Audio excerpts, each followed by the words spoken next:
The Blast Premier 2024 schedule is split into spring and fall seasons and culminates with the World Final.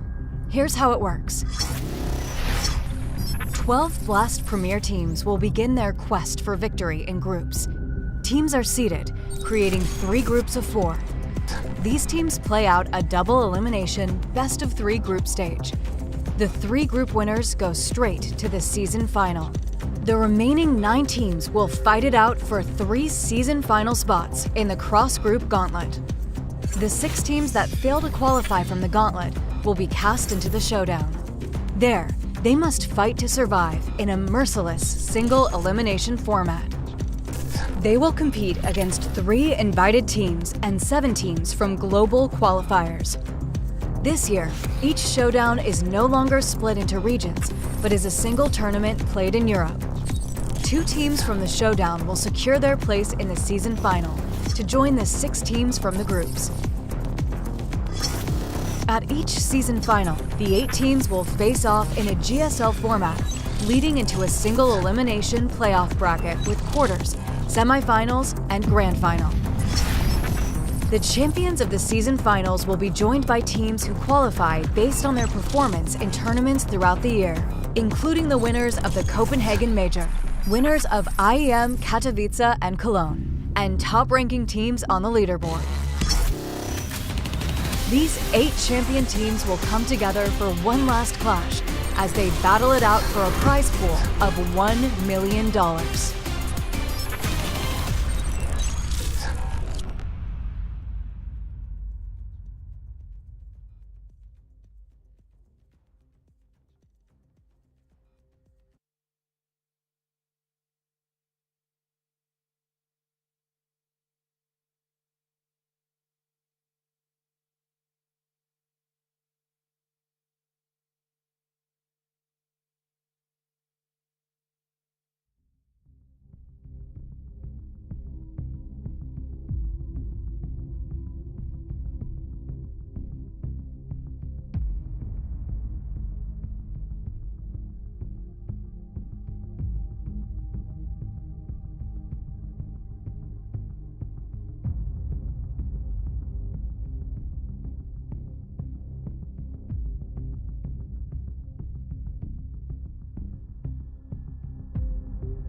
Semi-final Saturday has arrived here in Abu Dhabi, and today the competition's set to be reaching boiling point. That is because 8 teams have been sliced in half, with only 4 remaining to potentially lift the final trophy of the year here at the Blast Premier World Finals. We're going to be starting off in the heart of the action in the fan zone in the lobby. I've of course got Mathieu and Jacob joining me.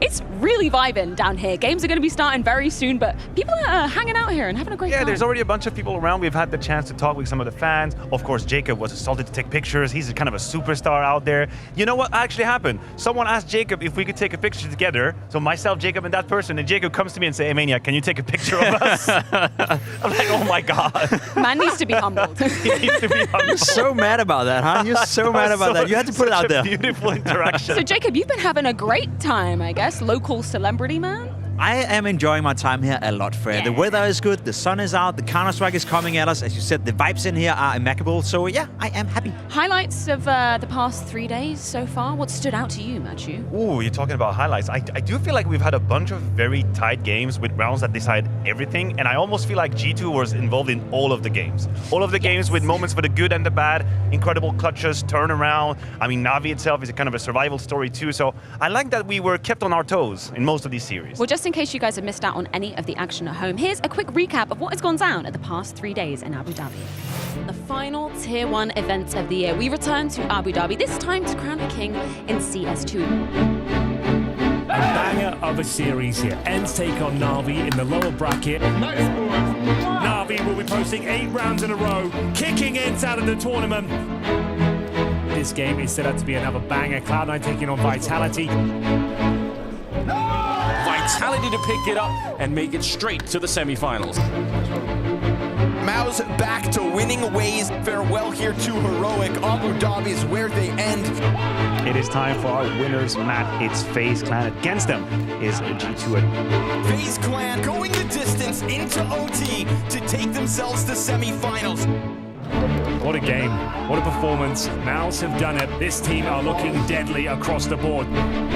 One more opportunity to make it towards the playoffs. Semifinals on the line. The yellow and black strike gold in Abu Dhabi. Take a bow.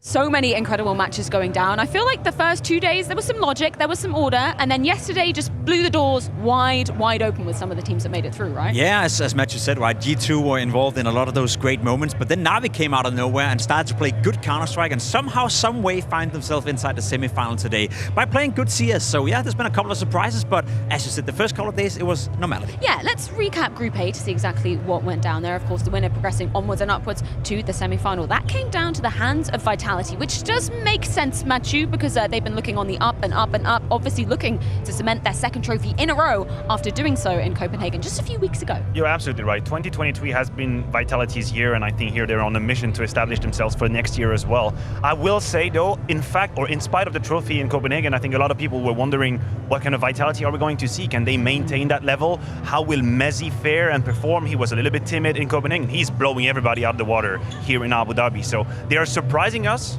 if that's even possible, and look very strong in the playoffs. Yeah, I would agree. I even heard Apex say that in Copenhagen he felt they only played at 80-85%, didn't have a long time to practice with Messi, whereas coming into this event, they've had time to work, they've had time to practice. So in that reality, if they were great at Copenhagen, then we can expect them to be even better here. Yeah, of course, we're going to be talking about them a lot later on today for our second semi-final, but maybe we should focus some energy on the teams who unfortunately aren't making it here. Let's start off with Ents, because I guess, Jacob, it kind of makes sense that they weren't going to be making it through to the top 4 with you know, what's going on inside the camp and the rumors that are circulating outside the server too. Yeah, that's kind of the issue, right? Because coming into the tournament, there was a couple of rumors circulating. We weren't really sure what was going on with the lineup. And then during the tournament, while they were playing the games, one report after another came out that 3 players were on their way out. Right. So that must suck, to be completely honest. They played decent Counter-Strike in the elimination game. They got very, very close to beating NAVI and, you know, making sure that they wouldn't make the semifinals. So all things considered, I think they had a decent showing given the circumstances, but it's still sad to see the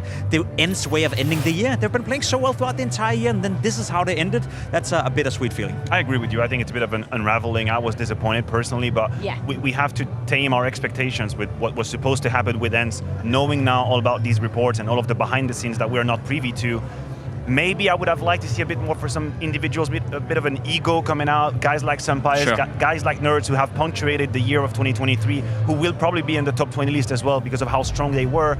You could have asked a bit more from them, yeah, but the reality is this wasn't a team anymore. I didn't feel like it from the outside either. Okay, but I think we're allowed to be disappointed by Cloud9 on the other hand of things, because yeah, I mean, no shade to MOUZ. They played a fantastic game yesterday, but I would have bet a lot on Cloud9 making it through to the top 4.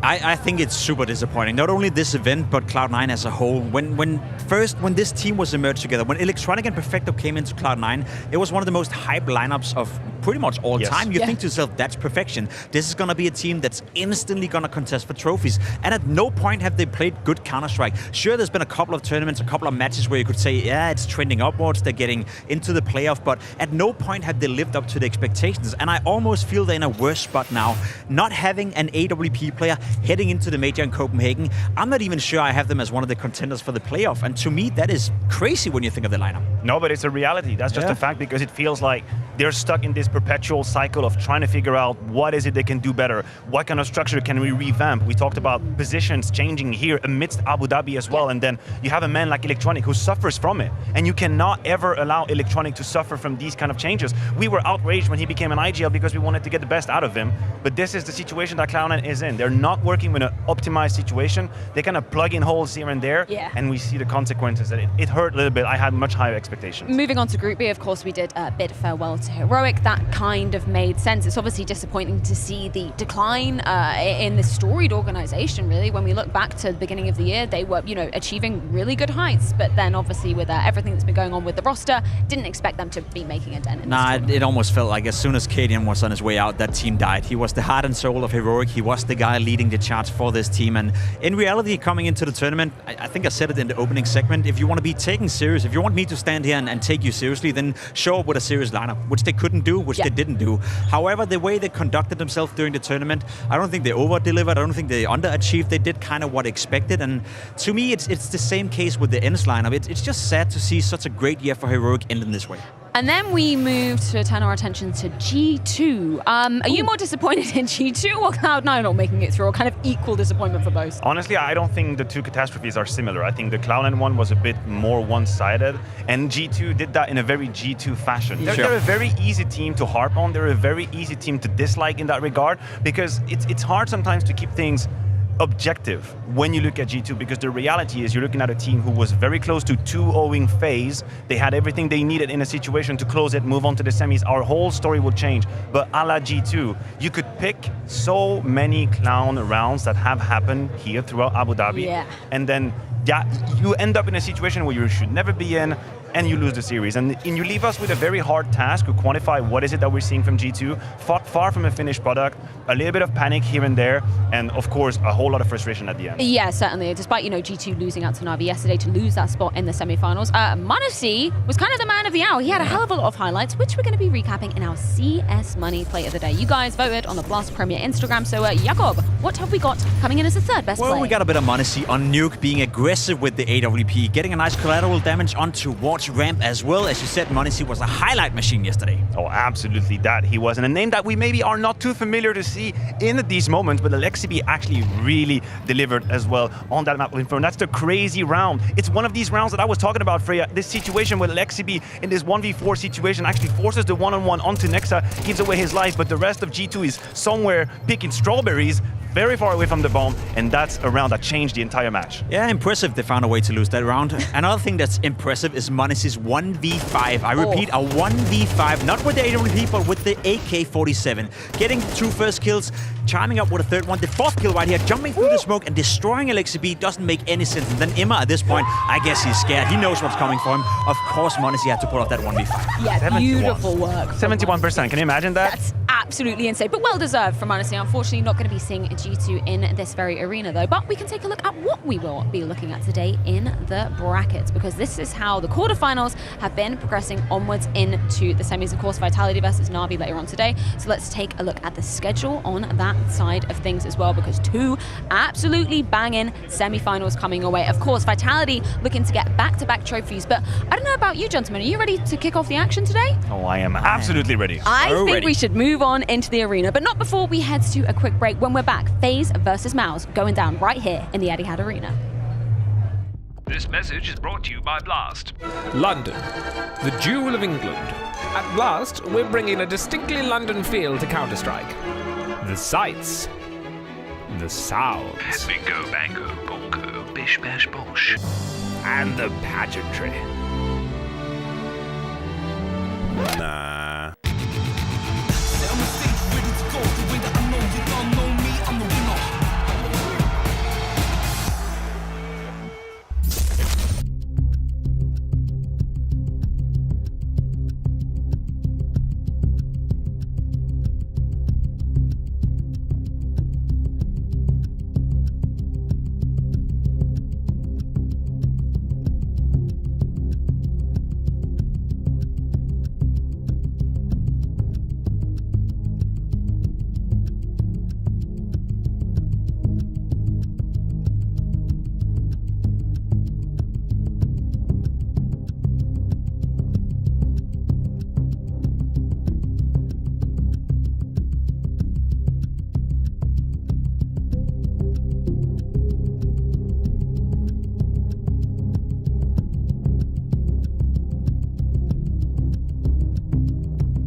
One final weekend, one final arena, and one final trophy. The culmination of the 2023 Blast Premier Circuit and a chance for our 4 remaining teams to get their hands on that. A chance to be rounding out their year clad in gold. That is exactly what our 4 remaining teams are going to be fighting for here in the Etihad Arena. And we are in the heart of the action, joined, of course, by Mr. Murray Snake. How are you doing this morning, man? I was doing great. I was watching you guys over there in the concourse. I thought that was pretty funny that someone asked Maniac to take a photo of him. No, he wanted. Is that real? Was that a real story? It's a real story. You didn't just make that up for that moment? No, it is a real story. Okay. I believe it. I believe it. This guy's famous. He actually got approached by a couple fans when I was around him already. He's You're a very in the famous presence guy. of great. I know, superstar over here. All right. That's why he has to go on the other side of the desk. Speaking of greatness, we've got a great semi-final ready to be coming up. We've got FaZe versus MOUZ, and this one is a very spicy one indeed, Jacob, because there's a little bit of bad blood between these two teams, isn't there? I don't know if there's bad blood, but there's a roster change happening not so long ago where Frozen did the ballsy move, some may say, to go into the FaZe Clan once again. He's been coming for that for a long, long time. Frozen has been the star of MOUZ for a long, long time. He used to play with Kerrigan back in the days. He used to play with Robs back in the day. And as Kerrigan said, he promised Frozen that whenever there was a possibility of bringing him into FaZe, he would do it. He lived up to that promise, and I think Frozen coming into FaZe is a very interesting case. Because, you see, FaZe have the upper hand. They've been beating MOUZ over and over and over. And now they took off their best player as well. So how do we think that's going to change? I mean, listen, if you're MOUZ, you legitimately hate FaZe Clan. Yeah. You hate them. They have stopped you in your tracks so many times since CS2 came out. MOUZ is one of the teams that has been the most improved, that we got the most excited about. And every step of the way, FaZe said, stop it. That's it. Would it be in quarterfinal, in semifinal, in grand final? MOUZ have not been able to beat FaZe in CS2 in 4 series. What do you think that reasoning is behind that, Mo? Because we've seen FaZe coming into CS2 just looking so hot. Obviously, we saw the streak ending just a couple of weeks ago back in Copenhagen at the hands of Vitality. But essentially, any trophy that these guys set their eyes on, they've been able to lift it so far. With the exception, obviously, of the fall finals, where Vitality showed that they were a force to be reckoned with. But, with FaZe, when they came into CS2, they hit the ground running. They looked so sharp right away. They didn't overthink the fact that it's a new game. They just put their noses to the grindstone. They started looking at all the utility that they need in order to put map control procedures together well. And once they did that, they honestly just took off. It didn't even feel like they missed a single step. And the thing is that FaZe, it's always been a motivation thing. If they can actually get themselves rallied to focus on the game, it feels like they can play some of the best Counter-Strike in the world. Well, let's check in with the talisman of the squad. It's Kerrigan, courtesy of James Banks. Kerrigan, we often describe MOUZ as a mini FaZe, or some people say like the budget FaZe. How do you view them? I think they have showcased the last few months how good they actually are. I think they have a good structure. They have very hungry players. They're shooting really hard. And I think in the beginning of CS2, when we played them a lot, like in Shanghai and other tournaments, I felt like they were the second best team in the world. Obviously, they lost to us in the end, but it's not a team you should underestimate at any point. And I think they have showcased already here with a new player how good they are. And looking at that, you've played them 4 times on CS2, you've won all these times, you had a close overtime game, but now you've got Frozen and you've taken their best player. So does it make it an easier matchup? I mean, obviously, we had a lot of chemistry in our team, right, with the old lineup, and we played for 2 years. And the question is how hungry they are, and I think it's I think they're really hungry to kind of beat us, just because we beat them the last few times, and also now Frozen is with us, right? So I think it's going to be a very rough game. It's not going to be easy or anything. I think still the state of CS2 you can't really underestimate, but I think we are feeling confident. And both teams are still here to kind of find the new chemistry with the lineup, right? Confidence certainly going to be key for FaZe coming into this one. So, Jacob, how do you feel Frozen has been integrating into this new FaZe lineup so far? Has it been a good temperature check for you? Yeah, I'd say so. It's hard to judge on a very small sample size, to be completely honest. We need to see more Frozen, but I think what we have seen so far is that he can definitely deliver on the server. We know how good he is. We know the individual qualities of Frozen. We even praised him when he was at his best in MOUZ to be, I would argue, a top 5 rifler in the world. He's up there in that caliber. So, in terms of integration into FaZe, give it a couple of months before we see the full face of Frozen, but I think so far he's been looking good. Also, role-wise, it hasn't really changed that much for him. It seems like they're catering into his capabilities, at least on some of the maps. So far, so good for Frozen. Matthew, it's kind of a poetic storyline, right? Just looking at this image back in 2019 when he was formerly under the reins of Karrigan, also Robs beside him as well. Yeah, listen, there is a beautiful drama and kind of romance into this game as well, because you'd be remiss to think Frozen is actually still a relatively young player, but he's been, targeted as the young veteran because he had his first steps in MOUZ. MOUZ were the first team to kind of give him his chance. At the time, MOUZ Sports, that was even a different name of the organization with Karrigan, with Robs. But you're looking at a player that now has improved so much and put so much into his game. I agree with Jacob, I agree with the sentiment. I think the sample size is too small. What the numbers tell you so far is that on the T side, it's been brilliant from Frozen, but the CT side has been very complicated for him. So there is a margin for sure in terms of adaptation and adjustment, and maybe something to target for MOUZ as well. I love this quote on screen as well, because it truly was like a family Maui for Frozen when he was, departing MOUZ. He was there for such a long time. I know. You look at it and you think of kind of these great betrayals in history, like Benedict Arnold, you got Lando Calrissian, but I like the Kevin Durant comparison. The fact that he lost to this team so many times, and then he's like, you know what, I'm just going to rejoin my family. He's calling them their family. They were winning back in 2019 with this roster. And I think another element to this whole matchup that I really want to bring up about Frozen, he knows their strat book. He knows what MOUZ has been doing. So on top of the fact that he's an upgrade for FaZe, or he should be, it's that he also knows exactly what's going on in Shuhei's head at every point in the round. I love that, and I would like to discuss that with you, because I agree, the amount of information he's got is huge. But if you think that FaZe have always had MOUZ's number figured out, is there a world in which you overthink it a little bit? Because whatever they've been doing has been working. And if you're Frozen, maybe you go to Karrigan and say, listen, this is what he does. These are what the strategies. These are our protocols. I wonder if you can do that misstep. I mean, Jacob, you've been there already, anti-stratting sometimes.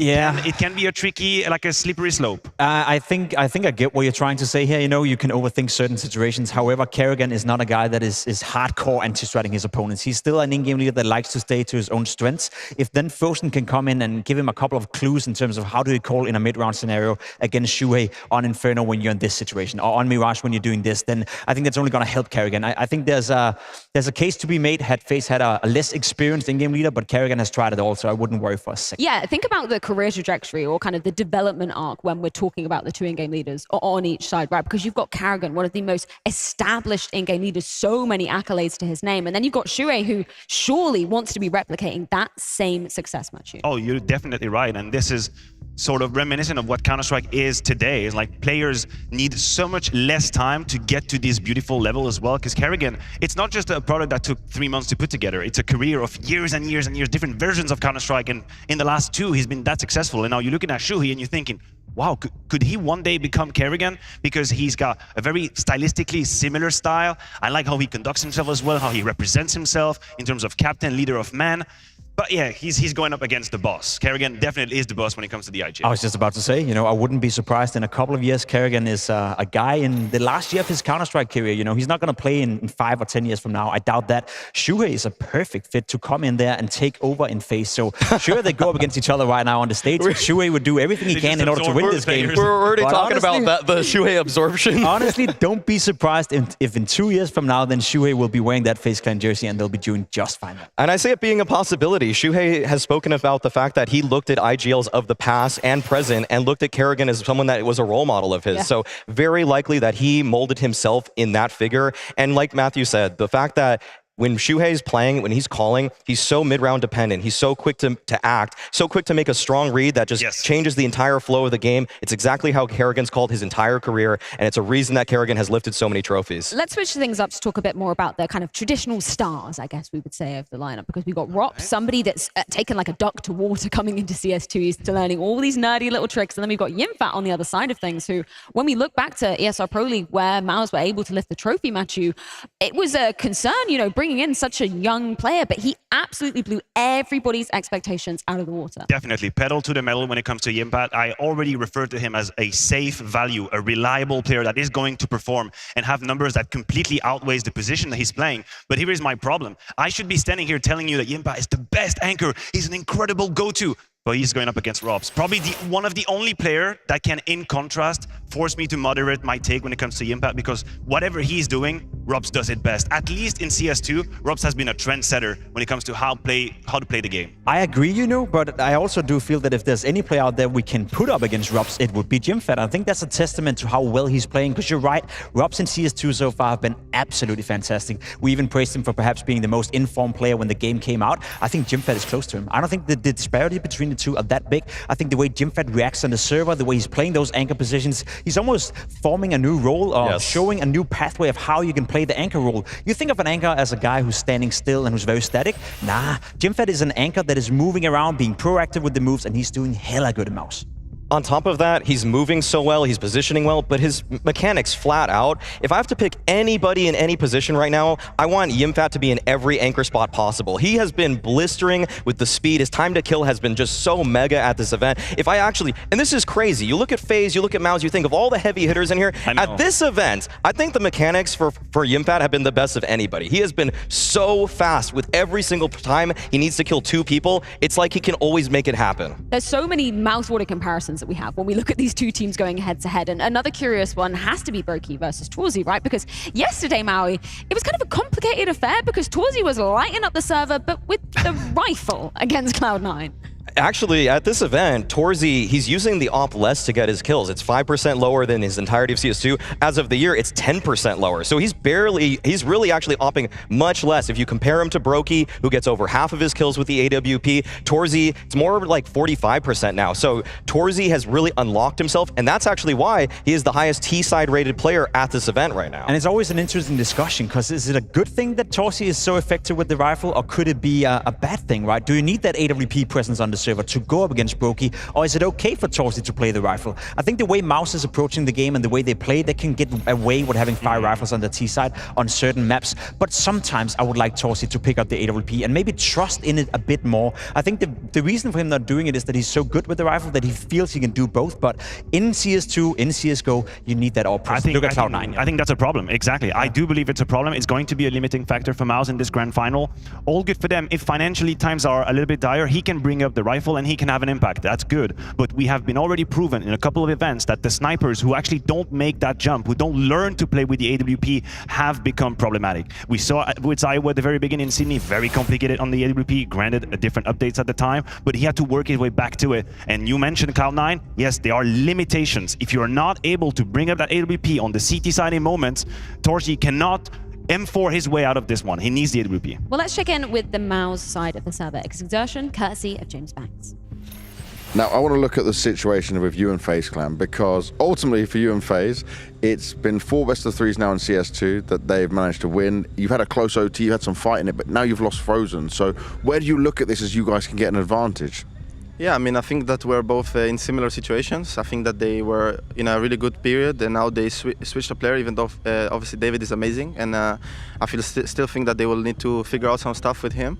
But yeah, I think that we're in a similar situation. They're obviously a great team, and there is a reason why we lost to them 4 times in a row. But I mean, we all take it as motivation just to beat them, because I certainly think that they're the best team in the world today. And yeah, just looking forward to play against them and doing our best.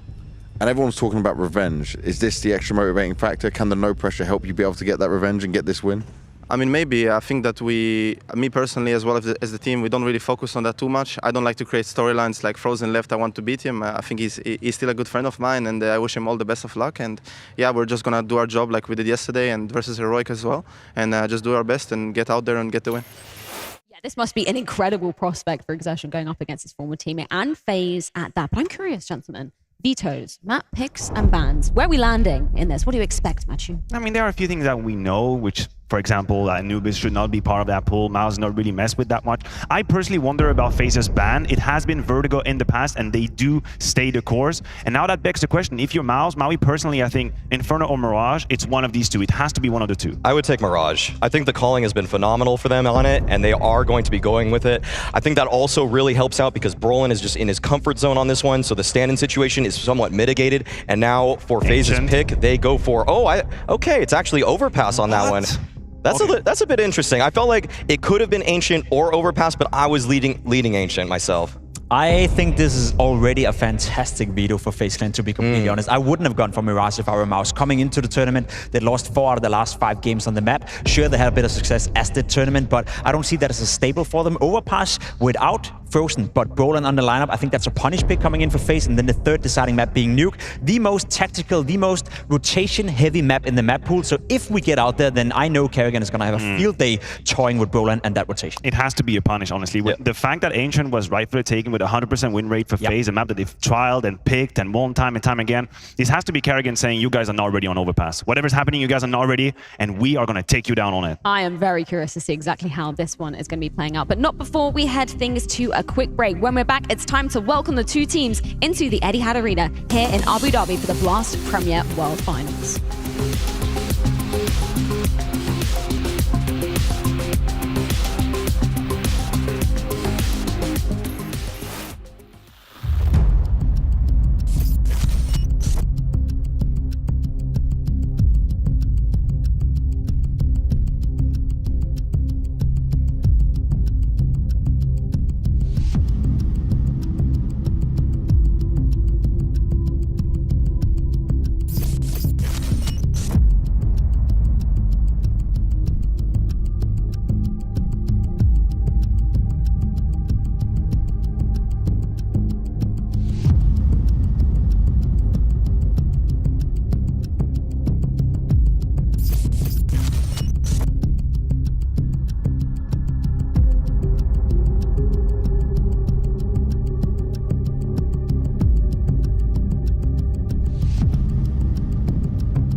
is the Blast Premier World Final 2023, and we are here in Abu Dhabi once again.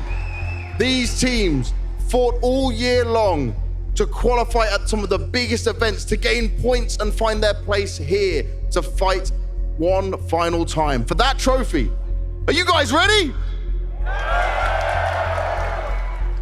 Now, when we got here, some of the teams were not at their full strength. Some of the teams were limping coming into this. They're trying to change as we reach a new style and a new game. CS2 is here. Some teams got themselves prepared a little bit earlier than others. We quickly saw ENCE and Heroic fall down, followed by a G2 that looked like they might be able to make it, but it wasn't quite enough. Then we saw Cloud9. They bowed out with almost a lack of style, a lack of strength. But now we have our 4 teams ready to take to this stage. Are you with me, guys?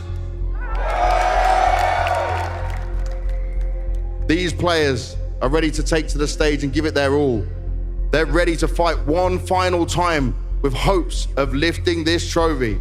So it's time to get the semi-final underway. Once again, FaZe are on the warpath. Seemingly unstoppable against any opponent who stands in their way. Let's go. Setting their sights firmly on reaching the grand finals. He's got the kit. My God, he can get it. Welcome to FaZe. Look at his time, David, bro. The determination of Kerrigan and his team, with the addition of Frozen, has left all rivals set packing. Rain with clinical precision shuts out G2. Now, stepping into the semifinals, they'll be looking to continue that tenacity and prove that FaZe have what it takes to be the world final champions.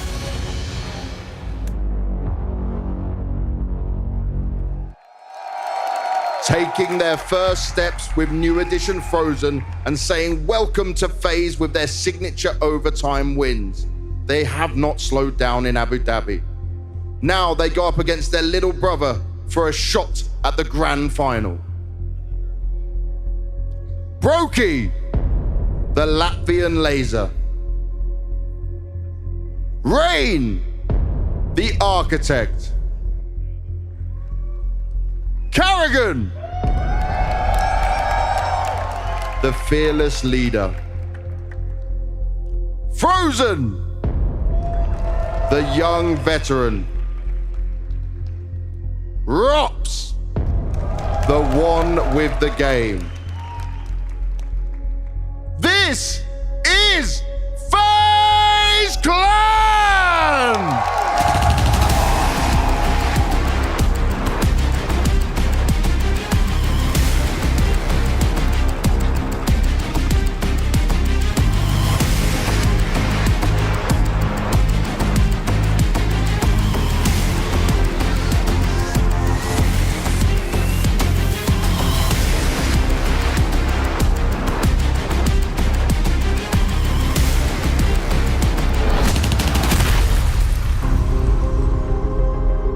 What a performance. This team are looking deadly. We'll see MOUZ in the semi-finals. The semifinals beckon for MOUZ, with so much to prove to both themselves and their fans. Coming into the world final, Shui and team have defied expectations at almost every turn. Although their journey through the group stage was not always plain sailing, they were always able to keep their resolve and fight to the bitter end to earn their place amongst the final 4 teams. Demonstrating complete dominance against Cloud9 in the quarterfinals has proven they are here to shut down any who oppose them. Another step towards greatness. MOUZ are poised to seize glory, eager to prove their critics wrong and solidify themselves as world final champions. Coming into the world final with Brolan as a stand-in, they look strong with big smiles on their faces and the same confidence we always see. Now revenge is on their mind, but it will not be an easy task. Can it all come together at just the right time? Brolan, the smiling stand-in. Torzi, the terrific AWPer.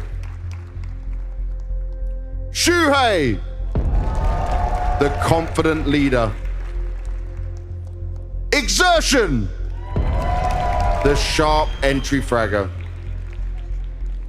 Yimfat, the dominant rookie. This is MOUZ!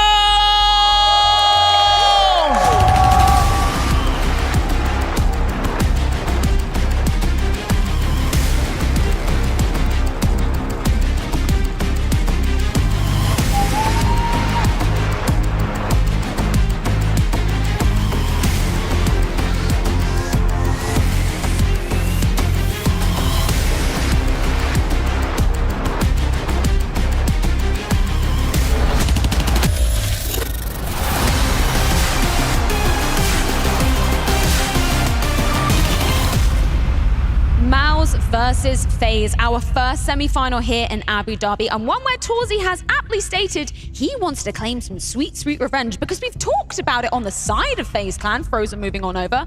What kind of holes does that leave in the MOUZ camp though, Jacob? I mean, it's a very tough player to replace. We know Frozen to be, as said, one of the greatest riflers we have in the game and have had the past couple of years. He's up there in the conversations when we name the top 5, so to replace him is not an easy task. Brolan, as a player type, as an individual, not on quite the same level. So it's one of those scenarios where, yeah, you look to replace Frozen, but more so you look at other players within the lineup to step up, take more responsibility, have a bit more of an impact on the server. I'm looking to my Exertion, I'm looking towards my Jimfat, I'm looking towards Torsi with the AWP as well. Sure, we can expect Brolan to come in and do the job on the server and do a decent job, but it's not him. It's not him that's supposed to be the difference maker, it's everyone else. Yeah, he's not going to be a win condition. It is possible, although, for him to overperform, and I guess you're going to have to keep an eye on him.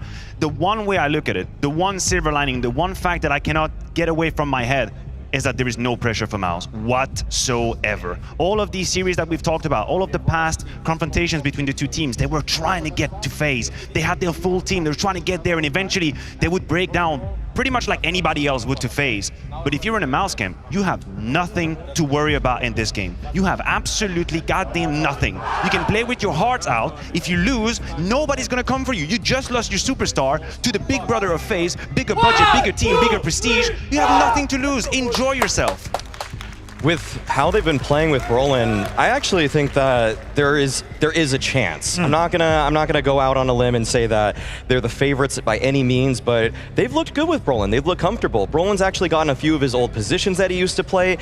Thankfully, they matched up very well with what Frozen left in his absence, and so they've actually run so many different setups. That's what's really impressed me about MOUZ. The fact that they can run a CT side with 8, 9 different setups in the same half because Brolan is comfortable moving things around. He's played with obviously a dysfunctional NIP roster, but he has played also with some of the greatest people in Swedish Counter-Strike history, and in those teams, he had to be flexible. And so, being a stand-in for him, what do you think being a stand-in is like? When you used to play with JW and Flusho, who were throwing the rulebook out the window every single time they joined the server with him. This is nothing for him. Yeah, you're used to a little bit of chaos if you're Brolan by now. Let's fixate a little bit on Mirage, because obviously we saw MOUZ taking on Cloud9 yesterday. You said obviously that was a bit of an anomaly. We weren't expecting that sort of a blowout. Also faced up against Heroic, that was 13-5. So, Jacob, it's clearly a comfortable ground for MOUZ at the moment. Obviously, contextually, some of those teams, not the caliber of FaZe Clan by any stretch of the imagination. Do you think they can bring it to FaZe on Mirage? Yeah, I think they can. You know, it has been a comfort pick them for quite some time. However, as I said, coming into the tournament, they've been losing a lot of Mirage with Frozen on the lineup. They haven't been looking good on the map for quite some time. So in that regard, I feel like it's more so a comfort pick in knowing that they probably had limited amount of practice coming into the tournament. Brolan has his position. He's feeling comfortable on Mirage. That's why you're going for it. So we also saw the limitations in the video, knowing that MOUZ couldn't really do much there. I agree with you, but there is a very simple fact. Mirage is the only map that MOUZ has ever taken from FaZe on LAN. It is the only map. That was at CAC, that was the first time they played a 2-1 victory for FaZe. They played it twice already.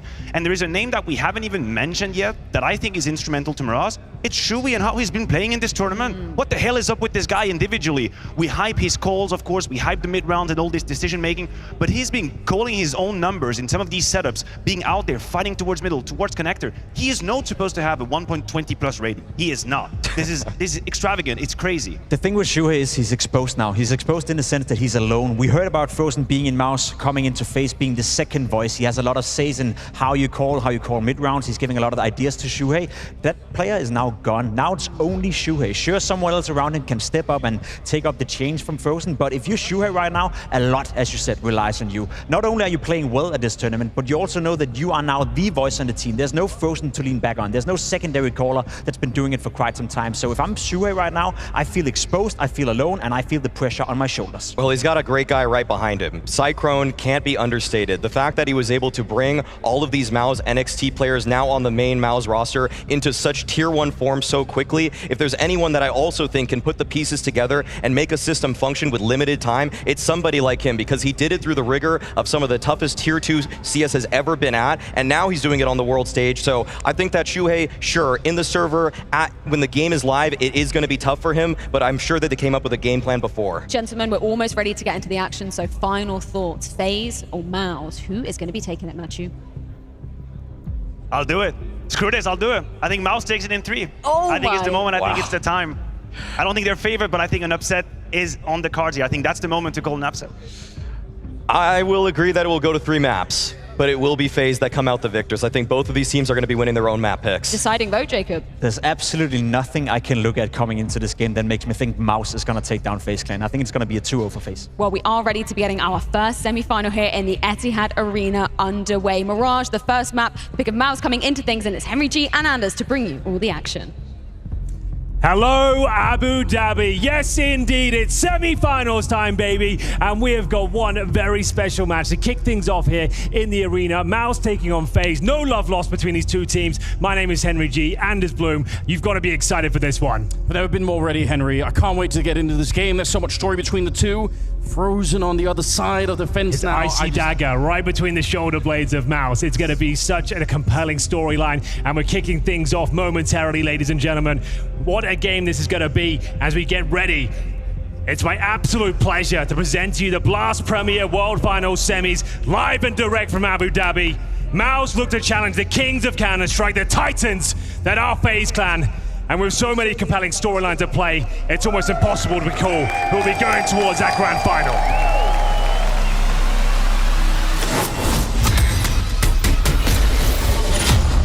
Well, here we go, ladies and gentlemen. We're heading into the game. It is going to be on Mirage to kick things off with.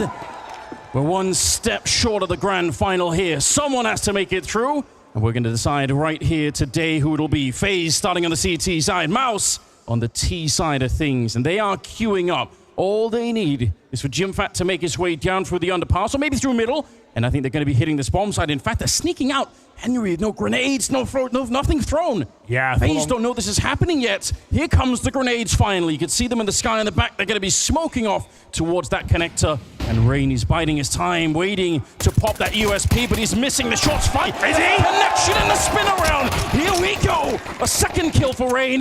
Is it enough to stop MOUZ? Maybe not yet. Exertion gets a kill, but he will get taken down, and Rain is still alive here somehow. He's done everything he needed to kick off this pistol. A surgical performance there from Rain. You were right, a couple of missed shots, but my God, did he ever make up for it there. The nice contact play coming in from MOUZ, getting decent ground towards the sandwich, close to the bomb site, but Rain was one step ahead for her. Every single shot connects from the initial encounter, and it's just a beautiful pistol there from FaZe. Frozen's loving it. They put their best foot forward to kick things off here on Mirage. And there's no bomb planted, Anders. Suggests it has to be the full eco. I think we've got a couple of P250s. That's about it. As you can see, FaZe preparing for the following round with rifles pretty much across the board, apart from Brokey operating the MP9 and, of course, trying to farm that money, baby. He's going towards the underpass. Once those frags towards top of middle, it's going to be Rops and Brokey opening things up in style. Clean sweep delivered there by FaZe Clan. 2-0, no problem. But that was the easy task. We know what's coming up next. This AK-47 is going to be deadly, and they're going to have plenty of utility to deal with, seeing as they focus on those rifles in the second, sacrificing those grenades.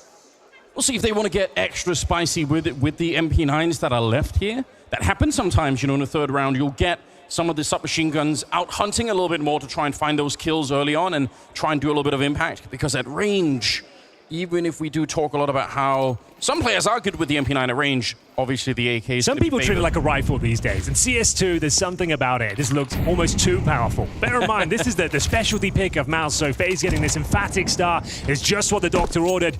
The B-bomb site anchor famously is Karrigan. Some teams choose to challenge him, maybe even bully him, and Jimfat, no stranger to this position. Oh, here comes that MP9. He doesn't quite deliver. Frozen, though, he will be answering back. Boosted up towards short, gets the double kill. That's huge, but Jimmy's not done yet. Oh, maybe he is. Meets his maker there. It's Brokey on the other side to take him down. And the rest of the force, that's a bit unusual. They actually got down into the bomb site, but half the MOUZ team never made it there, crucially carrying the bomb, so... Initially, it looked like they could have got some control, could have covered some ground there. I had about a minute left now in the 2-on-3. So a set piece, a tactic out of spawn there. Trying to use brute force in towards that B-bomb site, challenging Karrigan. He did significant damage at that MP9, but Frozen boosted. Nice spray down, finds a double kill, but the round's far from over. Shui has had a fantastic tournament so far. Looked like an absolute animal on Mirage especially. Torgy 50 HP, they have no utility to speak of, and time is of the essence. Do both players make their way towards the Palace? It seems to be the case. And what's the next move? How do you even operate in this sort of scenario? You're going to have to swing out, find both kills, and to be fair, the A side is relatively open. It's Rain choosing to operate from that A ramp. He has no further utility. We just find one of these kills that should be enough to deny the plant and make this round impossible for I think MOUZ. as long as he stays on the ramp, they have to make noise eventually, and he's going to be able to shoot one in the back. If he goes back and takes the fight and loses it now, that's the way MOUZ could win this round. But oh no. It's not perfect, but he'll get the job done. So he goes down.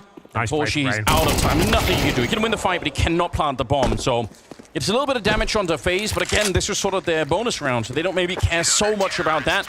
MOUZ unable to even get the bomb planted. Well, Brokey's got almost $8,000 going to the next round, so he can buy himself an AWP. They'll be absolutely fine financially, and it's a huge round to win. The AKs barely make a dent there. It's Karrigan taking most of the aggro. You can see what a great shot it was from Yimfab, but Frozen on a swivel, boosted up, gets the double kill, saves the day, and it will be FaZe continuing their domination so far on the CT side of Mirage.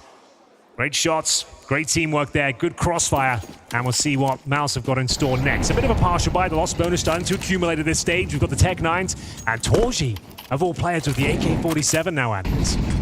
Known to be the sniper, but he's been fantastic this tournament. A lot of pressure being applied toward that A ramp once again. Torgy coming from the Palace. Here comes the first kill. I thought a few missed shots so far, but Robs, he'll be finding the first killing blow. Brokey gets the second kill, and there Shui does finally make a dent in the CT defense.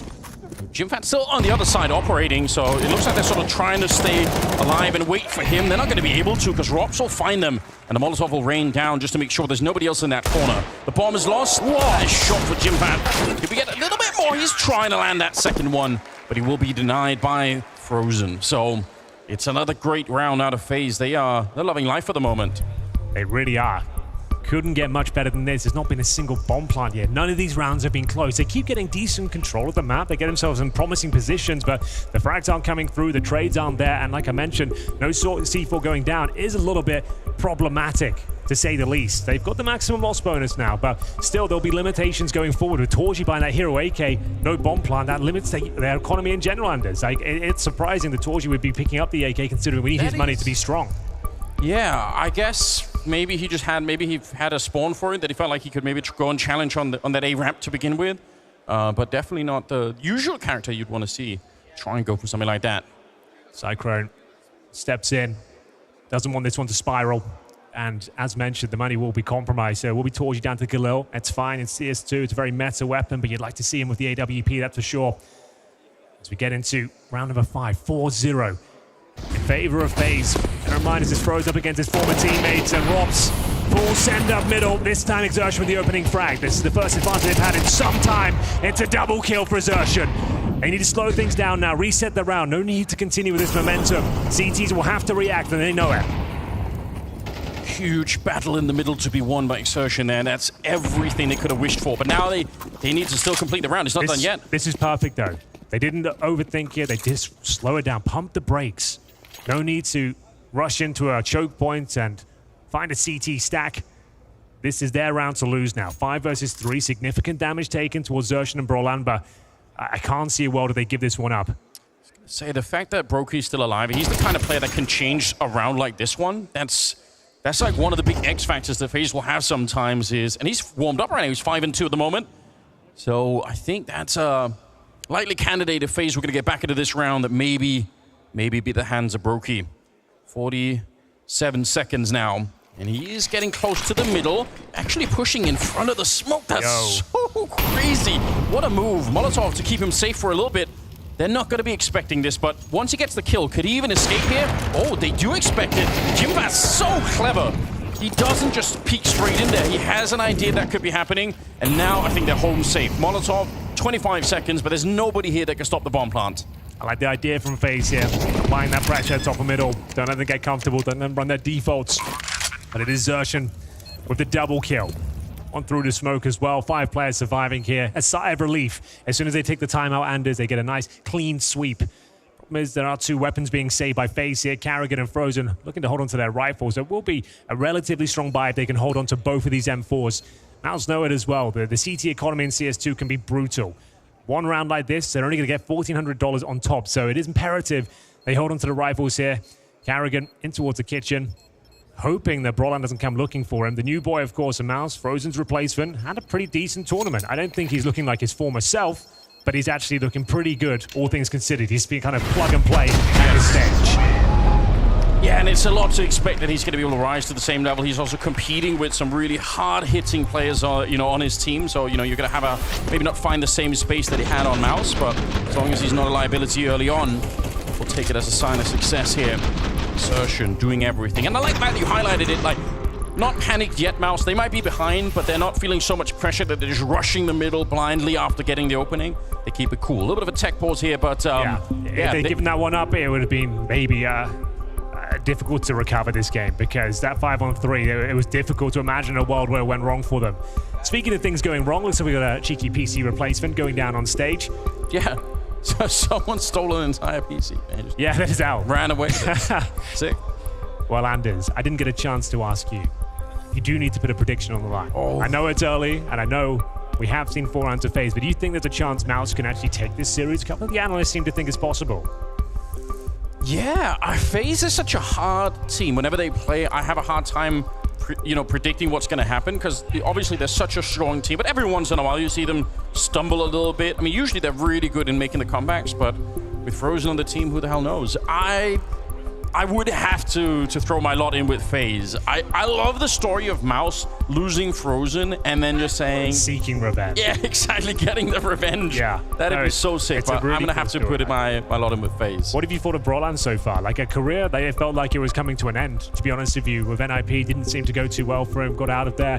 And now, like, actually returning to form, do you feel like he can go back to superstar levels? I really hope so. Like, I really hope so. There's so many people that have vouched for Brolan, especially in the Swedish scene, that I said he is the next big thing in Swedish Counter-Strike. But obviously, the NIP playground has just been such a strange spot. It looks like nothing's been happening there for a really long time. So I would love to see Brolan rediscover himself, again, maybe just go and play somewhere else. Yeah, it's difficult, right? Because he wants to be in Swedish-speaking teams, but they don't really exist anymore at this stage. But ladies and gentlemen, in terms of this game itself, it's going to be a best of 3. Mirage kick things off, of course, at the pick of MOUZ Sports. We've got Overpass up next, pick of FaZe, a very technical map, difficult for a team to actually challenge him in that sort of capacity. Then Nuke to close things out. I hope we see all 3 map standards, because it has been an epic tournament so far. Very interesting games and insane comebacks across the board. Well, listen, we are going to get a little bit of backup, Henry, in continuing on this conversation. We do have the desk people ready. So, but they're getting another PC. One of them was stolen. So what do you think on the desk? Is it time for Brolan to recover his career? I think so, and Matthew definitely thinks so. I just want to say I only answer to Freya, I don't answer to Anders. Yeah? He's not my supervisor, so he cannot ask me questions. I'm going to ask you the same question then. You worried? Because you picked MOUZ to be winning. No, I'm not worried at all. What kind of fan would I be if I was worried after 5 rounds? No, not at all. We've seen very limited Counter-Strike, so we're going to do the most pinpoint analytical remarks we can on 5 rounds. Try to make the most out of it. A little bit of mind game going to this immediately. MOUZ first gun round, trying to hit that B contact. 3 players from B there. The double setup with Frozen and Robs. Trying to target Karrigan. Didn't work out. Immediately smashed. And then a bit of exertion action towards middle, which we're going to see it all. And that's my analysis for the 5 per round. So excellent where do we go from there Matthew. now? Maui, do you agree on the same takes that Matthew presented? That's a great summary of what's happened so far. I'm glad that Frozen hasn't died yet. That's pretty nice. It's the ultimate revenge story. He's never going to die. He's actually never going to die in this matchup. The first series with 0 deaths. Well, how about we talk about what we think is going to happen from now on, right? Because we did see MOUZ win a good round of Counter-Strike. We did see them go out middle, get the double entry, then fall back and play picture-perfect Counter-Strike. Now, can they replicate that? Can they do that consistently against a team like FaZe? I don't believe so. I didn't believe so coming into the game, but they've shown us now for one round they can do it, so let's get some more.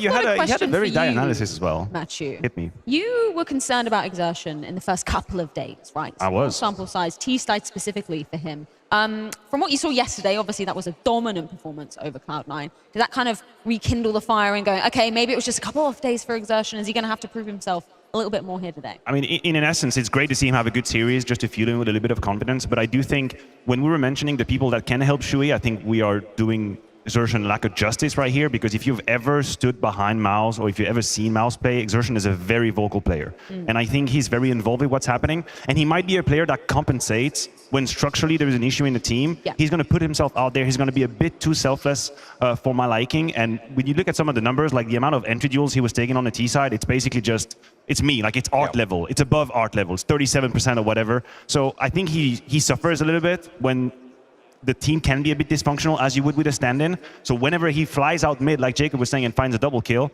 that's a huge win condition. I just don't know how I can rely on it consistently. No, it's tough to rely on it consistently, and I agree, Sergin is a very vocal player, but he also doesn't have the same amount of experience as a guy like Frozen, right? So it is still one of those scenarios where, yes, let's help out Shui. Let's hope Sergin can keep up the levels, because on T-side, he can be the difference maker for MOUZ. Certainly. We are ready to be jumping right back into the action. PC fixed, no more technical issues. So, Anders, did that sell you on the Berlin project? Did Matthew give you the pitch you wanted? Be careful. You said I wasn't his supervisor. I thought I'm looking down from a great height up here. I do kind of feel like God was standing here. So I'm gonna say I think I can make Matthew to talk a little bit about do whatever you want. Yeah, exactly. You know, I feel like I have that kind of power up here. But yeah, I like the conversation. I'm glad we got a little bit of help here in the break. We're back into the mix, Henry. The scoreline is 4-1. FaZe are in the lead. Frozen is feeling great. He hasn't died yet at all. And MOUZ, they have a big puzzle to solve right now. And maybe that is it. A boost in the middle. And Torshi is taking down Brokey. Now he's got that AWP. That's more like it. They're going to need him firing on all cylinders here. He's been so instrumental in their victory so far. Fantastic performance from Torshi. Opening frag, taking down his rival sniper in the form of Brokey. And now another 5 versus 4 ensues. This one recoverable for FaZe. Difficult purchasing. He drops down to the MP9. Carrigan with his signature AUG, one of the first players to really utilize that weapon in CS2. Smokes down towards Connector. It looks to be an A split to finish things off. It may be an A execution. We've got 4 players making their way back towards the A round from Palace position. But Robs, bear in mind that MP9 tucking himself in. Utilizing his teammate in the form of Rain to potentially be baited in here. Here's a flashbang for Rain. He's going to go for the peak. There's so many people on the other side. I like the idea. You're down a man. You want to get the element of surprise in there. They're trying to flash their way through with the SMG. But there were 3 people waiting for him. They weren't blind and not nearly enough there. So now they're in an even deeper hole at the moment. Rain's going to be going down.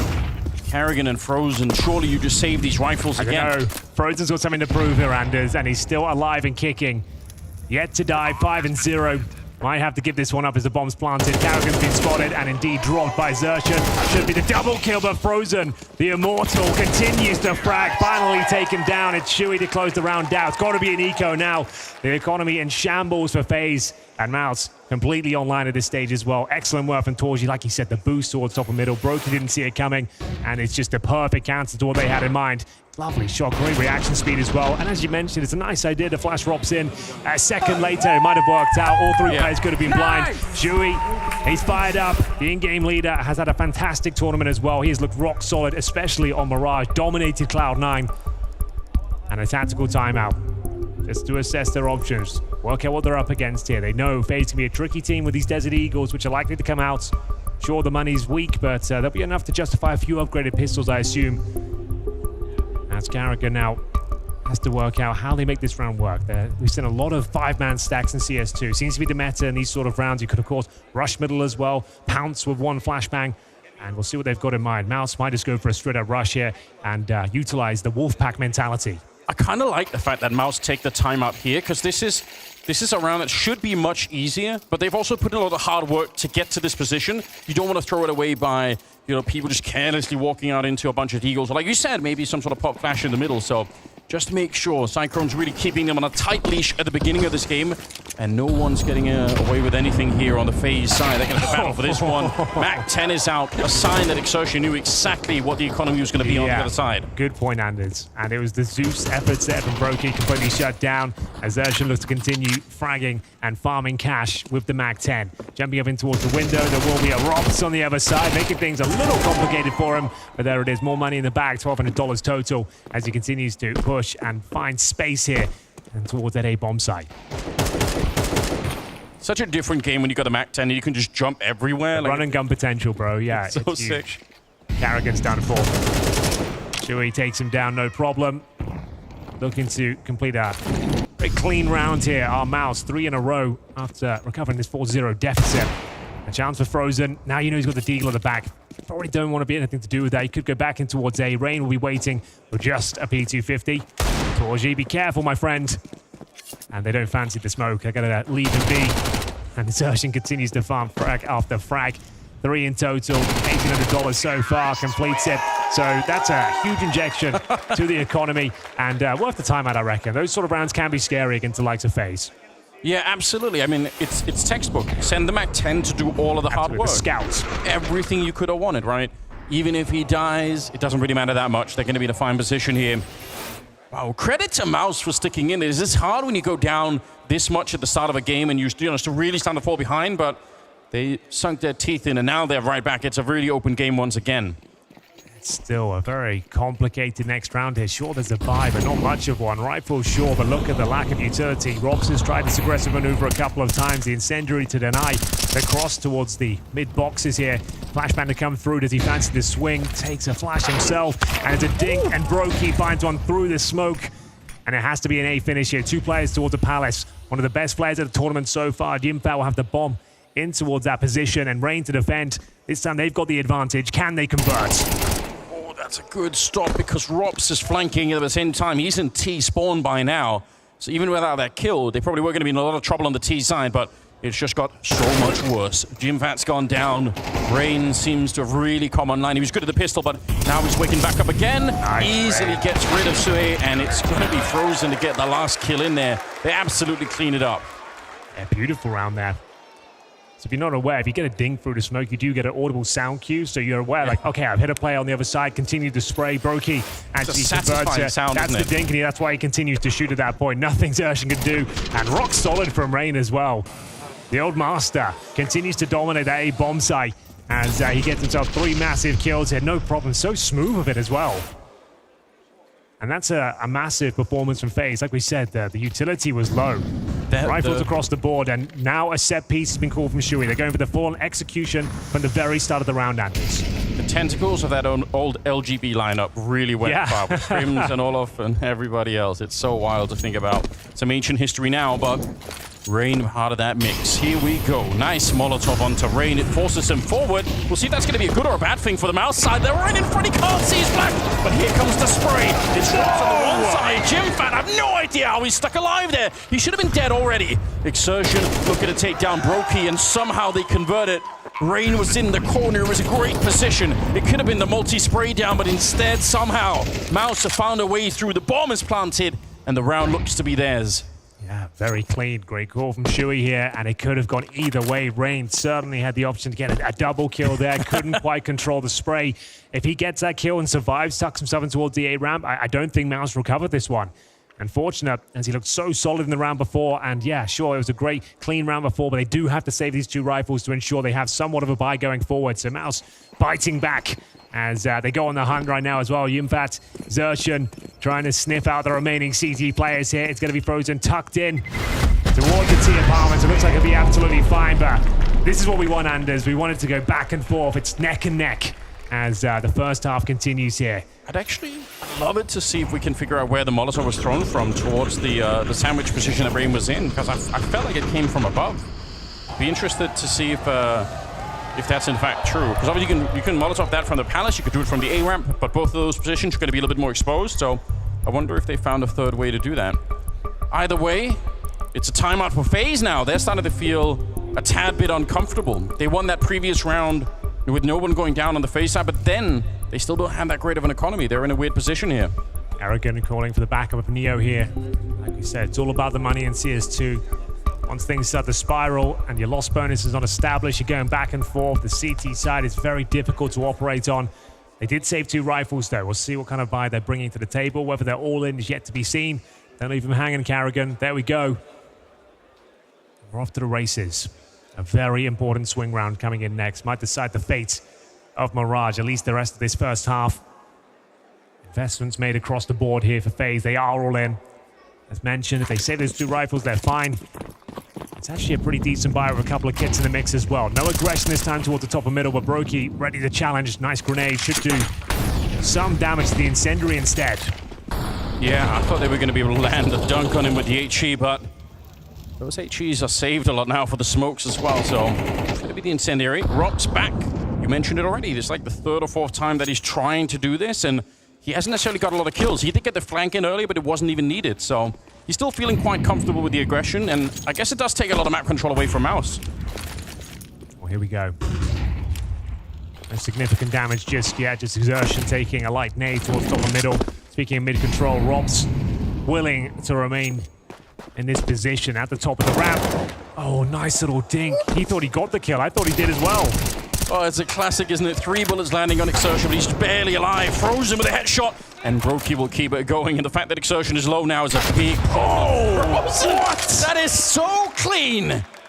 AK versus the scope of the AWP on the other side, and he comes out on top like it's nothing. He dislodges his position with the HE. You don't want to take max damage there. You've got to reposition, and he swings just as he's trying to retreat as well. That is absolutely brutal from Frozen. And like we mentioned, Xerxon tagged at the start of the round. Sure, he took Rops down, but he's now in a 4 versus 1 with 2 points of health. It looks like FaZe are going to take at least 50% of the round in his first half. Their opponent's pick. MOUZ are an incredibly strong CT side there. We talk about Jimmy and that B bomb side, Anders, like one of the world's best players in that position. It's an incredible luxury for MOUZ to have. We did bring it up last time we saw them play Mirage, and I'm sure that's going to be a factor here as well. It absolutely will be. Problem is he hasn't really got going yet. Got 4 and 6. Hasn't had one of his signature ridiculous moments as of yet. Oh, it'll come. I've no doubt about it. He's such a rock-solid player. This is interesting, though. FaZe taking the timeout just at the brink of bankruptcy, but they make it out of this round, so now they're feeling a little bit better. They almost all had $0 in the bank here, so yeah, they're skirting by just barely, FaZe. It could be a little bit of a disaster for them if they run out of cash in this particular round, but they're going to be fine with it. Frozen landing some banging shots. Yeah.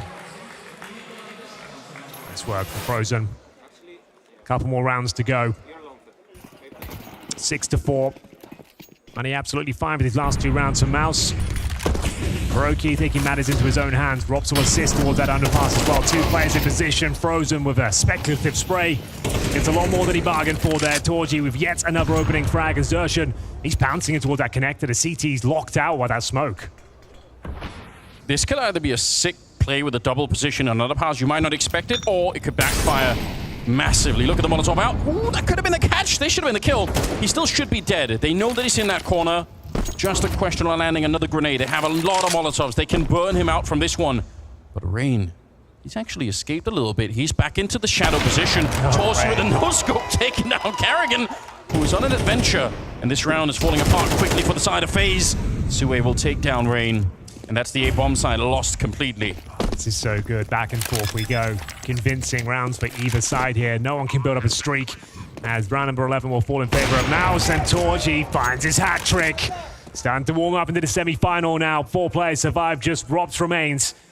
Round number 12 around the corner. We might even burn out all the timeouts here in the first half. Because another situation, you have to discuss your options here, as if he doesn't save the weapon, they're in a lot of trouble. $700 to his name, and a guaranteed victory here for FaZe now, as Torji, he's not done just yet. He needs to be careful, though. If Rob takes him down and steals his AWP into the next, this could be very problematic. Oh, it's not going to happen, though. He continues to find frag after frag. Pixel-perfect precision from Torji as he dominates round number 11. That's such a confidence round. The fact that he doesn't group up with his team after they've basically already won the round, like he's just sticking around fighting. obviously really sick there. I think Carrion is 0-4 at the moment. Not necessarily the end of the world. I think everyone else on the team is doing so well at the moment, but yeah, bang, bang. That worked out incredibly well. MOUZ, they keep the stream alive. They are doing fine in this first half right now, even if they can't win this last round, which they're in a good position. 3 M4s from us and an MP9 on the side of FaZe. They're not that rich, and the grenade situation is even worse. Not a defuse kit inside either. This could be a very tricky round if the bomb goes down. CTs know they're on the back foot here. Need to be a little bit more proactive at the start of the round. Rain gets control of the A ramp, willing to push forward. I love this. Players towards that Palace position. Shui's coming in from spawn as well. He might get a sound cue here. It's a really interesting position. Should be the first frag. Zershino though slipping there once again. And this is the opening frag coming in momentarily. Shui's ready for it. Absolutely nails the shot. Look at the brain on Sue. He doesn't overlook it. He could have easily made the assumption, like you said, he could have just been running almost the whole way, just trying to get into Palace to his teammates. Instead, he does the due diligence. Nothing left to chance here. 5 versus 3, and Rops in the corner with not a great weapon for this position here. Might get the there it is! Oh my god, he gets the burst on as well, but Exertion shots him down.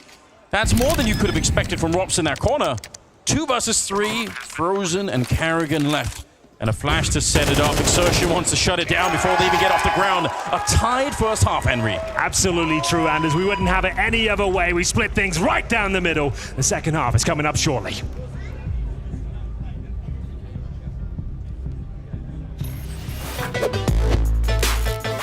I don't think you will get mine.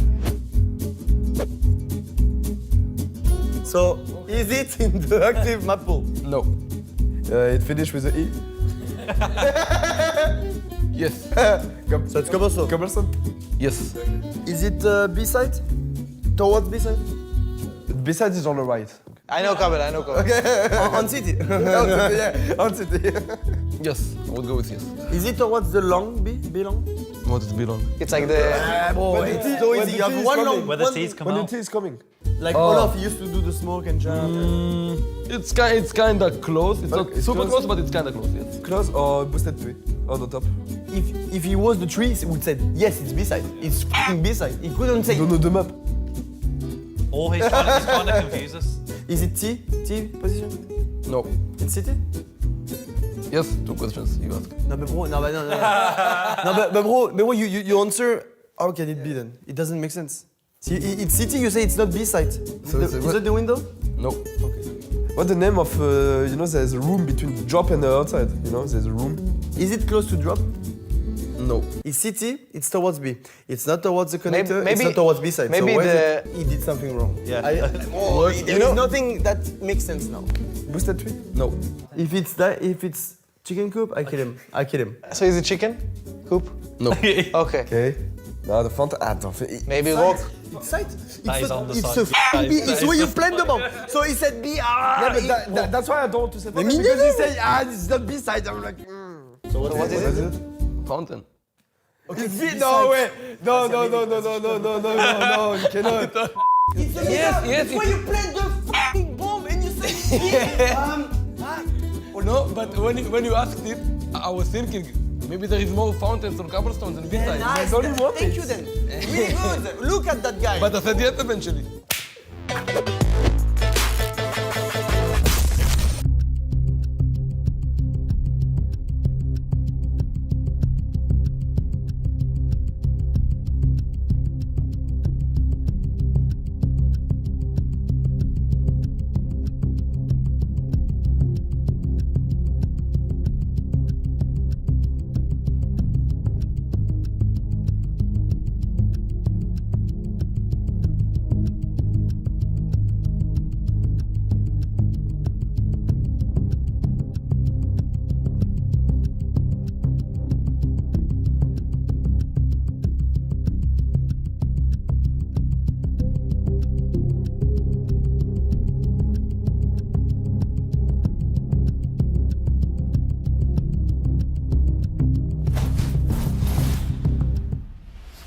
They're live.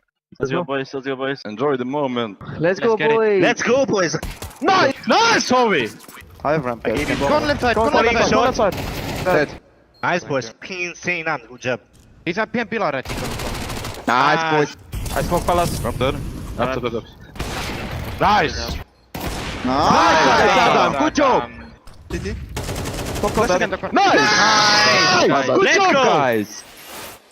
Let's go, boys. Ladies and gentlemen, I hope you're sitting comfortably. You might want to consider buckling your seatbelts as well. The Blast Premier World Finals 2023 semis are coming to a conclusion.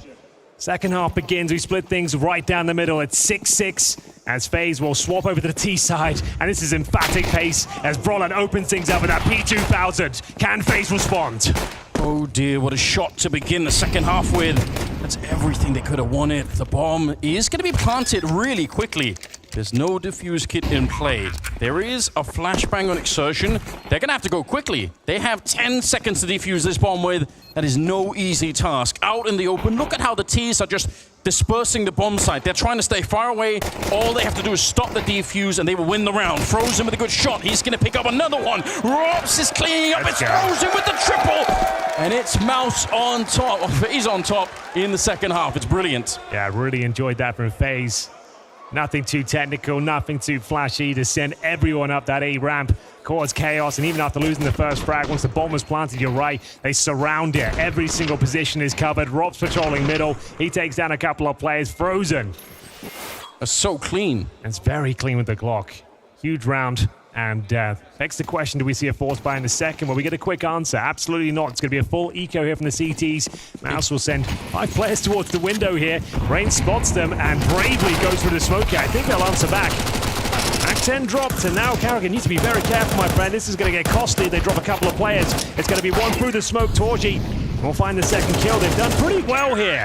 Another headshot delivered, but only 2 frags found. I say only. It's actually pretty respectable considering the buy they had there. A little bit complicated, I suppose, with FaZe, but absolutely fine as they now win both pistols. Bear in mind they had that 4-0 star, now 2-0 in the second half. This should be their map on their opponent's pick with those kind of variables considered. Yeah, I mean, that could have gone worse. If there is someone from the CT side that's going to pick up a rifle up there after the initial casualties, who knows what could happen. Yeah. Frozen is clocking in at a 13-4 scoreline, Henry. He's playing against his old teammates, and he's ready to deliver. Rain in the middle is going to be taking down Exertion. Wanted to play exactly the way that Rox was playing in the first half, but he gets shut down just the same while making its way back on Brokey through T-spawn. So it looks like they want to be pinchering this A-bomb site, which there are 3 people here for MOUZ, so it is defensible, but I don't think it'll be easy. I do like this. Oh! Nice shot from Torshi, but Brolan will pick up for it. That's scary. That's really risky. Yeah, what a brave maneuver that was from Robs. One that does not work out for him.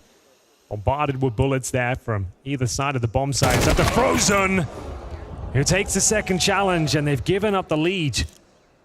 Torji continues to dominate here on Mirage. He spots another, hits the thigh of Carrigan. This shot has to connect for Brokey. It's an absolutely beautiful shot.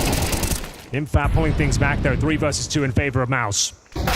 Carrigan goes down. He hasn't had much to say in the game so far. He's 1-6, and Suhe will take down the last 2. MOUZ, this time they get back really quickly. They don't allow for FaZe to get that run that they had in the first half. I've got to say, the presence of mind as well for Jimfat to be playing on the catwalk instead of... He's the only B defender, right? So he could have been playing really far back, but he's so close to the middle that he can actually help out. Carrigan wake up. Yeah, you're right. Everyone on FaZe looks like they're playing at a certain level. There's double digits for 4 players, and Carrigan now 1-6. If he can start to arrive in this semi, they'll be off to the races. But for now, it's going to have to be the force buy. A few rifles, some pistols in the mix as well. You'd assume it's a set-piece approach here, and they're sending 5 players at least to the east side of the map. So look out for smokes either side of the pillar, maybe towards the window itself. Flashes and a deep breath as they prepare to challenge. Slip in Jimmy in towards that B bomb site. An absolute master of the position. Grenade is really good to begin with. He's trying to escape this tournament shot, but all right, Jimmy's in the back setting it up, and he will get the shot down on the first Exertion with a follow-up headshot. 5 versus 3. And so far, there's no real breakthrough here for FaZe. They are getting taken down left and right, trying to enter the bomb site. And Brokey, unfortunate timing, looking away from that position. Rox is on his own. It's a 1 versus 4 here as he's taken down Jimfat to begin with, but I've no idea how he's going to try and win this one. Even if Torshi's a bit low, He's got so many targets on the other side. Exertion won't even let him get close. Shut it down and send them home. Yeah, the B-bomb site. It's going to be an absolute fortress there. The tag team duo, Yimi and Xertion, absolutely dominate. That was the force buy from FaZe. You'd imagine it has to be the eco at this stage as well. As we tie things up, we go 8-8. It's been so back and forth here. The problem is it's not been a single clutch for either team. Every round has been so decisive. Many players surviving on the winning side as MOUZ actually look to take the lead at this stage for the first time. We'll see if they can pull it off here. It should be a walk in the park here up against the Glocks and just a single deagle. No utility to speak of here. And Rain prepares to try and do something with this one towards the A side of the map. He is alone as they hold him towards T-spawn. Torgy has looked so strong on this A side of the map. It's the CT side you've got to watch out for MOUZ. One of the world's best CT sides on Mirage right now, I would say. And the fact that they keep it going even after losing Frozen is just amazing, isn't it? They're playing with a stand-in Brolan, and they don't look like they've really slipped up all that much. Good couple of pickups here. Eagle still on Brokey. Oh, it's actually the Glock that's going to get the kill. That is funny. Torgy goes down. I still think they're going to be able to hold on to this, although some jiggles are coming out. And actually, Brokey lands a shot. Yeah, this is getting a little precarious, if you don't mind me saying. Rain, not known to be an AWPer, famously. Can he find a shot with it? Is that, the nade. Oh, we'll never know. We will never know. It's going to be a clean finish there from Brolan using the AUG. And a few interesting frags there. If Rain had a bit more HP, you never know. Maybe he does find an AWP shot. Could have been something more to be said about it. But that's a full eco done and dusted. MOUZ will be taking the lead here. As Torgy caught off guard there. Perfect timing from Rain. And a nice clean finish from Brolan. One player remaining. Mows him down with that AUG. And we'll see what FaZe can bring to the table here. I don't think they can justify an AWP or even afford one, to be honest. So, AK's basic utility. And the CTs are going to present maybe a little bit of aggression here. Just boosting up Torgy towards short. And Shui, he shows so much confidence on this map. It's remarkable. So clean with the nade as well. A ton of damage inflicted. Karrigan 1 and 8. He'll be challenged once again, and no problem for Shui. Brutal opening frag. Surely traded it out. But Xertion to pick up the pieces and maintain the advantage. Yeah, it's a challenge to Ada. You have to turn your back on the entirety of middle, and that's exactly what happens. The trades are coming in. It's Jimfan to take down Brokey. Nice work, Frozen and Robs. This is a great look, but the bomb is stuck in the middle. And I'm pretty sure the TTs, I think they know. This is not an easy look to make work. Xertion will take down, or be taken out by Robs. So 2 versus 2. There's the bomb. Torgy's ready for this. Yes, is he ever? What a flick that is, right to the dome of Frozen. Get out. Sit Get down. out of the server. Yeah, 2-on-1, but these are the rounds Robs wins. Bear in mind, we are yet to see a clutch so far. This is well within the Robs wheelhouse. No utility, but 76 points of health, 40 seconds to work with. First objective, try and scoop up the C4 if possible. Time certainly is of the essence, and the CTs are allowing him to have the bomb. Obviously, he's not aware of that. Needs to check every crevice of this middle area. It's costing him a lot of time. He's burning through it now. 25 seconds remaining. Needs to have something going in his favor. The CTs are segregated, Anders. So if you can bring this down to 1v1, you might even give him the advantage. But it's Torgy to defend A, and he's tucked himself in towards that A ramp. It's going to be very difficult to dig him out. Yeah, they're hearing the steps now. Torgy, all he has to do is stop this bomb plant. He's going to peek in right at the right time. It couldn't have been any better. They give him all the space in the world. He has to play it slow in the middle. He has to be careful, but that cost him all the time that he needed later on to go look for anyone on the A-bomb side. But there's no perfect way to play it if you're Ops there, but he tried his best. It's a great round. Arrogance having a rough one out there. Shui just helps himself to a freebie at the start. Xertion, the tag team duo working with him, making light work of the mid-area. And we'll see now, with the loss bonus accumulating, you would assume it has to be a partial buy here for FaZe. Neo can feel this one slipping away. Bear in mind, both pistols, and it's a 4-0 start as well.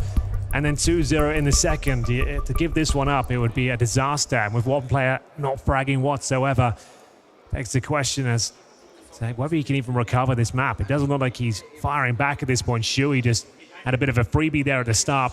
You know, every once in a while when we watch FaZe play and Karrigan is in this kind of state of mind, I've noticed that he sometimes will turn himself into just like an entry player. Like he'll just be jumping through the MAC-10 trying to do something crazy to create space for his team, which can honestly work. So maybe we could see him you know, just try and look for some of those openings. That's enough. The rest of his team's playing super well, so all you need to do is manufacture an opening, and you're in a good position anyway, even if you're not the one getting the kills.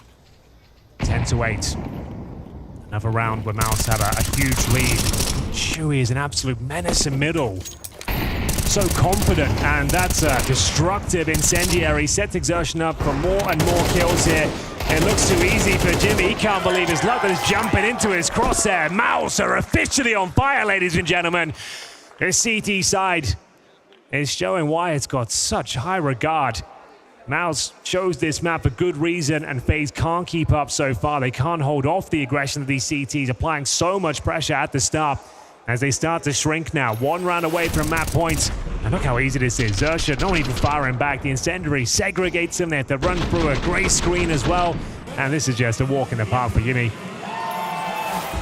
FaZe going very quiet now. That was the partial buy. We do have AKs at this stage, but the CT pressure continues to be applied towards the underpass. This time, Torji with the AWP. Brolan showing a little bit of presence towards that connected position, and Frozen could be in trouble here. Torji's ready for you, finally! An advantage for FaZe. Frozen will find the first incision. Remember, he won that fight with the AK over by Jungle in the first half. Now he's done it again. Out-dueling Torshi with an AK. That's really sick.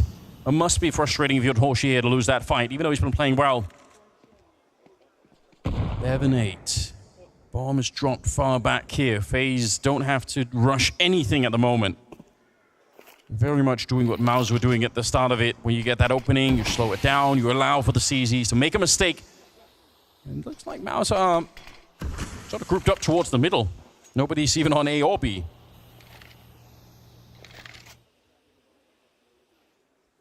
50 seconds on the clock. Rain just waiting inside of the smoke for it to fade. The rest of them, they're going to find an empty bomb site here.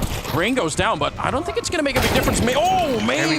Maybe if Exertion could have got the swing then. If you found that kill, who knows? I respect this though. MOUZ have got themselves such a massive haul of rounds here. The money's looking good that they're not going to win this one. Like, they know that frag alone guarantees the round for FaZe. So they're just going to hold on to the weapons they've got, keep the utility and the rifles in hand. You see they've got 2 AK-47. An absolute gift on the CT side, but they are going to look for exits at the very least. Brolan looking to find a bit more in terms of scavenging utility, locking them out. And we've got Jimmy in towards CT spawn as well. So looking for exits here. 2 players ready and waiting. They should be able to cause... They might find all 4 players, Anders. There's a chance. Yeah, sure, FaZe will be winning the round, but if everyone goes down, it'll be a hollow one at that. Yeah, this could be really expensive. There's a first good kill, but nice conversion at the very least. He goes up 3. Bomb. All right, yeah, 3 players dead at the end of the round.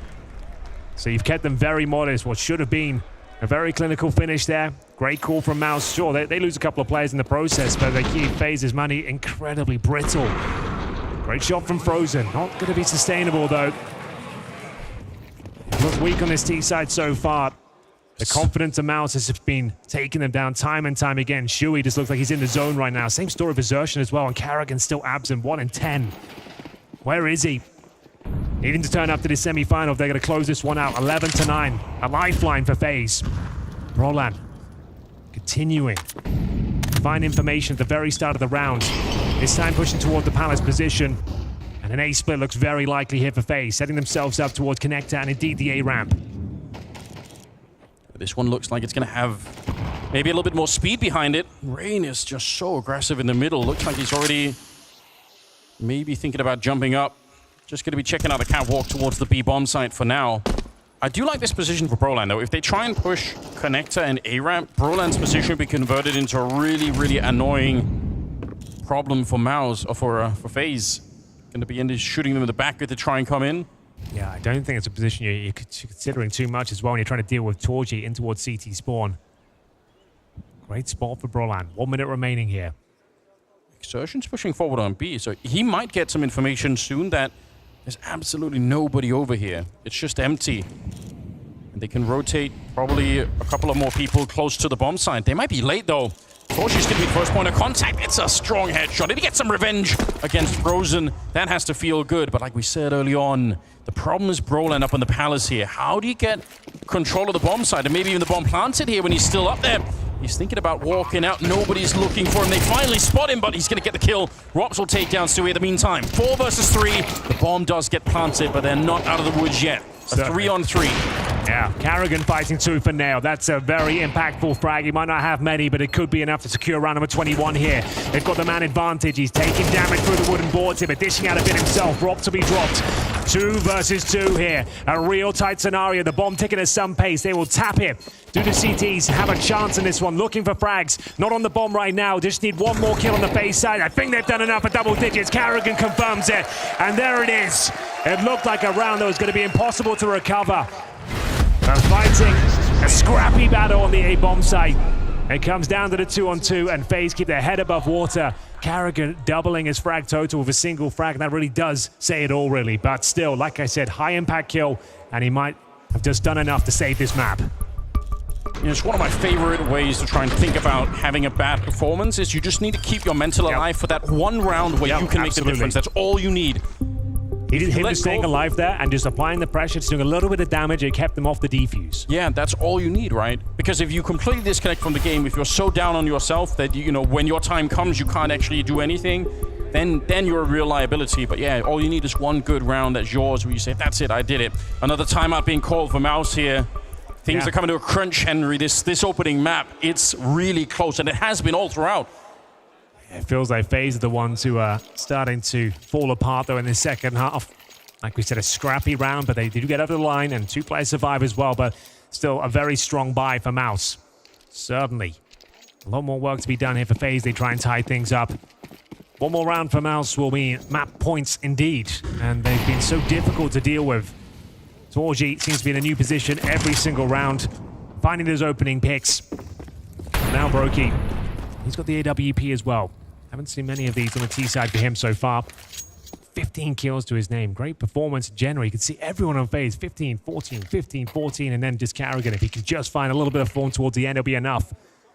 Yeah, the odd man out for sure. Exertion on the other side with 20 kills. Yeah, he's been killing it, hasn't he? Absolutely beastly performance coming out from him. All right, they actually stopped the smoke a little bit. Yeah, they did. That could actually be a problem.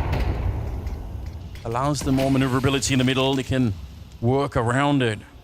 A clue to us watching with the minimap, the bomb making its way back through T-spawn. So that's where they're going to gravitate to. The confidence from Roland, it's like he's more than willing to take initial duels, find space on the map here, and another promising position as he sits at the bottom of the T steps right now.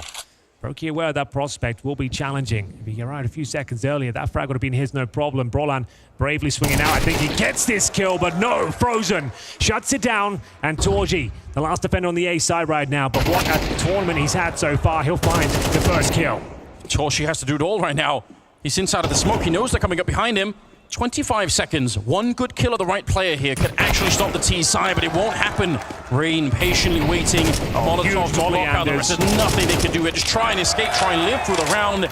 FaZe absolutely confirming the tie up here, 11-11. They should go for the hunt. Yes. They know if they can win this round, the loss bonus is not established. Bear in mind, it was MOUZ that are on fire, right? So their loss bonus is going to be at $1,900 going into that next round. It'll be FaZe on the precipice of map points. A return to form here, looking much better in the dying stages here of Mirage. Good flashbang, but Rain not checking the corner. It might not matter. He still gets the frag! Oh, I think Sue wanted to escape. He wanted to try and delay getting that kill because he knows if he gets the kill, even if that works, he is exposed. The rest of the team can come find him, so he wanted to be really sneaky with it. But that's a quad kill for Rain to get FaZe to 11. I didn't even notice the economy, but you're all right. MOUZ is in a lot of trouble here. Yeah, like this is what we're all talking about in CS2. Like on the CT side, you have a huge streak, 1 or 2 rounds against you, and look at the world of trouble they're in, ladies and gentlemen. Deagles, no armor. And it looks like FaZe are likely to post map point first here. It's been back and forth to say the very least. The MOUZ finally humbled here. Setting up the MOUZ trap, looking to snare FaZe on the A-bomb side. 4 players ready and waiting. And it's Brokey covering that connector. Brutal grenade, Exertion. He's great with the Deagle, but without the Kevlar, he'll be taken down very quickly there by Frozen.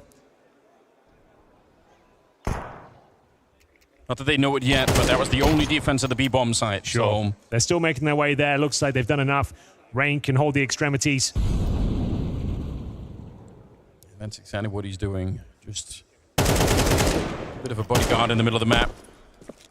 He's spotting out one, but yeah, they're realizing. I think Frozen is checking out the B-bomb side, so best case now is probably they get this AK off of Rain and carry it into the next round. I don't think they can do more than that. Good shot. But again, the bomb is going to be planted. The round is definitely going to FaZe at this point. Torshi catching a stray bullet there. Oh my. Okay. They really don't want to give up the AK, and I don't really blame them for it, but there is another one in play. Torshi surely going to be hunted down.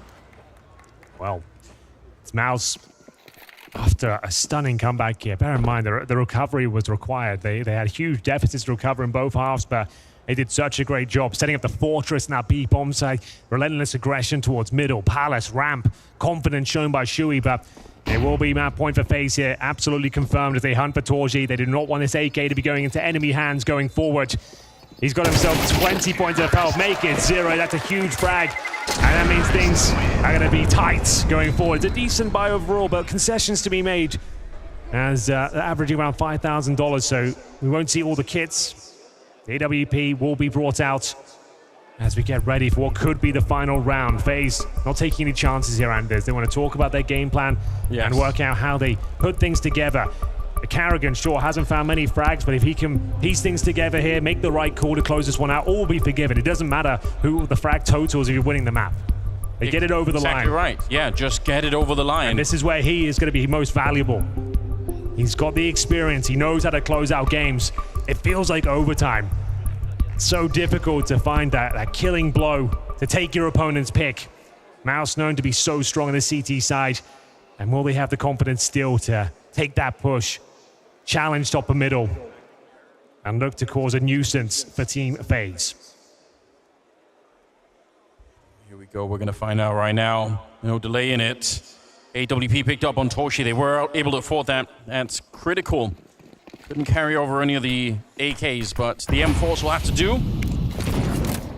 And a little bit more conservative. We've seen Rain at the bottom of mid really early on in a lot of these rounds, just trying to take up that space, but he's staying a little bit further back.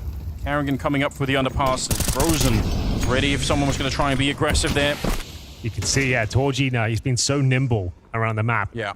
Different position almost every single round. Underpass, palace, ramp, A. And now this time tucking himself in towards the B-bomb side. Frozen will be aware of these tendencies, but if he swings out any further than he currently is, he's almost certainly going down. Prime real estate taken, and there it is, Torji. He'll find the first kill. 5 versus 4 here. Those two have really had a personal battle. They've been up against each other so much, and this time it's Torji's turn to take a big swing. Overtime on the line right now. That's everything that MOUZ are thinking about. The only thing that they're thinking about at the moment. Another 4 kills, and it'll be a reality for them. 3 people in the bomb site jumping through the smoke. Rob's landing a headshot, but they nearly line up. Broline could have made a multi-spray down there, but instead, Brokey will take him down, and they get the headshot onto Torshi. Rain cleaning it up. The bomb being planted now. Suhei trying to be the hero, but he walks right into the shot. It's Brokey with the double. And it's the newcomer, it's Jimfat in a 1 versus 3 to try and keep the dream alive here for MOUZ. I don't know if it's going to be possible. He doesn't have the kit or anything else to work with. It's out in the open. He's got 3 different angles to work with. They should have this on lockdown every single time. You can see he's already spent half the time that he needs just trying to find the first kill. He's going to run out way before he even gets close to this one. Brokey being annoying in the corner. Yeah, sure, Jimmy gets the kill, but it is too late. The rest, all they have to do is wait, and they know it as well. There comes the kill. FaZe to pick up the opening map.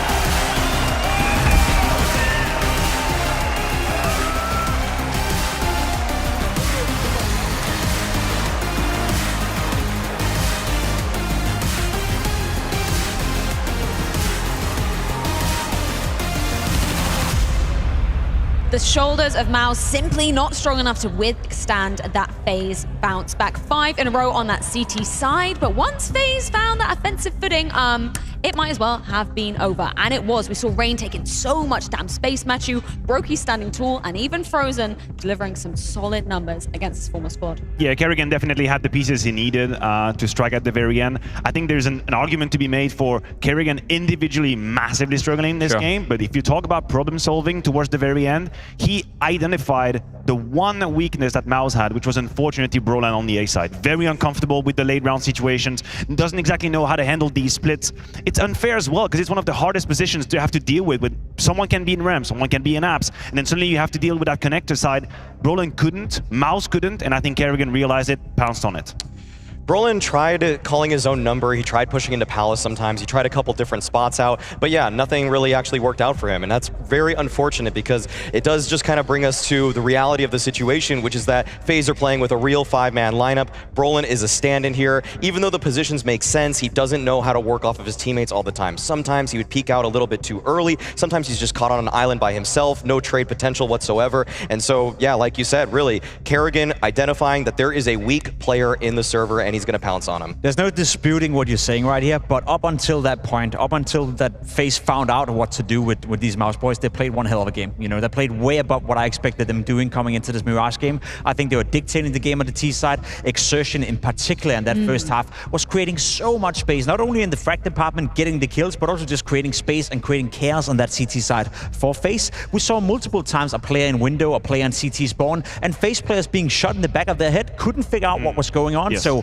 as much as it sucks for MOUZ losing this one, it was a good performance, but again, FaZe is just FaZe. They are a better team, they're a 5-man unit, they stole the best player, they should win. It feels a little bit sad as well that you finally get this performance out of Xerxen that I know he can put forth. When he's finding success, he's just such a playmaker, space creator type player, and he does not care at all. He's very reckless with the risks he take, and Shuhi did such a good job calling around that, calling around some of the positions that were found, knowing how to handle. It was a 4-0 start as well. We just have it here in the highlights, and from that moment on, you saw MOUZ knowing how to maneuver the late rounds, and I thought, damn, it's clicking, like it's happening. Xerxen is firing, Shui's finding kills as well. But unfortunately, all for naught, and that leaves me with a bittersweet feeling. Yeah, and it's a shame that, you know, they couldn't capitalize that coming into the second half, but just look at like how mobile Xerxen was being in that first half, Maui. So many different positions that he was going from that mid position. It was a formidable force for FaZe, you know, to have to be pushing back. Just a shame that they couldn't replicate it coming into that second half. It's a bit of a shame, but Xerxen, I think he has to be at least proud of himself. This was a pretty tough tournament for him so far, so for him to actually show up on stage right now, that actually bodes well for the future of MOUZ, maybe even into map 2, so at least he's got some legs underneath him now. Let's look at a specific moment where it was clear that, you know, Kerrigan had the keys that he needed, Matthew. We're going to be rolling round 21 because this was a moment where we did see Kerrigan having an individual frag, but it was the way that he was approaching this round as well, which, you know, it was kind of the beginning of the end for MOUZ. Yeah, very symptomatic as well. We see 5v5 with 40 seconds left. Brolan is going to misplay that position as far as I'm concerned, because now he finds the kill and he still commits while no other of his teammates are really in there. So you can argue it's communication, it's synchrony, maybe someone else should have realized, but I think this was a turning point. As far as I'm concerned, this is the moment where MOUZ have to win the map. It's a 5v4, it's a temporary 5v4 with the right positions, but they just not pounce together to close the clutch, and then the experience from FaZe shine through. What we didn't see in this clip was also Torsi clipping the shoulder of Kerrigan in connector. He was so close getting the second entry, which would have been a 5v4, and I agree with you, Brolan wouldn't have played the way he did had Torsi hit that shot. So it was so close for them to make it happen, and sometimes it's just that one shot that makes the difference. Unfortunately for MOUZ, that could have been it. Let's give some props to Rain during this map as well, because right from the offset, he was looking so sharp, a little bit slow to be starting in that second half, but once he was ignited, it was over. It was a classic MOUZ T side. They wanted to bully that A side. They wanted to test him time and time again. And Rain had a couple of rounds, a couple of moments where he shut it down single-handedly. There was a triple kill. There was the pistol as well. There was an M4 A4S round where he got, I think, 3 or 4 kills alone on the A bomb side. So Rain, I think he finished first half with 9 or 10 kills. But a plus 100 ADR, and he won rounds single-handedly. So yes, they wanted to put Rain to the test. He definitely passed once more. This was a class difference if you just compare it 1-to-1 for Brolan. And on top of that, the fact is that Rain, 1, he was confident and took some good fights for himself, but 2, is that if he needed to slow things down for himself too, he would be able to buy time for rotations. But round 21 was obviously a great example of just how Brolan not quite as comfortable as Rain. Yeah, he's a player that we know is going to be stepping up in these big occasions, on these big stages, very, very comfortable and experienced with them. Flipping on over to talk a bit about Frozen. He was putting up some stellar numbers. So what kind of grading would you give him in terms of this initial litmus test against his old what kind of grading are we using? I think we should go for like the A+, you know, we do the A, the letters? an F-. Letter grade. Yeah. All right, I would probably say like an A- probably. Like there's obviously more to it, but I think this was very strong from Frozen personally. I really like that there are moments in his already young tenure, very young tenure in FaZe, where he finds what I deem to be pivotal kills in clutch situations, in late round situations, where he has that sort of vista to know how to handle situations where he is far from being in known territory. I know there's experience with Kerrigan, I know there's experience with Robs, but after all, he's in a new system. You have to imagine sometimes he might be a little bit lost, but his analysis live of what's happening, I thought he wasn't really caught off guard. That's a strong Frozen performance. I'm gonna give it just a flat A. Like this is really good. This is a great Is A the max, or is A+ the max this for you? A+ would be just tournament MVP on top of that. Fair enough. I mean, you compare, like, what's great about this situation for FaZe as a whole in terms of the macro sense is just like, we're seeing like these one-for-one player swaps, and sometimes teams are like, oh, we need 3 months or anything like that. What are we talking about here? What are we talking about? It's one player. It's one player. If Frozen can do this, why can't Nexa do something like this for G2? Oh, wait. My bad. Yeah, they ain't here. They're on the plane home. Pimp, you are a harsh professor, a harsh grader. Would you agree with these A-, or are you... I think the impact he found on the T side in particular gives him the A grade right there. I think he played well. It's a player that, as we spoke about, you know, replacing Twist. And one of the things that was known for Twist was that he would sometimes fall out of the games. Would not see Twist for 4 or 5 rounds. All of a sudden he'd pop up with a triple kill or a multi-kill in the most important situation. I feel Frozen is more the type of player who would be silent for a couple of rounds, then come in, then be silent for a couple of rounds, then come in. A little bit more consistent is in his delivery and in terms of impact on the server. So yes, I'd give Frozen an A for this performance, but overall the tournament so far, he's doing well for himself. I haven't pointed towards Frozen and been like, yeah, we can see you or we can see you're not fitting into the system. And as you said, it's more so I guess a compliment to FaZe and Kerrigan for integrating him in that way. Obviously, MOUZ, you know, taking a bit of a breather. Now we've got a bit of a break between maps. Where do you think the mental is going to be for them at the moment? Because they almost had it in the palm of their hands, their map pick, and then FaZe happened. Of course, I mean, there will be disappointment after map 1. You cannot help but shake the feeling that you were in a commanding position. But I will say, if my argument is going to be that there is no pressure and you should have fun, that argument cannot fly out the window after map 1. That would be kind of, you would be shooting yourself in the foot. You have to maintain sort of that attitude towards it. I mean, obviously there will be regrets. I think you just move on, honestly. There's not a whole lot. You are given limited tools, limited situations of what you can do with it. Just make sure you keep your calm on point. Make sure you keep the spirits high. That's the best you can do in that situation. What makes it difficult for MOUZ is that they're well aware that Mirage was their way into this series. You both did 2-1 for MOUZ, or at least they could win 2-1. And the only way that could happen, I feel like, if they were to win Mirage, they didn't. And we said the same thing about G2 when they were playing NAVI. NAVI ended up losing their own map pick in the very first game, and then they ended up winning the following 2, surprisingly. But again, I don't see with Broland, I don't see with MOUZ going up against FaZe, them having the same tenacity to go in there and replicate that performance. So for my money, the only chance MOUZ had was on Mirage, and that's it. You're accepting that fate, Maui? You sold? Yeah, I mean, I thought it was going to be 2-1. Both teams win their own map picks, and because that hasn't happened, this is looking pretty sharp for FaZe. Yeah, things going to be an uphill battle for MOUZ moving on forward as the pick of FaZe does lay in wait. But not before we head things to a quick break. When we're back, Overpass on the horizon and potentially a chance for FaZe to make it to yet another grand final in CS2.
Overpass, the pick of FaZe coming into this semi-final. We've seen them already play it once at this tournament, but flipping on over to the other side for MOUZ, no data thus far with this roster.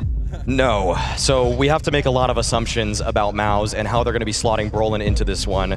And so we think about where Frozen was, the gaps that he's leaving. Brolin can go 1-for-1 for those. For CT side, that would be the A Rifler. For T side, that would be the B Lurker. Brolin wasn't really a B Lurker until the very end of his tenure with NIP, and he didn't really do a great job at it. And I think that's why, if we think about why FaZe picked this map, their win rate on it is not that strong, but they know that Brolin is going to be in a hectic situation because he has such hugely responsible positions and roles for this map for MOUZ. And they've already shown on MOUZ that you can target him, right? We discussed it coming into the first map right here, that the reason FaZe ended up winning was they localized the weakness, which was Brolin on that A bomb side. So you bet you they're going to be under a lot of pressure when they come into Overpass as well. Brolin not feeling comfortable, Brolin coming from NIP, who constantly was switching around players, config A, config B, then res A, res B, Brolin B, A, B. I don't even know at this point, right? It didn't make any sense to anyone. So I don't think Brolin is feeling, you know, particularly comfortable coming in after that Mirage game. NIP probably traumatized him on Overpass. They've changed 7 times their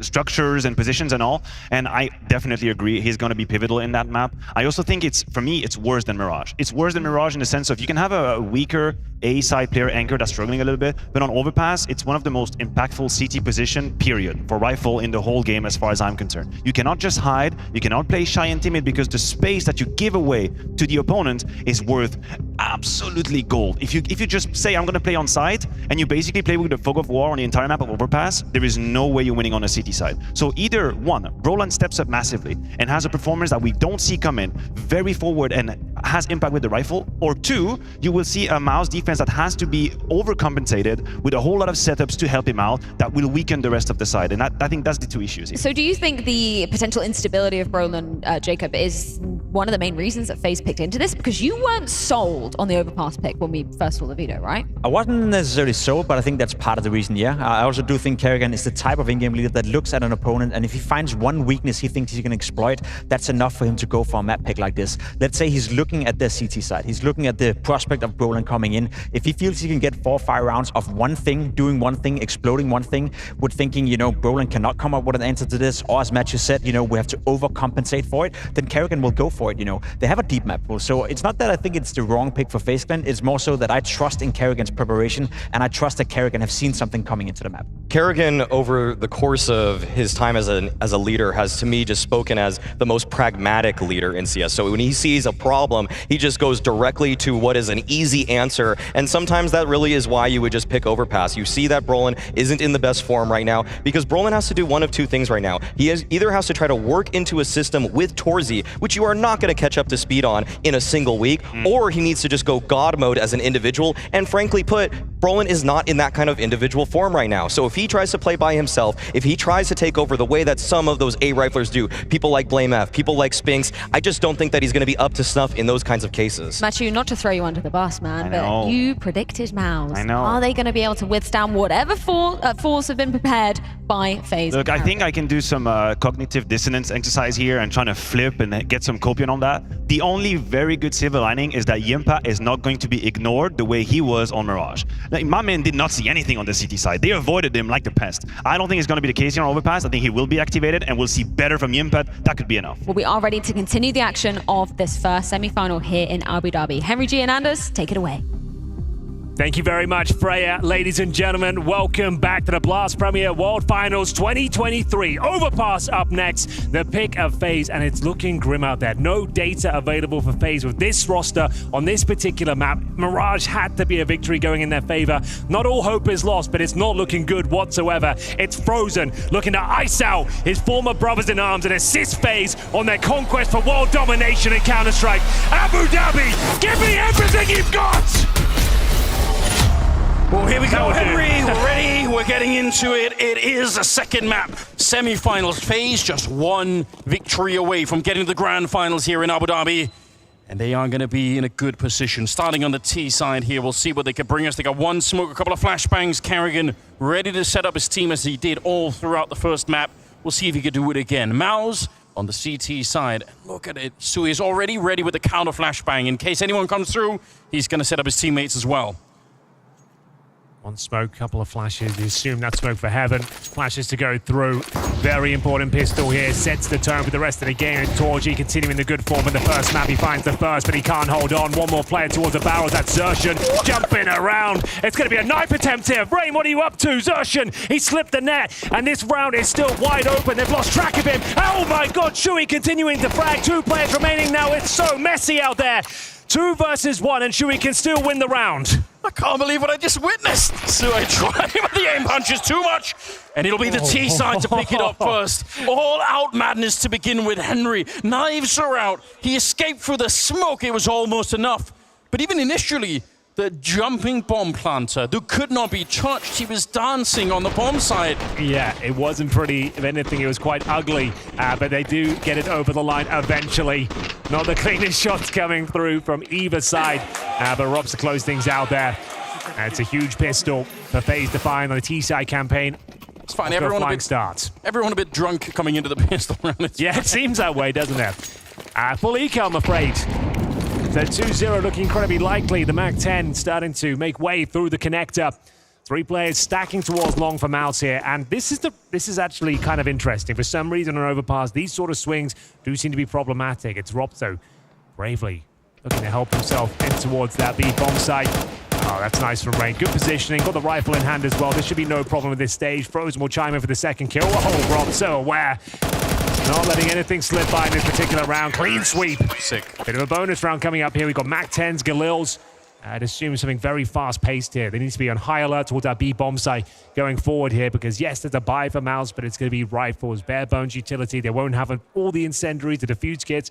If they get through with trades, especially the fact they've got to consider helmets here as well, Anders. They know they're up against Galils and MAC-10s. It's the grenades are going to be lacking. So towards you, the AWP, no Kevlar, no grenades. Incendiaries missing on a couple of 3 players now. Very, very difficult round, especially against a high-flying FaZe who are going to be bringing a lot of speed and pace to this particular round. There's only 2 people with helmets on the CT side, so, you know, the Galils, the MAC-10s, they are going to be dangerous. We'll see if they can avoid the headshots here. Oh, she's got the right idea, but I don't think they realize Rain is already this deep in. Look at that instant shutdown. No helmet on Brolan, sorry, and he just gets blown up. But a nice return. Torshi's able to catch Rain before he can escape. Still a 4-on-4, but this bomb site. On a map like Overpass, considering the context of the round now, there's almost no grenades. A 4-on-4 desperately favors FaZe. It does. CTs need to be proactive at this point, finding a bit of information elsewhere. They've read it relatively well. They've still got a bit of a stack over toward this side of the map, but what a brutal flash. Karrigan finding some form now in the semi-final. There's 2 massive kills. Can he get the 3rd? You better believe he can! The in-game leader back on the server, it seems, as he manages to win the round almost single-handedly, Anders. Back in his element with the MAC-10. He gets more kills in that particular round than he did in the entirety of the first map. You're to rub it in, but still, he's back, baby. Yeah, who cares? They won the first map, and now still hunting for Torshi. Here's what they're doing. Rops is going to go down as well. I swear, Karrigan and Boomich, they have some sort of spiritual connection, like in-game leading with the MAC-10s. Like there's something about their playstyles that overlap a little bit. It is funny how that works out. Torshi looks like he's going to be able to save the EWP, so I guess that's good news. That's like a sign of life here for MOUZ, but FaZe, they are happy to lose 3 people in this round. Just win it. Oh yeah, like we said, it would be something a little bit hoppy. Something fast-paced, couple of good flashbangs there. Karrigan helped himself to a couple of freebies. They were absolutely rocked by the flash. Getting an opening frag, you can see nothing could be done by Xerxen. Took a face full of it, and the 3rd kill, no problem. Even with the helmet, Shui can't answer back. Karrigan got some pep in his step now. That's what he needed to revitalize himself in this semi-final, Anders, and he certainly delivers on all fronts here. A sigh of relief, but as you mentioned, the all being saved, and the form Torch is in right now, I don't think this round's a foregone conclusion. Sure, it's an eco otherwise, but this guy, he hasn't been missing much. Did he have the little rocks on his table? He did, yeah, the minerals, the gems. Did he have in the first map, though? Yes, he did. Okay, I was just, you know, maybe they made a difference. Torshi taking up Frozen. Oh, and there's the CZ 75 and Exertion. 2 kills going the way.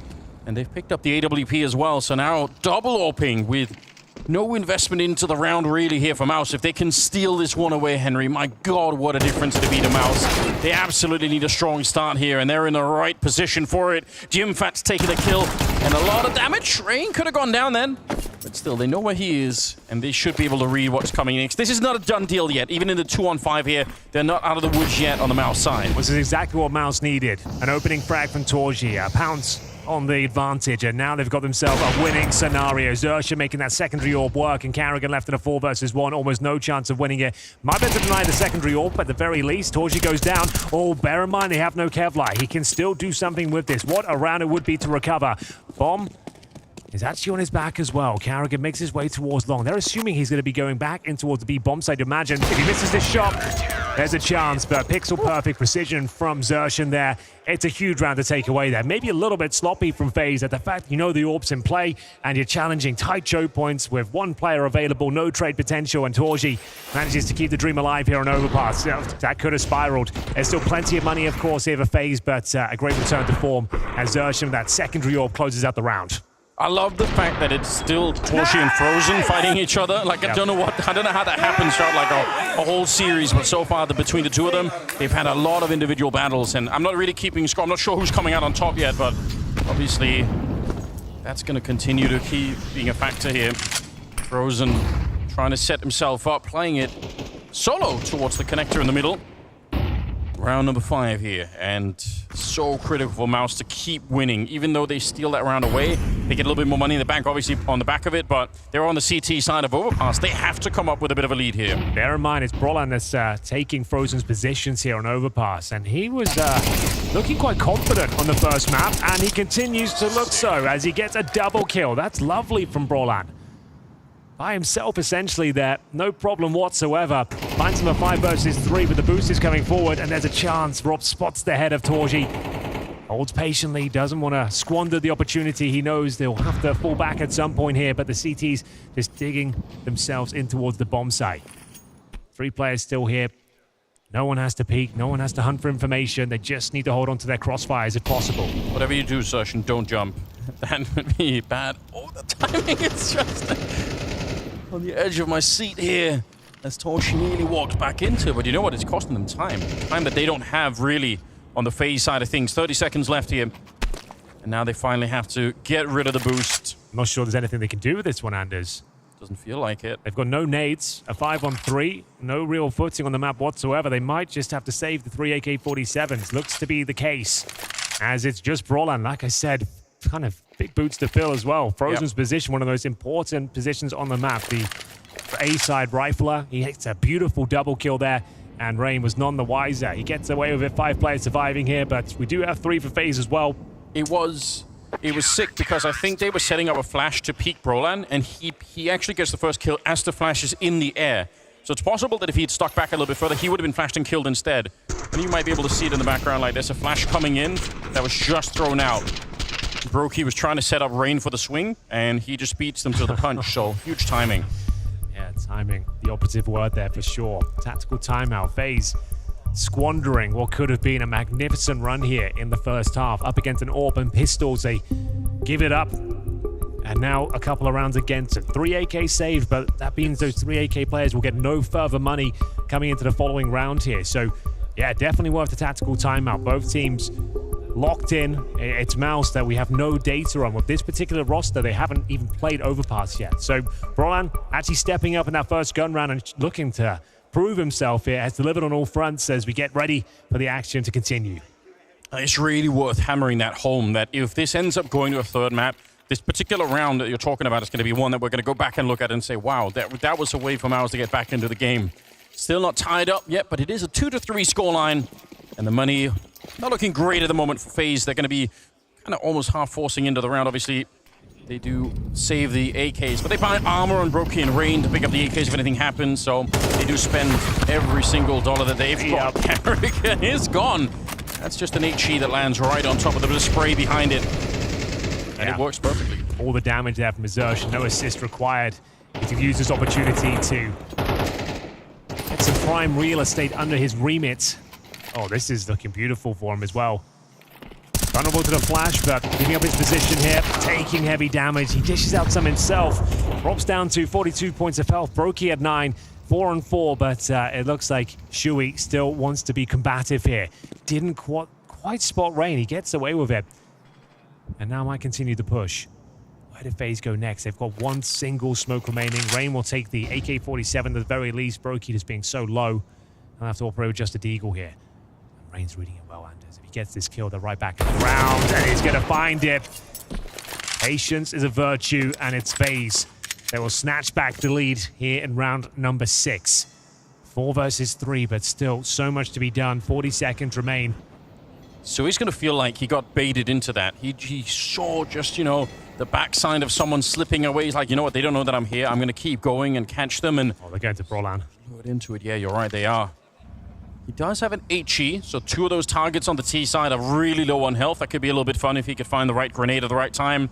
But even worse, speaking of time, 17 seconds left. So this is going to be just an all-out stomp to the bomb side. No slowing it down. They just have to rush him in, get the kill instantly, get the bomb planted. Frozen is dropped, and that's the bomb on the ground. Oh my God! It's Brolan with an insane transfer. He keeps it going. It's a quad kill. He saved his team. Doubters in shambles. Brolan is delivering on all fronts here on Overpass. What a magnificent display of skill there with the AK-47. I was about to say he needs at least one here, and he takes every single FaZe member down. Huge quad kill here with the AK-47. Brilliant transfer and a stunning finish. As there's no bomb planted, and will be MOUZ to tie things up. Maybe there is something to be said about this second map. Brolan is looking rock solid out there. Full eco for FaZe as we go 3-3. MOUZ almost guaranteed to take the lead here, and there's just flames everywhere. They have to run through towards the fountain, and it's Brolan continuing his rampage. I can't even remember the last time I've seen Brolan smile. I wasn't sure if he had teeth at all. Like, this is such a rarity. When you think back to the early Fnatic days, it was Overpass where he was such a shining star for them. Yeah, he was using the Kree primarily, but still, that's where he really made a name for himself. He's no stranger to this map. It's not like he can't play it, but we just weren't sure what sort of level to expect. But a world-class one seems to be the case, Anders. He gets himself, what, 6 kills now in the last 2 rounds? Yeah, not too bad. Awesome. I mean, the pressure's really off when you're a stand-in, and he's living up to the hype right now, recovering some of the shine that was around him when he was in the Swedish scene. And it wasn't for nothing. It wasn't just overhyped. Like, he really is a strong player. But it's been hard to show that through all the mix. I mean, I think Jacob brought it up, like, on the desk, how much back and forth there's been in that NIP lineup with roster changes and with positional changes and just all kinds of madness here. Hello. Robs is obviously dead, one way or another here. He's gonna have to he's gonna have to pull the trigger. It would have been nice to go with the knife, but in arena games, that's a risky maneuver. Yeah, we can't throw the knives yet. Not yet. Yeah, it's coming soon, I'm sure. There it is. That was the full eco for FaZe. Not really much to report. Nothing to write home about. Yeah, but we have to tie it back still to that round with the single AWP, right? Like, this is the rippling effect from that one round. Absolutely. Still. They haven't recovered since. That's now going to be 4 rounds in a row. MOUZ looking solid on their CT side. We've been saying that all tournament long. They set up the fortress. It's difficult to penetrate. And they've got AK-47s in their ranks as well. Xerxes and Brolan doing a great job with those rifles. So much damage taken at the start. Torji, always a thorn in their side. He seems to be everywhere on the map. It was Brolan that was patrolling the fountain position before, but now the AWP has been tagged in. A little bit of a jump there, just to try and get some information. Rain going to be calling it into his teammates, saying, yeah, someone was definitely out there. Dangerous position for Suhe here to get flashed, but he's trusting Torshi to hit the shot if that actually comes through. So we'll see a lot of pop flashes to throw in here. They're going to be Molotoving out the tree to begin with. He's trying to play that anti-flash position, and Torshi was flashed as well. So the little setup they had doesn't really work out, but maybe it's fine anyway. Brokey's out. It's Rain. Yeah. Norwegian AK taking down Torshi. What a shot that is. And in the meantime, Frozen in the middle towards Connector, taking down Brolan. When it rains, it pours. 2 beautiful headshots there. I can't believe he had the audacity to take the second challenge and come out on top as well. A lot of work to be done, though. Not a foregone conclusion. This one is not set in stone. As we'll see, Rain continue to push. It's a pretty underwhelming smoke. He still has vision. He'll probably continue the push here. So Rain residing at A as his teammates get ready towards B. He has managed to puncture the smoke. At least sitting inside it for now. And both CTs are here. Like I said, this round's not over. They can still pull this one back. 20 seconds. Yeah, they're pushing the bomb side where the last two CTs actually are, but Exertion here, if he get this kill and stop the bomb, it's not going to be possible. Frozen, a triple for him. He was lights out in the opening map, and he started to get warmed up once again here on Overpass, which is terrible news for MOUZ, obviously. Game is tied up one more time. Yeah, back to their winning ways after giving up 4 in a row, courtesy of a stunning rain sequence here. It was looking so good. That flashbang just to find his initial kill. The protection of the rock keeps him alive. Brokey gets dropped, but then, wow, Torji, face full of lead there. Frozen to close things out. Beautiful finish, and the money still absolutely fine here. One more buy, I would say, in the bag, as MOUZ will present another strong setup. Trying to run the gauntlet on both sides of the CTs that will have short control here. Controlling the water. Looking to maybe get some info, and Torji, like we said, he is in a different position every single time. He's been finding these opening frags left, right, and center, to say the very least. Cannot be understated his impact he's had so far on these CT sides. Yeah, definitely keeping them above water in a bunch of rounds. See if he could do it again. Of course, it's Frozen on the other side. I don't know what it is. Some sort of magnetic connection between those two players at the moment, trying to find each other across the maps. Frozen being put under a lot of pressure there, and he's actually afraid that they're going to run him down, so he'll put down the Molotov. There's fire everywhere. Grenades raining in. They're just exchanging them. Flashes coming out now. And Brolin trying to crouch in. He's going to get the kill on Rain. He'll get Torji. He'll get Frozen as well. And it's Torji to find it. It had to be 3 versus 5. And if they can just fall back from this, they don't have to keep fighting, then they're going to be fine in the round. It's Arrogant trying to weave through the smoke, but it's Xerxin one step ahead of him. This is looking like a world-class CT side, I have to say. Applying so much pressure, not allowing FaZe to get comfortable in any stretch of the imagination now. 5 versus 2. This will rupture the offense. The money will be very low going forward. It's up to Brokey and Robs. A tag team duo that is formidable, to say the very least, but so much to do. 15 seconds remaining. I think they might have to save. They had to before. They saved the 3 AKs, and yeah, you're right. No way to get into the bomb site and get the bomb planted, so MOUZ will take another round. They don't lose anybody on the CT side. Probably great news for them. Torji and Brolin, Exertion getting the last kill there on Carrigan. They're feeling it. Frozen. Absolutely melted here. Double Molotov. He did everything he could to try and stay alive. He absolutely did, yeah. They knew exactly where he was. Oh, Carrigan, after finding some early success here, things starting to get uncomfortable once more. And it will be a force buy by the looks of things, as FaZe. He's okay. Rain taking the only real concession with the Tech 9. So lots of utility here. MOUZ taking the lead as we get into the closing stages of this first half. It's 5-4 on the CT campaign for MOUZ. After being down 3-0 once again, bear in mind they're yet to win a pistol in this series thus far, but they always recover it. Which is great news. See if we can get Brokey activated into this first half. He's 1-6 at the moment. He's got the bomb sort of a little bit further back. Going to be setting up some grenades for his teammates. But obviously, he was very good on the opening map, so I don't doubt that he can still put it into play. Here's Rops taking down Exertion, ready for a second. It's Jimfat going down. He's had a tough game as well on the second map. Zui trying to keep the dream alive. Defending the bomb side is Brolin. The spray is magnificent. Now the pistols come out. A battle against Rain on the other side, and somehow Rain will come out on top. Torji cracking his angles as he drops down onto the bomb site. Pulls out the AWP, but he can't get the job done. Frozen will take him down. I don't know what the score is at home between those two, but I'm going to want a full report at the end. I love it from Torji, though. He knew that Rain was low, hoping to bring it down to a 1v1 as quickly as possible before they could link up. Unfortunately, though, making the sound cue, actually missed the water entirely, took a little bit of damage en route. It felt like the round was already over, though.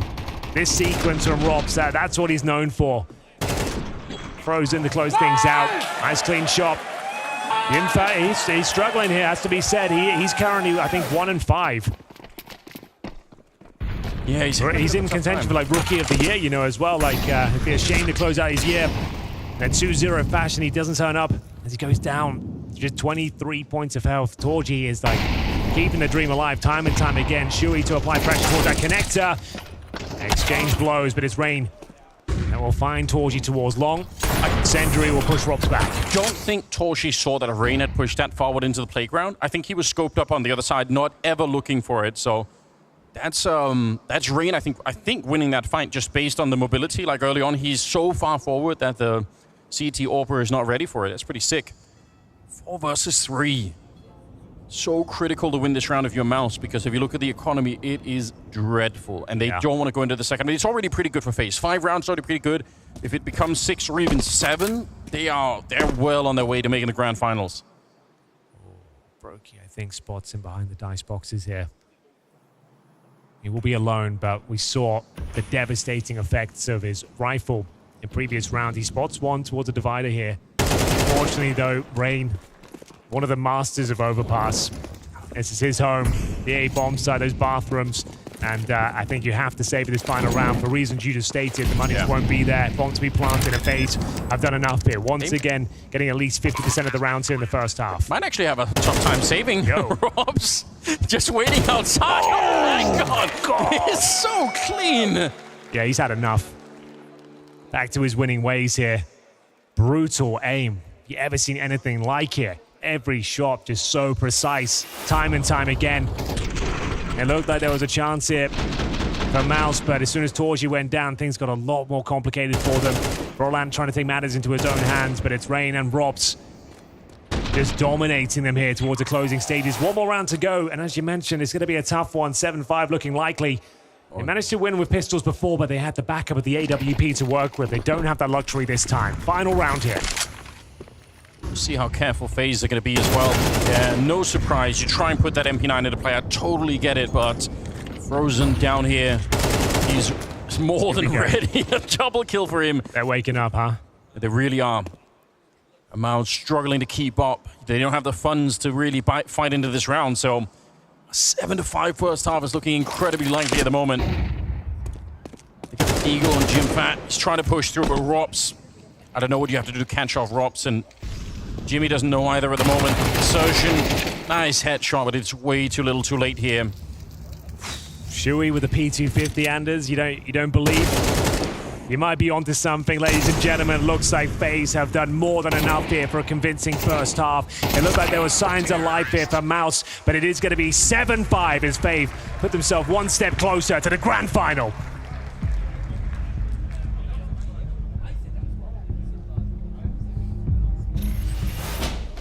Hey! I'm a little worried. It's not like you're gonna hit it that straight anyway. Come on. Whose team are you on, bro? We're here in the always sunny Abu Dhabi for the Blast World Finals 2023. Obviously in Counter-Strike, the wide swing is most important, but here at the Yaz Links, I'm thinking it's all about the backswing. I think it's about time we go find our professional Counter-Strike players and hit the greens. Let's head out.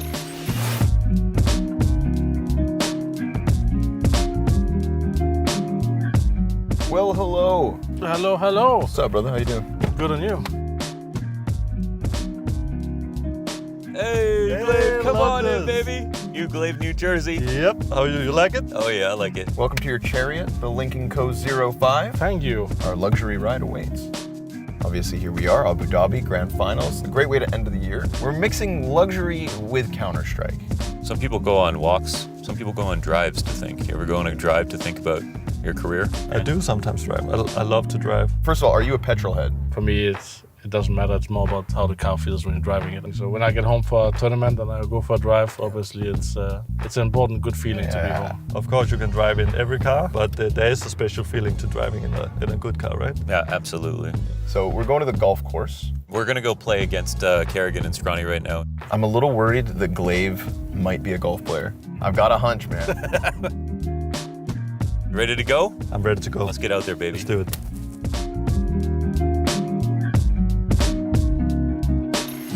All right, so it seems our ride of luxury has led us here down to the tee-off, boys. The winner walks home with a golden Lincoln Co. jacket. Best of luck. Since I just won the knife round, I'll go first. Congrats. You can go first. Good luck, then. Good luck. We'll take it. All right? I'll remember that. Good luck. What is the tactic? Hit it hard. I just got to check the wind. You got this. Dream big, Connor. Yes, sir. Hey, you guys mind? I'm going to go find my ball. Yes, let's do it. Your third ball. Yo, I got it. This doesn't feel like a punishment. I feel like the grass is harder. Good job. It was a warm-up. It was a warm-up. Yeah, okay, bro. It's not like you're gonna hit it that straight anyway. Come on. Whose team are you on, bro? It's just another major, baby. Last shot before went to the sandbank. Oh my god. Oh. Nice. 8 and 9? 8 and 9. But it was the best shot of the night, right? Yeah, it was. All right, so here we are, end of the second hole. So with that, we win, which means we get to ride home in style in the Lincoln Co. 05. Yeah, whatever, man. We've won a lot in our CSGO careers, so I can be humble in defeat here. I will put on you. There you go, sir. This is good for you, sir? Good, thank you. You have a good evening, and Looking sharp. our 05 is waiting. We gotta go in the golf carts? Yeah. Oh, come on, man. Guys, I want us to play with fucking confidence. Let's fucking go, boys. Nice. I love you. Holy shit. Jimmy can reset. Nice! Nice! Insane, Adam. Nice story. Ducks. Nice! Good round. Man. That long, that long. Nice. I didn't know how you killed him, bro, but because he didn't pick you. I just wallbanked it. Oh my god. There's... Nice! Good T-side. Sick play, Hopper. Good T-side indeed there from FaZe, picking up another pistol, getting that 3-0 conversion. There were a spree of rounds there from MOUZ. It looked like at one point Broline was going to carry them to success, but towards the end the skill was just shining so bright for FaZe. Brutal shots coming in from Frozen, Rops especially, and MOUZ yet to win a pistol in this series, Anders. They need this one to go in their favor. They absolutely do, but it's being very tricky. Frozen lands a headshot to begin with. It's Jimfat to get one back, and they're going to go. They already made contact. They might as well follow through. Smoke up on the high ground to stop anyone from coming in, but there's 3 people still at the site. The USPs are just whittling them away, and it's going to be an overwhelming advantage at the beginning of this round for FaZe. Torshi, the last one here. The bomb is already on the site. He gets a good headshot, but he's got another 2 kills still to find. And look at how they've positioned themselves here, Henry. A crossfire once he walks onto the site. I don't know if he's going to be able to do this one. Kerrigan waiting. And on the other side, it's Rain. Pistol master, if you've ever seen one. Minute on the clock here. He's going to be found right away. They can't win the pistols, Henry.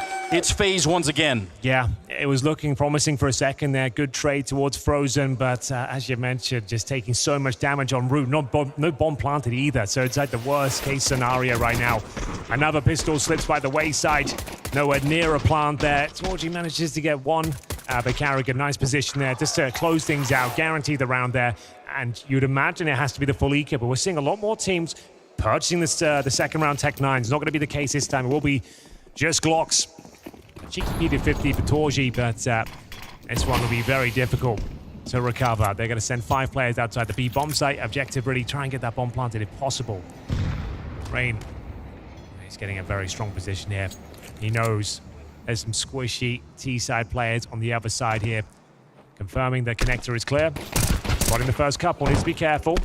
Yeah, you don't have too much damage here. Like, giving up a rifle in that position could be problematic. Oh, I didn't even notice. The XM down. Oh, no! 3 kills. Make it 5 as Robs close things out.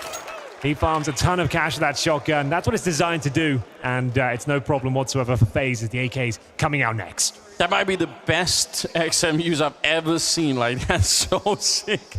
You're right, like the perfect position. You imagine the echo in that tunnel when you fire off a shotgun shell in here. Like, that's everyone's going to be deaf right behind it. It's so efficient. Sickening. They get slaughtered inside. Brokey, a little smile. A right smile, I like that. He knows what he's done. That means he's got so much money. The AWP is no problem whatsoever. And that could be problematic now. Brokey will have free reign of the map. 9-5, Henry. This round is everything to MOUZ. If they lose now, they're so close to getting knocked out, losing the semifinals, and FaZe into the grand final. Abu Dhabi time is over for MOUZ. I think they need to win this one, and it's Jimfat. There we go. He's been so quiet on this map. Had a hard time defending the B-bombs out of the CT side. They need him right now. Yeah, one of the most impressive rookies I've ever seen, so I wanna see him activated now. That's a good step in the right direction at the very least. Challenging Robs in a 1v1, nailing the headshot, takes minimal damage. They've got the opening frag. It'll be Brokey to re-smoke the monster position. Rotates over towards Heaven as well. 1 minute remaining here. In terms of execution potential, we still have a couple of smokes, a few flashbangs and a Molotov on the MOUZ side as they explore their options towards long. Bear in mind, Broki's actually vacated the area now. He's over towards B. And we'd be frozen. Actually alone at A for now. We've got the FAMAS as well, so far from ideal. Broland is trying to keep the B players interested that side of the map. Yes. Broky, though, not feeling it, not taking that bait. He's deciding to back up Frozen, who desperately needs some help. Yeah, Frozen's seen him out along. He instantly knows, I'm in a little bit of trouble here. It's a lot of damage onto Jimmy. He eats the entire grenade, running up behind. Kerrigan, a little bit too much speed, but Frozen is still up front, and he's going to be taking down Jimfat. 3 versus 3, 15 seconds on the clock here, and that's a disaster. Rolling goes down. The FAMAS has done so much damage. Plenty enough. Double kill for Frozen, but he won the round just by sticking around. There's nothing they could do now to try and plant the bomb. No way to win it. Rain will close things out. And there we have it, double digits confirmed. It's Frozen. Great little maneuver there, Andy. Like I said, he only had the FAMAS, but my God, did he ever make it work? That was a 5-on-4 recovery. A must-win round, as you mentioned. MOUZ, again, don't get the bomb planted. Broky rotates in the nick of time, and fantastic self-preservation as well. Once Broky gets the penultimate kill, he knows if I go down here, there's still a chance he can plant. I need that pressure still to be applied, so he has to look for frags instead of guaranteeing the C4. And now, yeah, tactical timeout. First used. I just heard nothing fancy required here. And now this one's slipping away from them. This is not the performance they were looking for. Again, both pistols slipping away. The exact same story on Mirage. They could just got one of those. And could have been a different story. You know, it was immediately when we discovered that it was going to be MR12 and CS2 instead of MR15. It was the first conversation everyone was having. Yeah. Those pistols are going to be super important. We haven't seen the changes to the economy that could be coming at some point. So that means you lose all the pistols in a semifinal like this. Yeah, you're really far behind. And the effects of that are being felt right now for MOUZ. 10-5 the scoreline. Nothing fancy is required is what Cyclone was saying. See if they can find a round just off the basics here. Same setup they had before with the Glocks, but this time they've got a bit of utility and some Tech 9s, a bit of firepower as well. They're going to have to run through. They've actually done quite well. Kerrigan, though, double kill. Takes one from the grave. That's Yimfat taken out of the equation, and that's all their utility expended, I'm afraid, here. So the chances of recovering this one are very slim indeed. They are able to recover the rifle, of course, and now left with just a MAC-10 with Kevlar in the hands of Brolan. P250, a Tech 9. These players don't have Kevlar themselves, so they're hoping for some over-aggressive CTs to get inquisitive and overstep the mark potentially, but I just don't see a world of that happens. There's nothing to recover, there's nothing to hunt down. Yeah, first player's been spotted towards shore. Joining in a flashbang to set up any kind of kill, and they're getting spammed through the wall because why not? Kerrigan, 11 kills to his name. Such a different performance from what we saw on the opening map. Absolutely made up for it here on the second one. 40 seconds and a desperate run towards the A bomb site. Frozen gets the jump, he gets the early information, he knows that they're coming. All he has to do is stay alive here. Let's get a bullet to the face, but Rops is going to show up just in time for the crossfire. And they will close out the round. They are so close to making another grand final. This FaZe team, with the addition of Frozen, it looks sick, doesn't it? It really does. Bear in mind here, he's a former MOUZ player. They were calling him the young veteran. He was there for so long. He kind of built his career in that organization. Yep. It's quite poetic. It hit them in the semi-final, and unfortunately, Jimmy, he hasn't turned up in this second map. Running out of time and space as they do prepare for another gun round here, but it has to be perfect from here on out. FaZe just need one more round, the series, and indeed grand final point. And, you know, talk about Frozen, like, he's also replacing Big Shoes and Twists, obviously, so it's not easy to do that. Twists, obviously, an absolute world-class player. He's top fragging once again. Yeah. 14 kills to his name. Completing the betrayal of MOUZ here. You know, personally, he's not sending anyone else to do it. It's like, I'm going to get you. Him and Torshi with a long battle across these two maps. That in itself has just been fascinating to follow. But the truth is, FaZe are 2 rounds away, and they know it. All of the pressure is on MOUZ right now to come up with something absolutely magical here. Otherwise, they're going to get swept away by the tides of FaZe. Bomb leaning towards the restrooms. Robs, he's in such a forward look. They don't have to have anyone on the B bomb side, Henry, because they're so far outside of it. He's got vision towards short, the doors closed towards connector, and Brokey on top of the dice boxes here. He's seeing that execution come through. Oh, they flashed themselves a little bit there. Oh my god, that grenade does about 100 damage. Brokey the first kill. Torji to answer back. Round not done just yet. Brokey will block their path towards the bomb site. Another grenade deployed as he repositions towards the truck. And the flank is already coming in. Rain is already hot on their heels. There's the shot to take down Torji, but they're in the smoke. They just barely escape. Karrigan hiding in there with them. They're trying to plant the bomb, but Karrigan, he stuck through. They didn't know. And that's going to stop the bomb plant for a second. Rain gets another kill. It's a 1 versus 1 and 10 seconds on the clock. Oh, Roland to save them right at the end. If they were going to have a crack at this semi-final, they must win that round, and they do.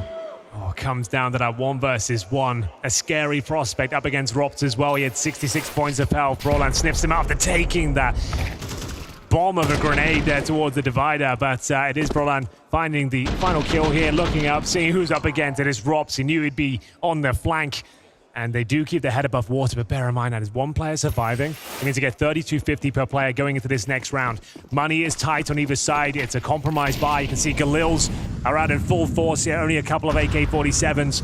The AWP was not recovered. Roland given the AK. First kill, not quite connecting there for Brokey. A couple of misses here today. Towards long we go, and he is under a lot of scrutiny. Jimmy doesn't get the better of Robs this time.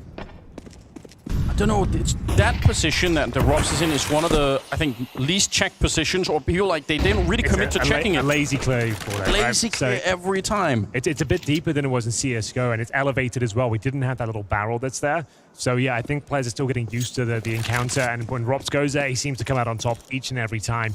That's a huge opening frag. Gimfat, 4 and 13, gives his life away. Opens up the opportunity here for series point for FaZe, and bear in mind, we know the money is absolutely wrecked. Oh, yeah. The MOUZ going forward, they would need 6 rounds in a row to take us to overtime, but that's not part of the conversation right now. I need to focus on this round. It's Frozen, lying in wait with the MP9. He's got backup from Brokey as well. The utility is deployed. Powerful Molotovs, even better shot. There comes the MP9, could get the double kill, but it will be a nice advantage now. Roland holding it back here, making sure the flank. Oh, trying to make sure. Robs will get him somehow. It is a 2 versus 2, but Robs is very low on health. Karrigan has the MP9. I guess you have the space to try and go for someone here. Obviously, no defuse kit at the moment either, but you might just get a clean kill. We'll see what they can make of it. Gotta try their luck. Now both players on 1 HP or so. I think that might be the end of it. Right. Yeah, it was already ambitious to consider going for that. Like, it's not a necessary round, and you had 1 player with an MP9, the other with 15 points of health. Now they've both been tagged. Yeah, that's them definitely getting the hell out of there. Just the fact they didn't have the kit at the time. Karrigan does find 1 at least on the exit. But well done to MOUZ after losing the first pick in the form of Yimfat as well. They actually find everything needed to get another round on the board, and it's deny series points. Money will be low on the CT side, but they do save those 2 rifles. They might consider the force here, or just take the full eco around those 2 weapons. I was going to say, we're about to get a little bit of an answer to the question of how much of a difference is it having an AK versus an MP9 on that CT side, because gotta say, you know, you give that AK over to the right player. I mean, Karrigan might even be the right player right now. He's playing fine. They escape with 1 of the T rifles, and that could absolutely come back to haunt MOUZ here. A 4-round gap. Yeah, they do take the eco as well, just to note that. FaZe, sure, those 2 rifles still going to be problematic. Down to Karrigan and Robs right now. Pistols otherwise. Robs. Oh, did you see that? So, we'll dismount the boost. Torji, confident here. Reassembler though. Deeper angle. And the opening frag for Robs. That gives them a fighting chance here in round number 19. That's a bit of a jump. They'll definitely know that someone's at the corner. Back up we go, Anders. I feel like they knew on the T side that the boost was in, and Brolan, I'm not even sure if he fired a bullet there. He just dies straight away. Contact play. They know they're up against very little here, so just looking to find challenges with the AK-47. First kill available will be Brokey. They'll spot him. He needs to drop right now. He is in a lot of trouble. Robs willing to take this challenge, gets the 2nd kill of the round. Yes, he does. USB is going to get out-dueled there. Gimfat still with a MAC-10. Look at the speed behind it. It's just so mobile. That M4 is alone in the site, and Robs goes down to Exertion. Karrigan and Frozen left here, and it's just going to be Karrigan. Frozen going to be found here. He was on a long flank. If his teammates could have stayed alive, he would have been sick. There would have been a chance, but it's a lot trickier now. We'll see what the captain can do. He's snuck in already, but he's been found out and he can't get the spray exertion. I don't know how he lives, but he gets the triple. And MOUZ, they soldier on. They're not done yet. Definitely not. Long way to go. Still a couple of rounds required here for FaZe. That was the eco, though, bear in mind. They kept MOUZ modest for sure. A couple of tricky boosts coming through, but well handled in the end. In fact, Mac 10 manages to close things out, and Carrigan left in the 2 versus 1. If he gets that first kill, it was the AWP remaining. It could have been something to be said about it, but unfortunately can't get the first kill. And we're back into the action, ladies and gentlemen. MOUZ are closing the gap. They've got decent weaponry on the T side. They've got the AWP in hands of Torji once again. Fires off a shot, doesn't quite connect. They have got the playground under their remit. Money is just going to continue to plague FaZe here. They can buy up into this round, and it's not that bad, but I mean, they are lacking in the grenades. And if they lose this round again, you know, MOUZ are going to catch up quicker than maybe FaZe would like to see. A lean towards the A side at the beginning. They've left Brolan to just keep an eye on the B bomb side. Make sure that no one's sneaking out of there. Let's see how long before FaZe get wise to what's coming up. Last time they had a really aggressive B defense. That's how they knew that there was going to be an A attack coming. This time they're a little bit further back, but the way that they're grouping up towards the monster tunnel makes you think, are they going to come through and check it? They might have to soon. Very committed. About as far away as you could possibly be from the A site, and that's exactly where MOUZ are heading. 3 players making their way up towards long. I think decent territory here. They set up the turret as well. It's frozen. He's already had one fantastic round towards the bathroom, looking to replicate that form if possible. And the flank has been initiated. Carrigan's already pushed out the flash through. It's a great idea, but Brolan remains unflashed on the other side. Sue with a huge double. And that's it. Save the rifles for the rest of FaZe here as MOUZ continue to answer back. They're doing everything right at the moment. 9-11 going to be the scoreline. This is starting to look really interesting. We said already they needed something magic to get back into this game, and they're finding it round for round here. I'm just so impressed. They're holding it together for sure. Rain did hear a player drop down, but regardless, Torji will be there to put him out of his misery. Carrigan, the last player, remains. He's in towards T-spawn right now. A clean sweep here from MOUZ. It begs the question if they could just find a pistol on this map, it could have been a very different story once again, right? Like, it's the same story of Mirage. They lose the opening pistol, then it's a huge streak of rounds of FaZe, but once they get the guns in their hand, they're looking like a very serviceable squad out there. Doesn't get much better than that, as we will see one player survive. Not sure if he actually made it through all the way, but Flashbang didn't really catch Brolan. Frozen, unable to find that same form. They could feel the pressure coming in from long as well. Had to act, had to try and take some control, and Torji finding Rain. Carrigan, we'll see if he survived it. It looks to be another eco, I would imagine.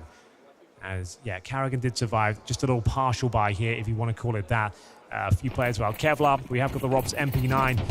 1 round away from double digits, Anders. They can still win us some regulation now. So they're going for that MP9 jumping attack. Yes, indeed. This is something that's going to make you feel physically ill. Yeah, you'll feel dirty even just watching it. You're like, oh, I can't believe I was witnessing that. Like, I should have closed the browser already. What am I doing?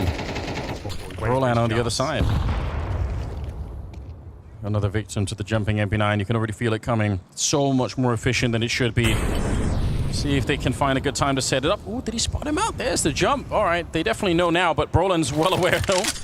Tricky stuff. There's the nade on top. All right. Yep. That would dissuade them.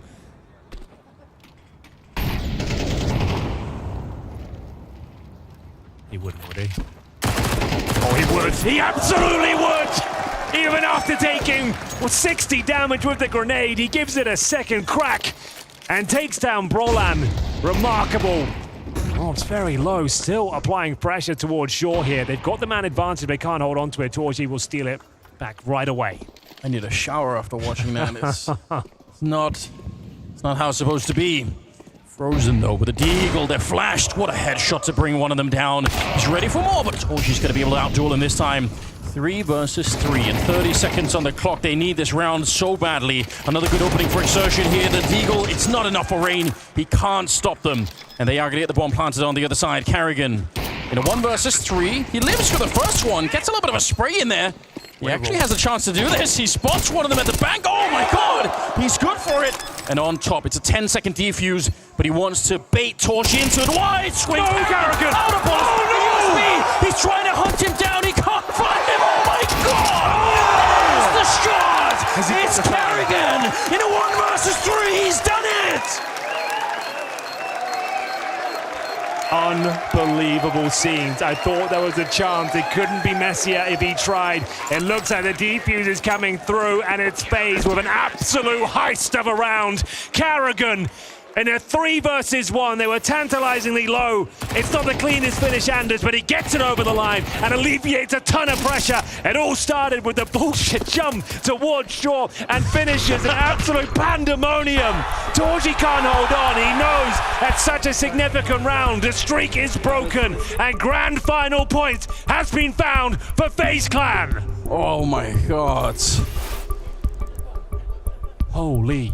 A timeout being called. Everybody needs to calm down. Welcome to FaZe. That is a ridiculous way to win a round. The fact that he went for the wide swing only to run out of bullets. It's so tense out there. But like I said, that's a lot of pressure released now. MOUZ have looked dominant though. They took 4 rounds in a row. It took an absolute miracle for FaZe to break that streak. It will now take 3 more perfect rounds here on the T side. Can they close it out? FaZe. 1 more to go, broke with the AWP. More to play for still. 3 rounds sounds like a tall order, but the way they've been presenting themselves... Oh, that's a bit smoke, I think. Unless they were trying to deny the initial incendiary. Or... Really is like a duality of man moment for Carrigan. If you match what happened on the first map with the second map, it's just worlds apart. Yeah, that's true. He's up to 15 kills now. That clutch, something special. They knew exactly where he was coming from. I think Torchi missed the first shot against Carrigan. He was coming up the stairs. That's a bit... I was so worried for Carrigan. I was like, oh, it was on a silver platter, and the bullets run out. The USB shots weren't connecting. I had to take a deep breath there. It got really messy towards the end, but the point still remains that Carrigan wins the round, and we're going back into this A bomb site. Does it all come crashing down right here, right now? FaZe Clan with just 1 more to go. That's all they need. A mistake for MOUZ, and that might have been one of them there. Jimmy's flashed in, but Brokey, he was barely able to see him. So he's got the smoke, gets 1 and a missed shot. Brokey's dead. So he's back. The captain of the team trying to keep the dream alive. Make this happen for MOUZ. It drops with a shot rain, keeps it going. Brolin now doubling up. The Swede. The shining light for Sweden at 20 kills, and Torchi will take down another player. MOUZ, they are so hard to get rid of. It was down to the wire on the opening map, and they're doing it again here. Second map as we draw closer to overtime. 12-10 now. Yeah, and I'm going to assume that the money won't be in a fantastic spot. You're right, it's Shuey. Finding Brokey there, a real miss from him. If he gets that second kill and survives, you never know. That could have been it right there and then. But Brolan continues the strong form here on Overpass, slotting in nicely to the MOUZ outfit. As FaZe, there'll be a tactical time at the very least. We'll work out what they're left with here. On average, Anders, it's about $2,500. Carrigan and Brokey have around 5K each. So it's definitely worth the timeout for both sides here. Everything on a knife's edge. Just to know, Brolan's up to 20 kills. 15 deaths for him at the very top of the server right now. Followed closely by Rops, who's up to 19. Frozen, 17. Torchi and Brolan survived the previous round, so they'll be able to drop weapons if required. Now 2 to go. Take us to overtime, and there's no forced buy. I say that. They're going to bring out the AWP. Brokey's gone all in. He wants to end this one here. That probably would be the most Brokey way to win a whole series, by just randomly picking up the AWP and murdering everybody with it. It's not been the best game for him here on Overpass, but it is a great map for an AWPer. I wouldn't put it past him to do a little bit of trickery on this one. 5-7 for Rops. He's being pressured quite a bit from really both sides. HC on the one side now. Oh my God. Fire Red is back. He's not enjoying it, is he? No. I know exactly where he is. Looks like Zersh might come and take him down. For now, Rops is fine. Back in position behind those steps. Everything slows down for a second here, but look at the map control MOUZ have obtained. The A bomb side wide open, Anders. Yeah. That is, it's obviously a gamble here for FaZe. I don't necessarily even mind it, because the worst thing that can happen this round for FaZe is losing the AWP on Brokey.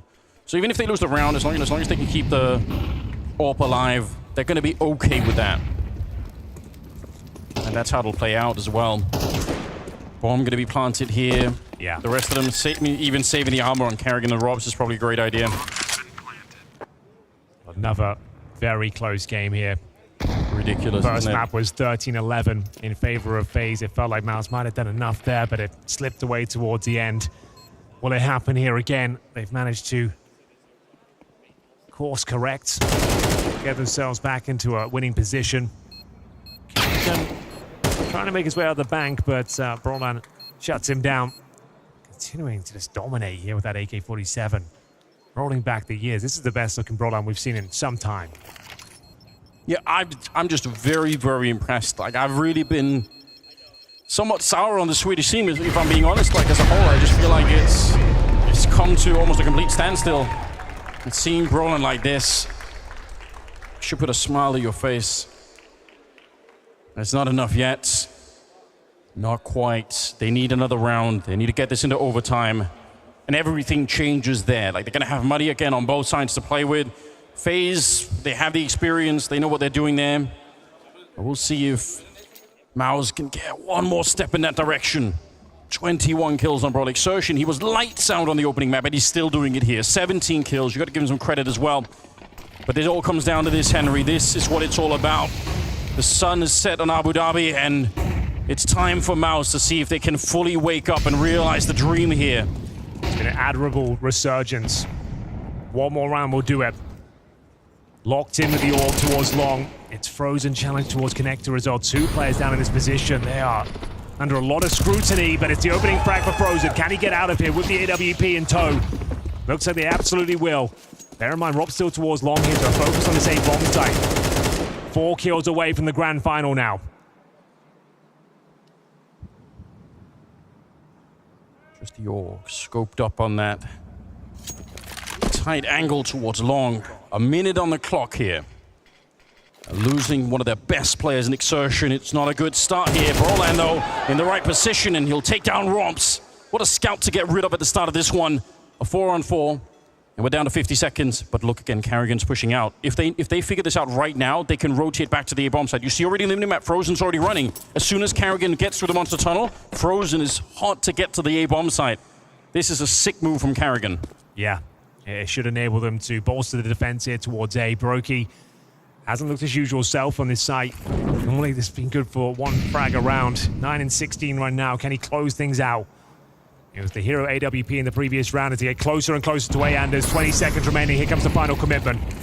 15 seconds. They're slowed down. Brokey, he gets the shot. They saved the AWP from the previous round. Down to 10 seconds now. But a strong kill. Again, the Swede is back. 3 kills for Brolan. It's looking great right now. The bomb. Oh, did they get it in time? They might have run out of time, Henry. No! It's FaZe to make it through, but they had one more second. They didn't get the bomb hard. FaZe instead make their way to the grand final in Abu Dhabi. What a strange way to close things out. They fought so hard for this one. It looked like they did enough there. Another double kill for Brolan, but it wasn't quite enough. Bested by the clock. Another 13-11 scoreline. An absolute gut punch for MOUZ. They'll be so disappointed. That's the way it goes down. We are denied overtime. What a finish. And Karrigan, he just did the backstab once again. You noticed that flank coming through. Yeah. It was enough to disrupt them, and the scramble to plant, they lost track of the clock. And it will be FaZe indeed, making their way to the grand final. You can't say they don't belong here. 11-13 on both maps with a stand-in and Brolan. Like, I can't believe that MOUZ have actually done this. It's so sick that they made this far, but yeah, it's a hard way to go out, a hard way to close the map, no doubt. Brokey. And now it looks like we are ready for our winners interview down on the stage with James Banks. Well, this certainly wasn't an easy game, and it came right to the wire. But Frozen, you just came to me off this stage, shaking a little bit there, man. How you feeling? I'm feeling great, you know. Thank God we closed it out. I think they were playing well. But maybe we got a little unlucky as well. But yeah, I'm just happy that we closed it out in the end. And I'm sure you are happy because both these games so close. You were down 9-11 on Mirage, and this Mirage has been looking good with Brolan coming into MOUZ. What was the call? What was the change up on the second half there for you? On the first map, on the second map? First. I don't know, I think, you know, Finn just called us home. We kept it calm. Even though we were behind a few rounds, I think the mentality was very good from everyone. We just kept it calm. And yeah, I mean, you know, Finn was on point with every call. We closed it out for him, and yeah. And it's looking very natural for you to be back in FaZe alongside Robs with Karrigan by the side of you. Is it as natural as it looks, or is there still some adjustment you're feeling? I think it is smooth and natural, but you know, there is still some things that I need to get used to. So, you know, like a good balance, but it's like the feeling I'm having is amazing. And in terms of that feeling being amazing, you go straight in for your first event with FaZe and you get a grand final. Did you expect that? Yeah. I think a lot of people expect this. They expect good things from FaZe Clan. Well, congratulations, Frozen. You're through to the grand finals. Our first team, FaZe Clan.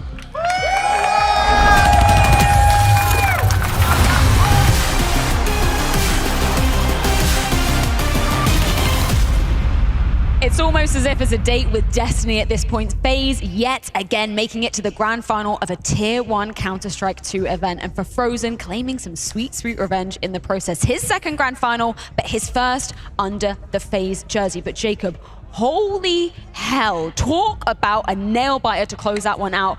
Heartbreaking for MOUZ, but a valiant effort nonetheless. Yeah, for sure. That went down to the wire, to be completely honest. I thought MOUZ were having it in that last round. I think they outcalled FaZe at certain parts and overparts. I think the comeback they made was fantastic.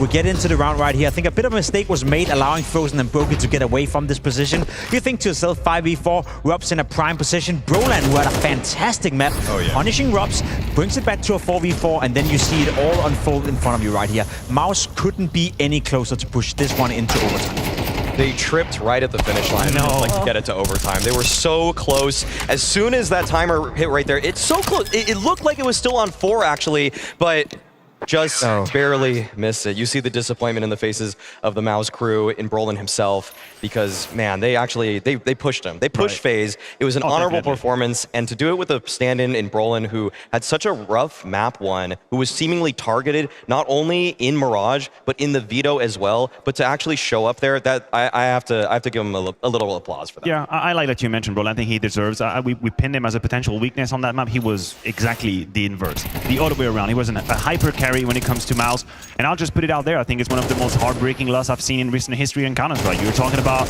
a FaZe that win pistol round on both sides, convert on both occasions, 3-0 start in the T side, 4-0 start on the CT side, and yet MOUZ are able to find their way back in, to claw their way back in. You're looking at a Shui who has like 4 kills after the first half. He's struggling. He's not finding any oxygen, but yet he's got the good ideas. They're in there, and yet 2 of the most ridiculous BS round I've seen in my life. Yeah, almost back to back. Should we roll one of those? Do we have to? Yeah, round 21, because Karrigan was showing up in dividends. But oh my god, talk about just how on earth he managed to pull that off. The second to last fewest people that he had, he managed to see that out. I just love the balls and Robs for going for this play one more time after he was even spotted in the first place. Frozen got into a good position, got 1 kill, not much more he could have done. And at this point, MOUZ is just under a lot of pressure. Again, they're trading fine. You're in a 2v3 right here. It should be winnable. Rain not doing anything. I think MOUZ got caught off guard a little bit right here. The bomb not covered, then a player panicking wanted to help him. And the problem is they gave up their position. Karrigan knew where both of the players were.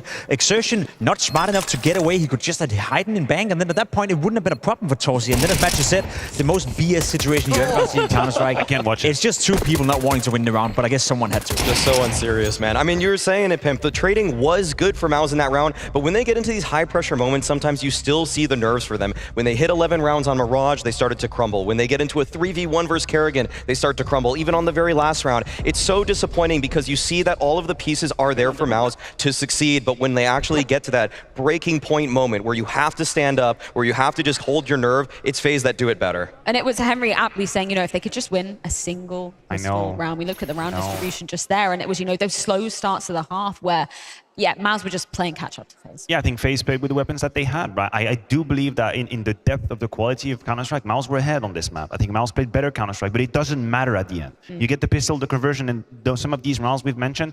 And also, I think, if we're being honest right there, this was probably the most disappointing map I've seen from Yimpa at professional level quite yet. This is one of the first few times I'm watching a game and I see him being targeted in positions on the CT side, not being able to post any resistance. The round we just mentioned right there, that's an oversight on Frozen, easy kill into bathroom. I have never seen Yimpad being outside of his shoes the way he was in this game. It can happen, he's human, but if we're gonna hype him up, and I think we have to be honest when he misses the mark, which is very, very extraordinary. And that was the problem for MOUZ. The players didn't come around together at the same time, right? We're targeting Brolan in the first map saying he had a struggle someone. Then he comes into Overpass and he plays the best he's done as a stand-in for MOUZ. Shuhei and Jimfat were nowhere to be found on this map from an individual standpoint. The productivity on the server, the frag count on the server wasn't high enough, and that's the issue for MOUZ. Some of these individuals can play good Counter-Strike, we know that, but it seems like sometimes they struggle to come together all at the same time, and even when they did on Mirage, they still lost. That's why we do have to separate people like Yimpat, who's a rookie, from people like Rops, who you know on a big stage is going to continue to find just performance after performance, going to continue to will his team into games regardless of the situation. And yeah, in this game too, Rops, he had Yimpat's number too. Yes. He was moving towards connector, he was finding some kills on Yimpat there, and overall, like, this was just one of those kind of sleeper performances from Rops where he did have some good rounds. He obviously was finding some multi-frags, some good impact, but it was just consistency. He was always rotating to find 1 or 2 kills. It didn't have to be always the spear of the attack, other than when he's jumping with an MP9. That's something you learn though.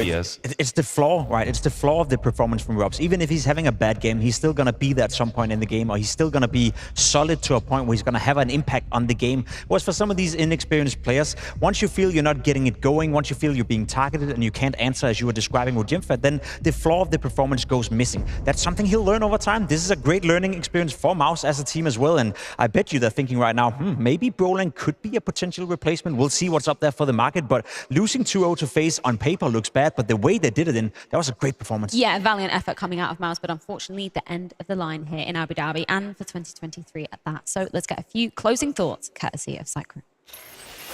The road ends at the semi-finals for MOUZ here, but still a great effort considering you come in with Brolan. There was no expectations, there was no pressure. But this one I say must hurt because of how close it was, mate. And I'm just going to come back to the Mirage to start off with. You're up 11-9. It looks like you've done enough. But then we start to see you guys, I guess, would not be able to react the right way? Yeah, Mirage felt like even without the pistols and then getting a 4-0 start, we should probably win it in the end because we're up 11-9. We decided we're going to make them work for it a little bit and push on the sides because we kind of knew that they would play a little bit more slow, control, mid-control. So we're inside Palace some rounds. We have an AWP on B aggressively. We're also inside ramp, and very often we have info because we have early info, we just numbers where they're going, but it's FaZe, just something just happens and just always pull through. And we've been on that receiving end a few times now. And this is it, right? We then come into this overpass. It was almost like we saw this coming. We were going to get what we saw, and we're going to get a 12-12. But just in the time, Carrigan swings around the back again. You can't help moments like that, right? But it felt like you had a good control of getting into the sites at times, especially towards the end on your T side. So what do you think was the little bit missing? Pistols. Yeah, again, it's all maps, right? Yeah, pistols, and FaZe are going to win a few of those rounds. You can't get around that. I think we deserved an overtime there. Also, the game deserved an overtime because it was so good. Maybe even to have been a final, but I think FaZe are going to bring a great final against whoever they play anyways. What was missing? Executes were pretty good, as you said, even with a weeks of preparation. I'm proud that we could pull off a good T-side like this, even numbers down. Yeah, pistols. Pistols needs to be improved for next time, but it's still a good showing with a standing coming into this. So what's the plan going into next year for you guys? Because it seems like even if you can slot in a player like Brolan, you have a good blueprint here with your core, right? So realistically, find someone as quick as possible and get back to training? Definitely it's key that we sort out the 5th position and that we can move forward. Nothing is settled yet in this regard. We're still looking. I think Ludin made a good impression here, or Brolan. If it's not going to be our team, maybe somewhere else. But yeah, that's next for us. And as you said, and thank you as well, that even with a stand-in, different tournaments, this one at Sydney also will make things happen. And I'm proud to show that we can play even without Frozen on the team. And clearly we will need to figure out who should step up when he's not there, because we are going to miss some of that. Also that experienced presence. But we have a very strong foundation, and we have a team for the future. We have only young players, young coach as well, so we're going to come back stronger. Young coach as well. I like it on that, mate. Thank you very much. Thank you. That was one of the best exit interviews I've seen in a while. The best. He was so honest. Like, yeah, FaZe just showing up doing FaZe things. Yeah, we should have won more pistols, and maybe we're going to potentially look to be keeping Brolin Jacob. That's nice words. Yeah, I think so. I think Cyclone did super well, you know, explaining his thought process. And at the end of the day, he was able to cook it down to just pistols, which I think is right. You know, in terms of, as you said, Matthew, raw Counter-Strike, buy rounds, it felt like MOUZ were the better team in the vast majority of this game. But at the end of the day, it doesn't matter. I agree, of course, the pistols are a debate and they're going to be part of the analysis of this map. I also think that not everyone has the resilience to mentally ignore the fact that they're playing FaZe. And whenever I see MOUZ going up against FaZe, you can feel that they know they are playing against FaZe. In some of these rounds, they're looking for the perfect move instead of the good one. And not all the teams out there, in fact, the vast majority of teams in Counter-Strike do have this symptom of, holy hell, this is FaZe. They're about to do a comeback. How can we do to close it? It takes a whole lot of nerve. I think it got to MOUZ a little bit in some of these rounds, and that's also part of the experience. But I agree with you. The interview was legit. I want to pick your brain a little bit, Maui. Do you think they should be keeping Brolin going into next year? Because he's obviously made the impression, and Cyclone's going, yeah, potentially we are still going to keep looking, but do you think he is maybe the solution? The roles that Frozen left open are very hard to fill, not just in the fact that he was one of the top riflers in the world, but literally having a rifler overpass. That's a very tough position. Outside rifler nuke, very tough position. Brolin did a serviceable job at this event. It's tough to say that he's going to get a lot better. I think obviously once he gets a little bit more comfortable, if he did play 1 or 2 more tournaments, you'd expect his numbers to slightly raise. And so it's a workable solution. We've seen what Brolin's peak can be on English rosters, that he can be a solid player. But if you're looking for somebody for the future, there's probably a couple people that are in the midst of tier 2 European CS that are probably not, like, they're really trying to get that spot. They're really going to fight for it. And you have to probably, I'd give Brolin maybe like a 60% chance to be this guy, but I know that Cyclone's going to do his due diligence because, man, he finds diamonds in the rough all the time. I think it depends on what kind of leftovers that's out there after this whole roster situation is coming up. MOUZ is not Falcons, MOUZ is not G2, MOUZ are not FaZe Clan for that matter as well. They can't pick and choose what players they want inside their camp. However, if you're looking at the MOUZ blueprint and looking to join that team, if you're a player out there with aspirations of being the star in the server, I think that's a perfect team to play. So I reckon, you know, there'll be certain player types out there looking at MOUZ thinking, that's a team I want to join. Whether or not they have the financial power to make it happen, that's not sure. I agree. I think this last map just made enough for Brolin to be top of the second ballot for MOUZ. I don't think they're going to immediately target him. Sure. And if it hadn't been for this overpass, we would probably left thinking, wow, this was very lackluster from Brolin. This was rough. But he made such a strong impression towards the very end that if you were Cyclone, maybe you're thinking, okay, let's see what we can get. Let's see the profiles out there. And then we can always consider this as an interesting backup solution. Yeah, of course, a valiant effort from MOUZ to be closing out their 2023. But of course, FaZe are the ones to be moving onwards and upwards to that grand final once again. But I think it's time that we find them an opponent. One more semi-final coming your way here in Abu Dhabi. It's NAVI versus Vitality after this.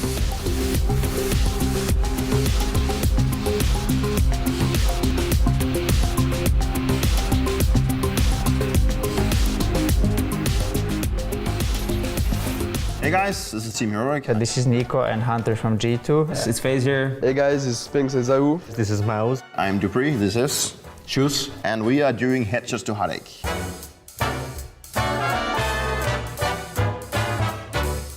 My friends and I can't seem to agree on which map to play in Counter-Strike. It's causing arguments before we even start a match. How do we find a compromise so everyone can enjoy the game without feeling like their preferences are being ignored? I think we've all tried to play a FaZe match, and then we go AFK for like 30 seconds, we come back and we see we play Anubis or something, and like, who the hell just decided to play Anubis or Mirage? Mirage and Ancient every day, all day. He will talk. Das speak Mirage. Everyone happy, everyone like Mirage. Because we have the same problem with this guy. Yeah. This guy knows how to play one map in FaZe. Mirage. So when we play in the team, it's usually Mirage. I have one rule about that. Yeah. You ban every time the map you play. So for example, you play Mirage, you ban it for the next game, so you always change the map pool. The more you will play the map that you don't like, the more you will like it. Yeah, my boyfriend is stuck in the silver rank. And I've made it to Global Elite in Counter-Strike. He says it's just a game, but I'm starting to question our compatibility. How do I break the news gently that we might be better as opponents than teammates? Oof. Damn, what? That's rough. First of all, from silver to Global Elite, it's a big gap. A global league can't be together with a silver rank, obviously. Like, Of course you can. They're too bad. Ah, it's okay. First of all, silver is a great rank, you know? It's all about the personality, first of all. It's just a game. You have to have fun. Exactly. You need to have fun. You need to make sure you're there for each other, but it's good to push each other to the limits. So I think you should boost them a little bit. If they're breaking up over Counter-Strike, then something is off. If your life is not depending on it, I think it's pretty pointless. Yeah, just get good. Or that. My significant other wants us to have a Counter-Strike themed wedding, complete with bomb defusing ceremonies. I'm all for quirky, but this seems a bit extreme. How do I defuse this explosive idea without causing a relationship? Yeah, I think it's past that. The bomb is already exploded, I think, at this point. If he wants this for his wedding, then this guy loves CS. I'm a player, and I wouldn't like this type of a wedding. I think you should just go with it. I think it's a great idea.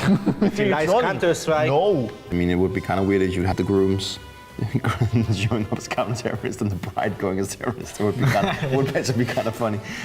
And you are dressed in, like, you know, a CT. Ooh, and T. But yeah, you can do that in your wedding, bro.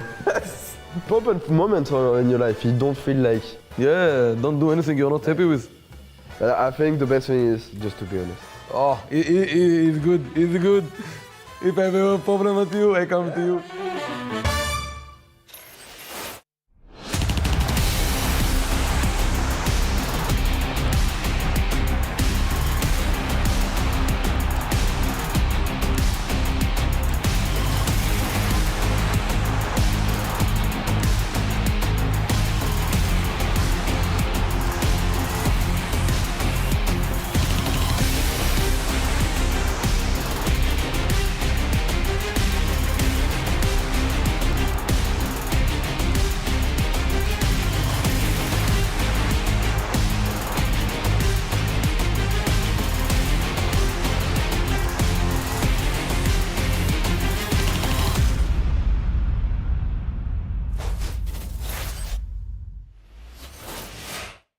Of Counter-Strike coming your way, not least the show match, which is going to be going down tomorrow. And you guys at home have the chance to have your say. And this, I cannot understate, is so damn important. You've got overnight to be voting for the maps. I want Anubis. Please, Lord, help me get Anubis. And for that reason, I want Overpass. You're so wrong, Jacob. You're so wrong. Team Freya or Team Jacob, I guess vote now over on last. It's going to be Anubis then. So. Yeah. Anyway, moving on. I'm getting a little bit emotional, nostalgic, if you will, because we're coming to the end of the season, we're coming to the end of the year, and a hell of a lot has happened with CS this year. Not least, we've moved on to an entirely new title. So I think it's time to reflect about some of the teams that unfortunately aren't here at this very stage. They got eliminated earlier on. Because thinking about G2, Jacob, that's been a crazy ride of a year for them, right? Yeah, it has, you know, because you remember what happened a year ago. We're standing inside this arena, we're standing right here, and we saw G2 win the trophy, and we saw them go on this fantastic streak where they created one of the longest winning streaks we've ever seen in Counter-Strike history.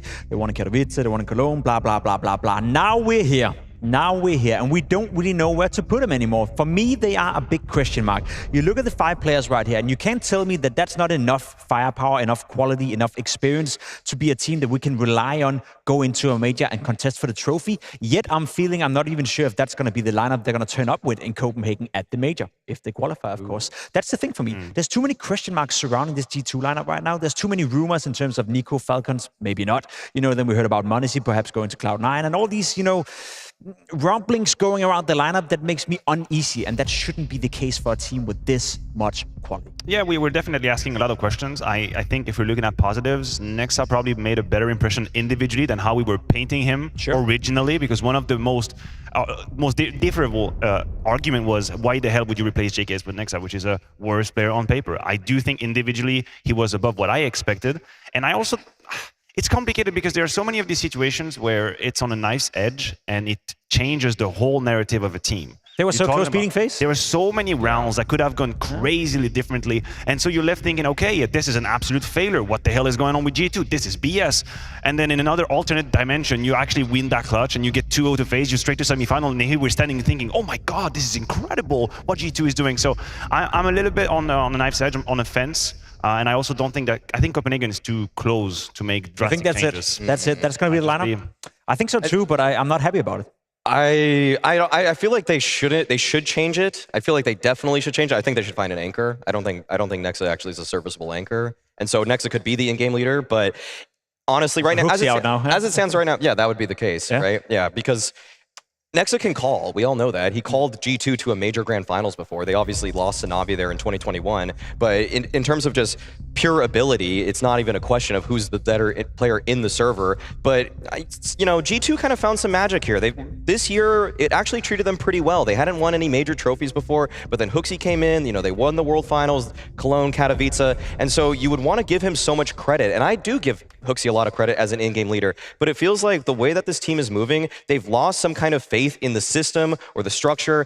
JKS being scapegoated for their recent failures or whatever has happened to me has felt completely out of left field. And so to bring in Nexa as an anchor, that is just strictly a downgrade. There are no ifs, ands, or buts about it. He's not as good of an anchor as JKS, so there has to be some other kind of play here. And they've talked about environment in the team, the fact that JKS maybe, like people have been insinuating for a while now, JKS might not be the best locker room guy. Like he's not going to hype everybody up, but it's like he frags the hell out. Like, I mean, I don't need him to like cheer me on all the time. And when we were watching G2 right there, right by them, like Nexa's a positive influence, but it's not like he's changing the entire flow of the team. He's not bringing everybody out of their shells. Like he's not like JL on NAVI, who just seemingly can light up a room everywhere he goes. Nexa just says, "Okay, guys, focus. Next round." It's like is that really that useful? Is that worth 0.1 rating worse?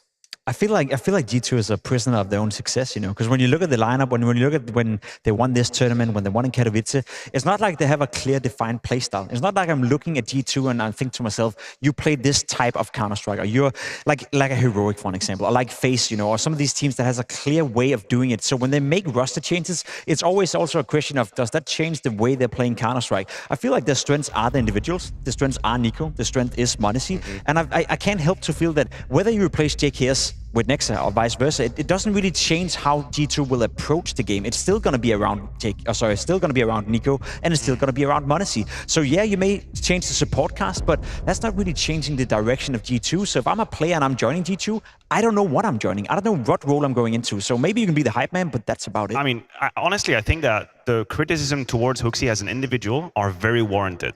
There are games, a vast proportion of games where he is such a low influence individually that just Counter-Strike at the highest level, that's going to be a problem. We saw twice at this tournament. Yeah. It's like, there's going to be a ceiling that I'm not going to stand here and argue that, oh, you know, guys, it's okay to have 6-7 frags, you know, you do your job. It's not true. This is warranted.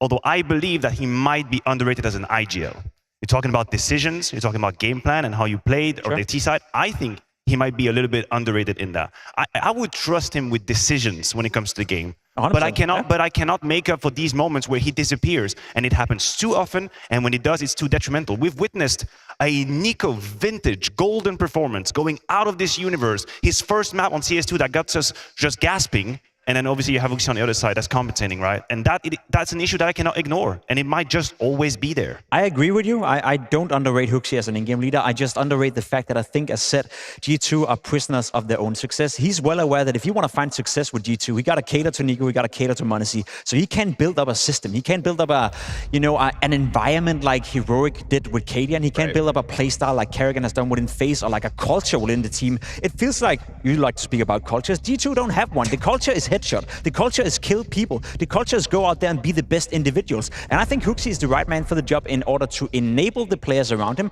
I think he's doing a good job of sacrificing himself as well. He's selfless. So there's many positive attributes to HooXi. But again, I look at G2 having one of the biggest budgets in the Counter-Strike scene. They have two of the best players in the world. I want more.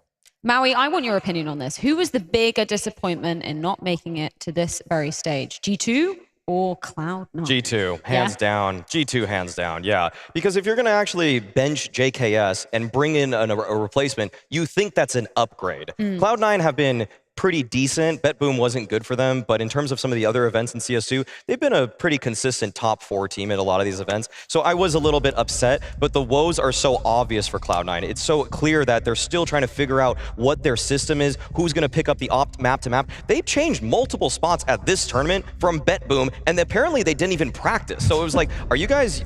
I'm so confused with Cloud9, so that's why I'm not really disappointed with them, because I can still tell that they're trying to figure out what it is and who's going to play where. And I will say, I want to remark on that Groove interview. The quote that he says, we're just going to play without an op, I don't think he's trying to reinvent the wheel. I think he's just trying to work with in the confines of what he has. Yeah, I think that's a very fair point, but it's a very apparent issue. The man that we just see on our screen here, Perfecto, he was almost having a giggle with James Banks, Jacob, when they were talking about him obviously having to pick up the AWP on Ancient. Didn't look like it was exactly the outcome that he wanted. So that's the issue that I see with Cloud9 long term.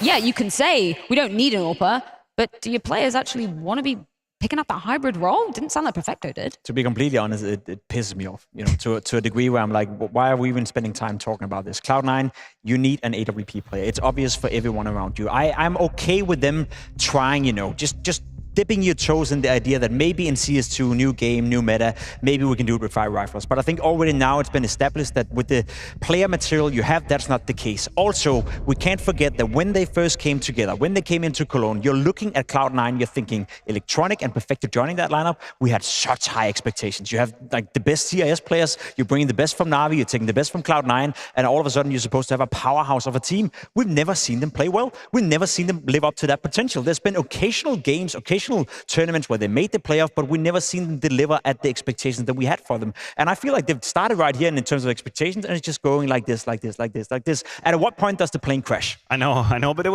I agree with you with like this superstar feeling of Team Cloud9 being put together. I was on that hype train. I was really huffing it maximum. But it was a premise that we kind of all accepted, which was huge, was that Electronic would actually be able to deliver in that role. And that's such a huge condition to put as a premise for what Cloud9 was going to do. And we were very, very quick to realize that was not the case. So then I feel like they kind of hit the panic button and say, okay, we have to stop this. This isn't working. Now, honestly, at this point, of course, we hear some rumbles about Shiro. He might be on a destination to a different team and all. But if I was just playing around with the Puppet Master, I would just bring him back in. Yes. Having Boom as an air, just bring him back in. It would be so great. The question would then become Axel, Hobbit, who can actually fill these gaps. You would argue at face value, Axel probably a stronger player. I do think Hobbit a bit more versatile, maybe. He can take it in a bit more. But yeah, as it is, it doesn't really work out. And it also, I share your frustration. I think we all would like to see better from them. What change would you like to see, Maui? Going into 2024, obviously they're not going to be at groups, but maybe Katowice. What do you want to change for Cloud9, if there's going to be any change? Just bring Shiro back for Hobbit. That'd be great. That's it. That's all it takes. That's the issue. Does he No, want to go back? He doesn't. So he doesn't. So for whatever reason, he's already seemingly set his eyes on Spirit. That's my change. Okay, yeah, just any offer. Just bring NAVI back together. Any offer. That's it. Well, Simple is on the bench, right? So give me Dexter. Give me Dexter. Give me Zorte. Give me any Russian offer. So about that plane crashing, you know, it's going to happen at Katowice. Yeah, that might be the case. But Matthew, you were kind of poking the bear a bit and saying any team that might be making a change, you know, this close to the major, it's not going to spell greatness for them, but maybe is Cloud9 an exception to that rule? It's hard to say because, I mean, the starting point is really, really low. So there is always like a risk-reward sort of balance to keep in mind. And if this is so complicated early, might as well just pull the trigger, go for it. And then you would have to look a bit further away. But yeah, I agree. It's not a great place to be forced to make a change. When you think about the RMRs coming in about 7 to 8 weeks, it's not a great window of opportunity. Give me Simple. Give me Simple. I told you it's going to be NAVI. NAVI with a new player. That's it. Perfecto, Boomich, Simple, Electronic, just +1. New player, new jersey. We circle right back to where we started. I mean, it was a great team. How about getting Monacy? Yeah, he did say a little thing about maybe wanting to join. But alas, unfortunately, G2 and Cloud9 does mark the end of their 2023. But we do still have 2 more teams trying their mightiest to make it through to the grand final of the year. It's going to be Vitality taking on NAVI after this break.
Semi-final number 2 here in Abu Dhabi, and time to find FaZe a grand finals opponent. That will either fall to the hands of NAVI or Vitality. For NAVI, according to Hoaxy, it's a miracle that they even managed to make it here because it required so much skill versus G2 just yesterday. And it's a team that we don't exactly know what their identity is at the moment, but making it through to the semi-finals, definitely a result for them.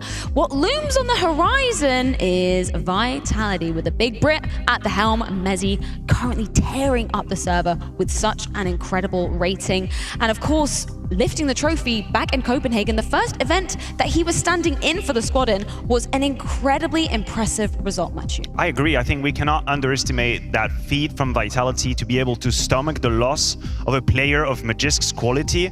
Like the attribute and the energy that Magisk was putting on a server in Vitality, one of the greatest anchor there is, probably criminally underrated in that jersey because next to him is Ivo, because next to him is Spinks. But by the eye test, you were not lying. He was an absolute pyramid for that team. And then MOUZ comes in, and actually they still win. They still lift the trophy, almost against all odds, if you will. So as myself, a Vitality aficionado, I had a pretty good time. Let's see where this from there. I never expected to see a British flag actually above Zywoo in terms of rating. I'm going to absolutely kill this one. Well, enjoy it, Freya, because after tonight's game, it's not going to be that for anymore. much longer. Yeah, no. But let's give some props to MOUZ because I think a lot of people, some looked at this signing and said, I'm not totally sure he's going to fill the huge shoes that were left by Magisk. But other than in Copenhagen, obviously he wasn't putting up stellar numbers. Here, it's been quite the different story, Jacob. I think the signing made a lot of sense. I think MOUZ was one of the few players I would put in that position thinking that's going to be all right. That's not going to make Vitality significantly worse, because I agree with you, replacing Magix is a very tough deal, almost impossible to some degree.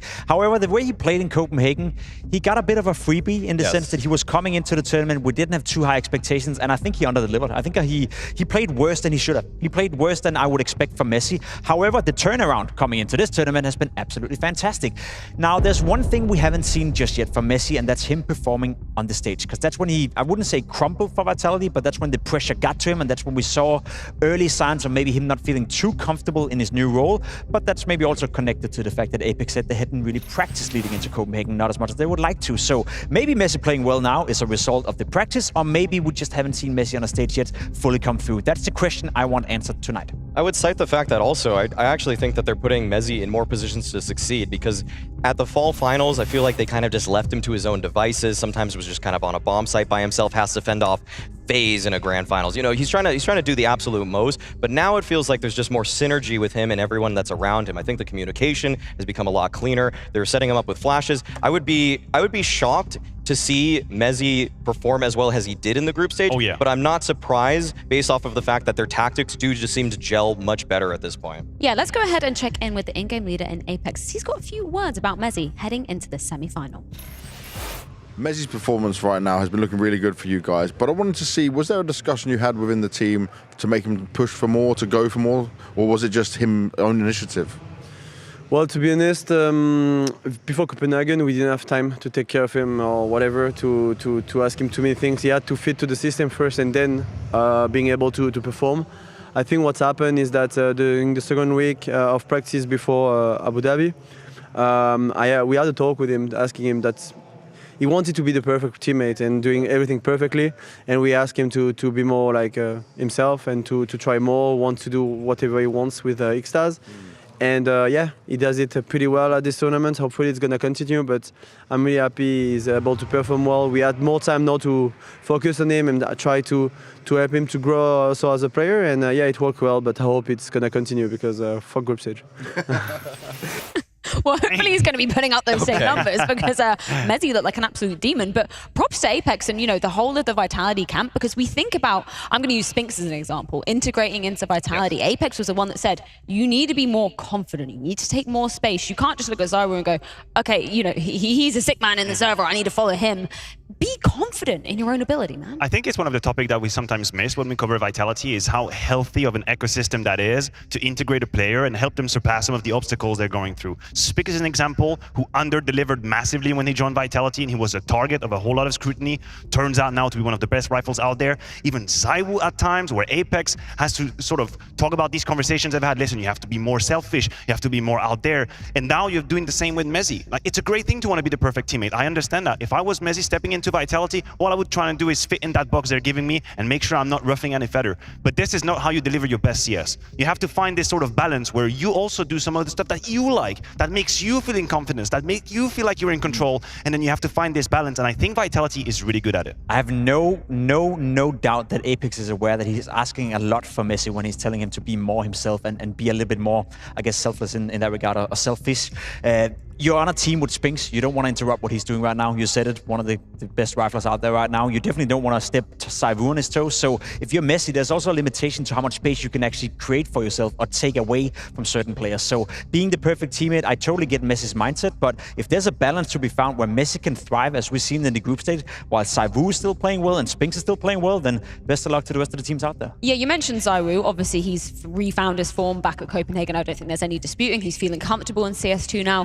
What's your take then on Wonderful on the other side of the equation, Maui? How has he kind of been integrating into Navi so far? So I've actually really loved what I've seen from Wonderful at this event. Before it, the few criticisms I had of Wonderful were that he didn't always, after getting that first kill, know what to do after it. And I do feel like at this point with Navi, after working with Blade, working with Alexi, he now knows how a whole round is going to go start to finish. And before, it was just getting that opener. So that's where he's been most impressive. And on top of that, those 6 clutches that he's won, he's forcing himself into some of those. Before at other ones, you would just he kind of felt like a person that cared more about raiding than actually winning the round. He would just try to just sit back, just get the 1 kill, save the op for the next round, and maybe he'll do something with it. But at this tournament, he's actually trying to impose himself on his opponents. He's actually moving forward with the op, trying to punish any kind of mistake, create new opportunities, and that really is the void that was left by Simple on Navi, is that there was a guy that was the most creative player and one of the deadliest out there, and Wonderful he was missing that extra element, that extra oomph, and I think he's starting to find out what that was. Yeah, it's the proactivity, what I think we wanted more from Wonderful. Because I agree with you. From the very beginning, when you would catch him be in a chaotic situation, he would mechanically astonish me. There would be moments where he's supposed to get only 1 and be traded. He's supposed to get none of them, and then he would have that flickability, he would have that little bit of a craziness element, but that's when the game came to him. It wasn't Wonderful just saying, okay, this is what I'm about to do. I'm about to get stuck in and make that difference. He was getting executed on, and I would trust him to do more than what he should. But then there's that next step where you actually sort of you manifest these moments, you manufacture them, and this has to come with experience, and I think we've seen more of that at the event. You look at a guy like m0NESY, he's always out there, provoking people to get in his face, right? That's the main difference, because I agree with you. I think Wonderful is in a transition period right now where he's trying to become more of a m0NESY-esque AWP player, where he can do a bit of both, because he's great at sitting back, he's great at clutching, but he needs that close combat, comfortability, to force the issues and almost provoke the opponents to like, come here, come get me, and I'll fuck you up.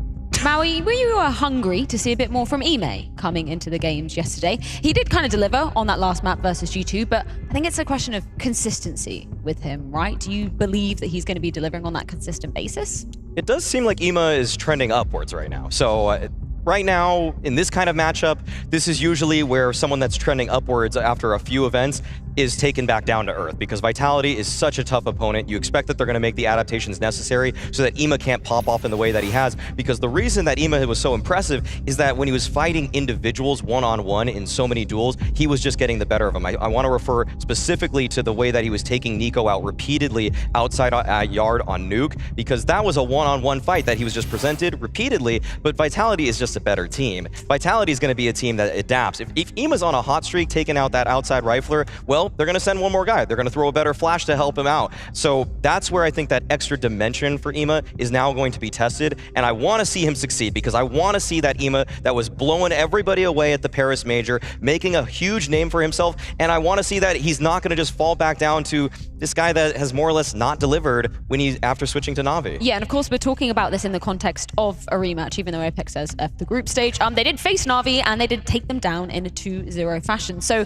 it's not like they haven't already felt the wrath of Vitality, Jacob. So do you anticipate that maybe it's a case of switching up the map veto? Because I think we were kind of left scratching our heads of why Na'Vi picked into Anubis, but then they're not really left with much else, right? I was just about to say, there's a limitation to what Na'Vi can do in a veto against a team like Vitality, right? You're limited, and you want to do something that you feel comfortable with yourself, first and foremost, and then you can always try to see if you can manipulate the veto in a way where you can also make your opponents feel slightly uncomfortable. However, I don't think Na'Vi are in a position to do that right now. I think they need to go with what they're comfortable with, and hopefully, you know, we can go by the saying that we always rephrase up here, that once you played a game against a team at a tournament, you learn more about more from losing, than about winning that game. And I think that's the only silver lining I can give to Na'Vi right here. Well, the vetoes are rolling in. It was Anubis, Overpass, and Nuke that we didn't need last time around. What changes do you expect, Matthew? Well, you were asking, Jacob, what do I think Na'Vi could do? I think you're probably trying to target a map where the defense of Vitality isn't up to par. And I think Mirage could be a conversation. There is moments, and they go for Anubis once again. It's just been their comfort pick for the entire tournament. Vitality here, a few options. Inferno has been really kind to them. And so for a decider, I think for the sake of Na'Vi, I think they probably want this to go to Nuke just because of what they were able to do for G2, but will Vitality even let them have it? Vitality has had a few reference games on Nuke very recently. If you think about Copenhagen as well, it's a map that they got punished on a couple times, and I think it gave them the reps as well to realize these are some of the issues we have in our setup. This is how we have to work on. So I think the veto goes in Vitality's favor anyway. Yeah. And the Anubis pick from Na'Vi, I don't mess with that. Anubis was always gonna, I feel like it had to be Navi's pick just because they clearly came out before this tournament and said, this is our map. We're just gonna keep picking this every time we can in a veto. The problem is that Vitality is simply the best Anubis team in the world. So you're painted into a corner immediately before the veto even began. The one silver lining that is on the side of Na'Vi is I think this is the map where we've seen Wonderful being the most proactive, right? It's been the map where he's had so many highlight plays on. So I'm wondering if he has the ability to be bringing it to ZywOo though, because last time around he just wasn't able to, Jacob. Well, that's an underrated fact sometimes when we speak AWP players, that sure, Wonderful is going up against ZywOo on the server, but you know, 4 other players he's going to kill is running around with a rifle. So maybe just avoid ZywOo a little bit and then kill the rifles running around. Sounds like logic. No, but that's what you can do as an AWP player. You get to pick to choose your positions, I guess. You get to pick and choose whether you're playing connector and being aggressive there, you want to go middle, or you want to be static on the A-bomb side. We praised Wonderful for being proactive. We praised Wonderful for being, you know, a little bit more stepping outside of his normal comfort zone. So now is the game to do that. See if you can not necessarily avoid ZywOo, but play to your own strengths. Go wherever you feel comfortable, and if ZywOo is running into your crosshair, then kill him. There is one, I think, glaring weak point when it comes to Vitality on Anubis. It's one of the very more complicated maps of Flamesy. That is a fact. There are still inconsistencies within the map pool in terms of quality of game and the performance he puts out there.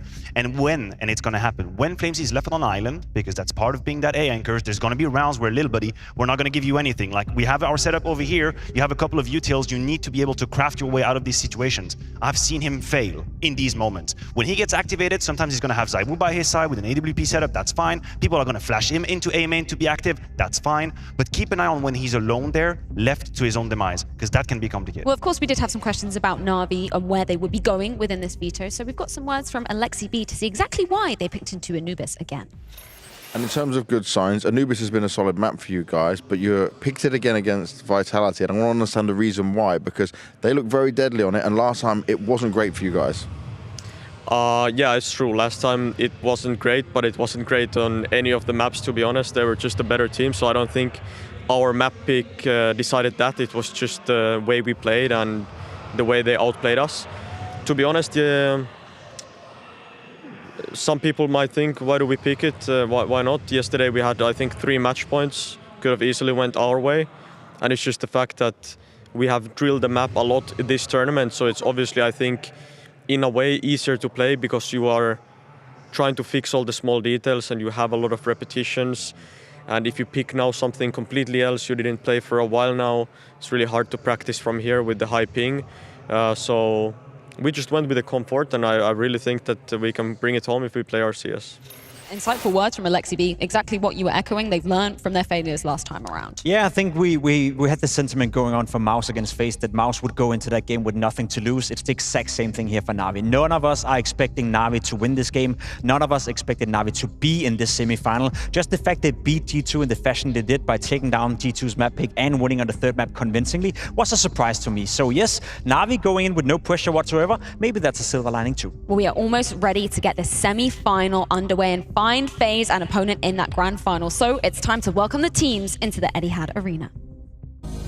NAVI, the former titans of Counter-Strike, have blazed through to the semifinals and are primed to make the Etihad Arena their domain, looking to punish any team who dares to overthrow them. The absolute ferocity showcased by Wonderful and Emo throughout this tournament have been nothing short of a spectacle of world-class CS.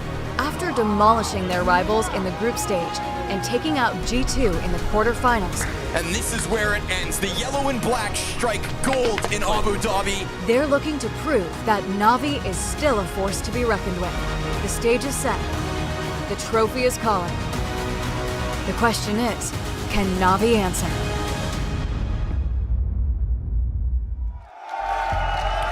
This is the first time the international squad of NAVI have reached the arena, as they managed to keep their mental and fought against the odds. It could all come together for them here in Abu Dhabi to end the year on a high, but this rematch will require more than we've ever seen from this lineup, which has already started to happen at the World Final. Bit, the headshot machine. Wonderful, the whirlwind. Alexi B, the leader who can handle it all. Ema, the one who is finding his form. JL, the reliable and charismatic one. This is NAVI!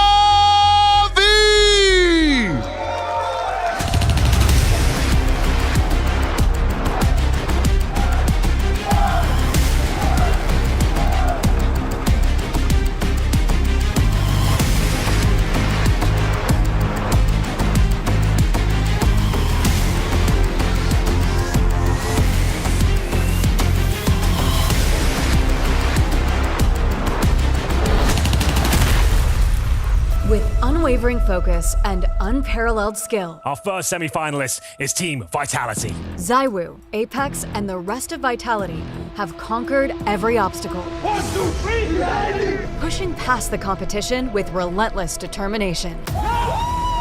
Vitality's journey to the semifinals has been a testament to their resilience. Each round win exemplifying the dedication to their craft. As they advance, inching closer to last CS Prize of the Year, their passion blazes brighter. Their hunger for victory stronger. ZywOo takes it down and lands a flick. With the Paris Major and Fall Final titles already secured, every endeavor from here on will have Vitality vying to add the World Final trophy to their collection this year. Success, even when fielding a new player to the team, seems like the norm for this squad. And now the British beast, known as Medi, sits confident and dominant next to his new teammates. It's the final event of the year, but is the V for victory this time around? Speaks, the ferocious one. ZywOo, the chosen one. Apex, the adaptive and accomplished captain. Flames, the fiery one. Mezzy, the British beast. This is Vitality!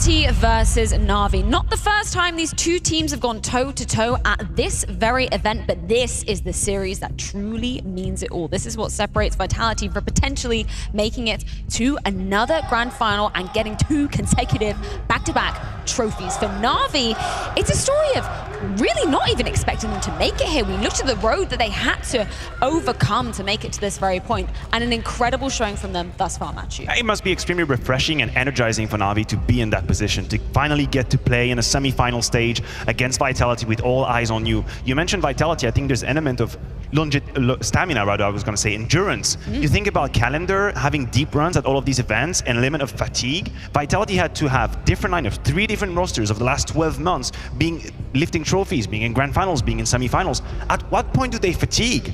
At what point are you? We talked about in FaZe at the beginning of this year. We said FaZe is a bit tired, you know. They went to all of these deep runs. Like, what about these guys? Like, just alkaline, like batteries in the butt? Or like, what's going on? Yeah, that's pretty much what Apex is, you know. He's a bunny that never goes out of battery. You know? It's crazy. He's going to be up there at all times. As you said, you know, the consistency coming out of Vitality is one to praise for sure. I think it was Apex himself who said that the only time during this year they missed the players was at Sydney. And we know what was going on during Sydney. Yeah. Roster changes, not really coming into that tournament fully focused. CS2 just launching as well. So I'll give them that. Apart from that, throughout the year, MOUZ consistently, Vitality have been showing up time after time after time. And one thing I do want to note here, they don't lose to teams they're better than. You know, sometimes they can lose to a team that is on their own level. Yes. I don't consider Na'Vi to be on the level of Vitality, and usually they don't lose to those kind of teams. Unfortunately, that is very accurate, Pimp. But for the Na'Vi side, I mean, they still give you a lot to root for. They're the longest standing team here in terms of roster history, and they're a team that in this whole sea of trade rumors, of people maybe going elsewhere,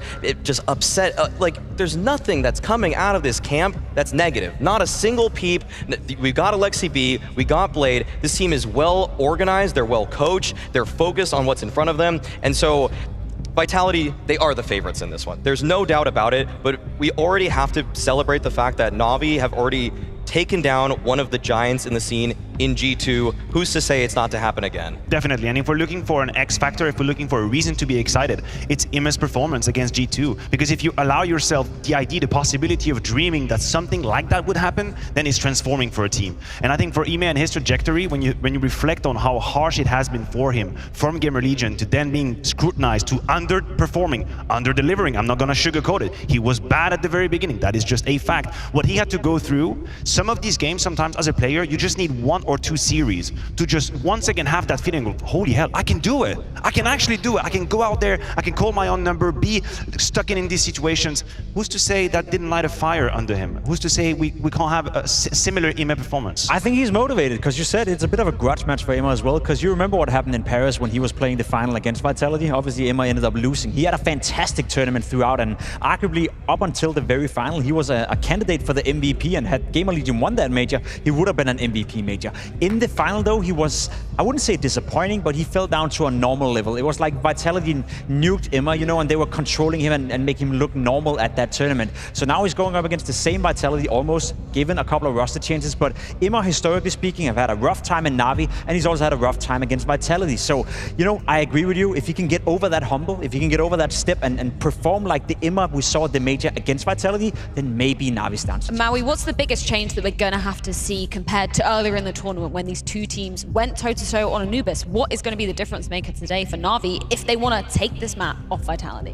One thing that I think Vitality did very well last time these two teams faced off is that even when they gave up a bomb site, they were so good at retaking. The retakes from people like Apex consistently came out. He was so well ironed in terms of just making sure he holds on to that utility. And so what I want to see from Alexi B and his crew this time around is they just need to pressure the map a little bit more. They need to make people like Apex sweat, so he has to dump that utility earlier on. If you don't pressure him earlier on and he's able to just save that full belt, well, I don't even think a post plan is safe at that point. So just make sure you're actually going through all the stages of map control procedures, because if you just shortcut it, if you just go too early in a round, well, they know how to retake a bomb site too. A grudge match for a spot in the coveted Grand Finals at the final event of 2023. It is time to get our second semi-final underway. Thank you, Desk, for your points. Excellent analysis, as always. Yes, that's right. Second semifinal set to begin here in Abu Dhabi. The second to last match of the Tier 1 circuit.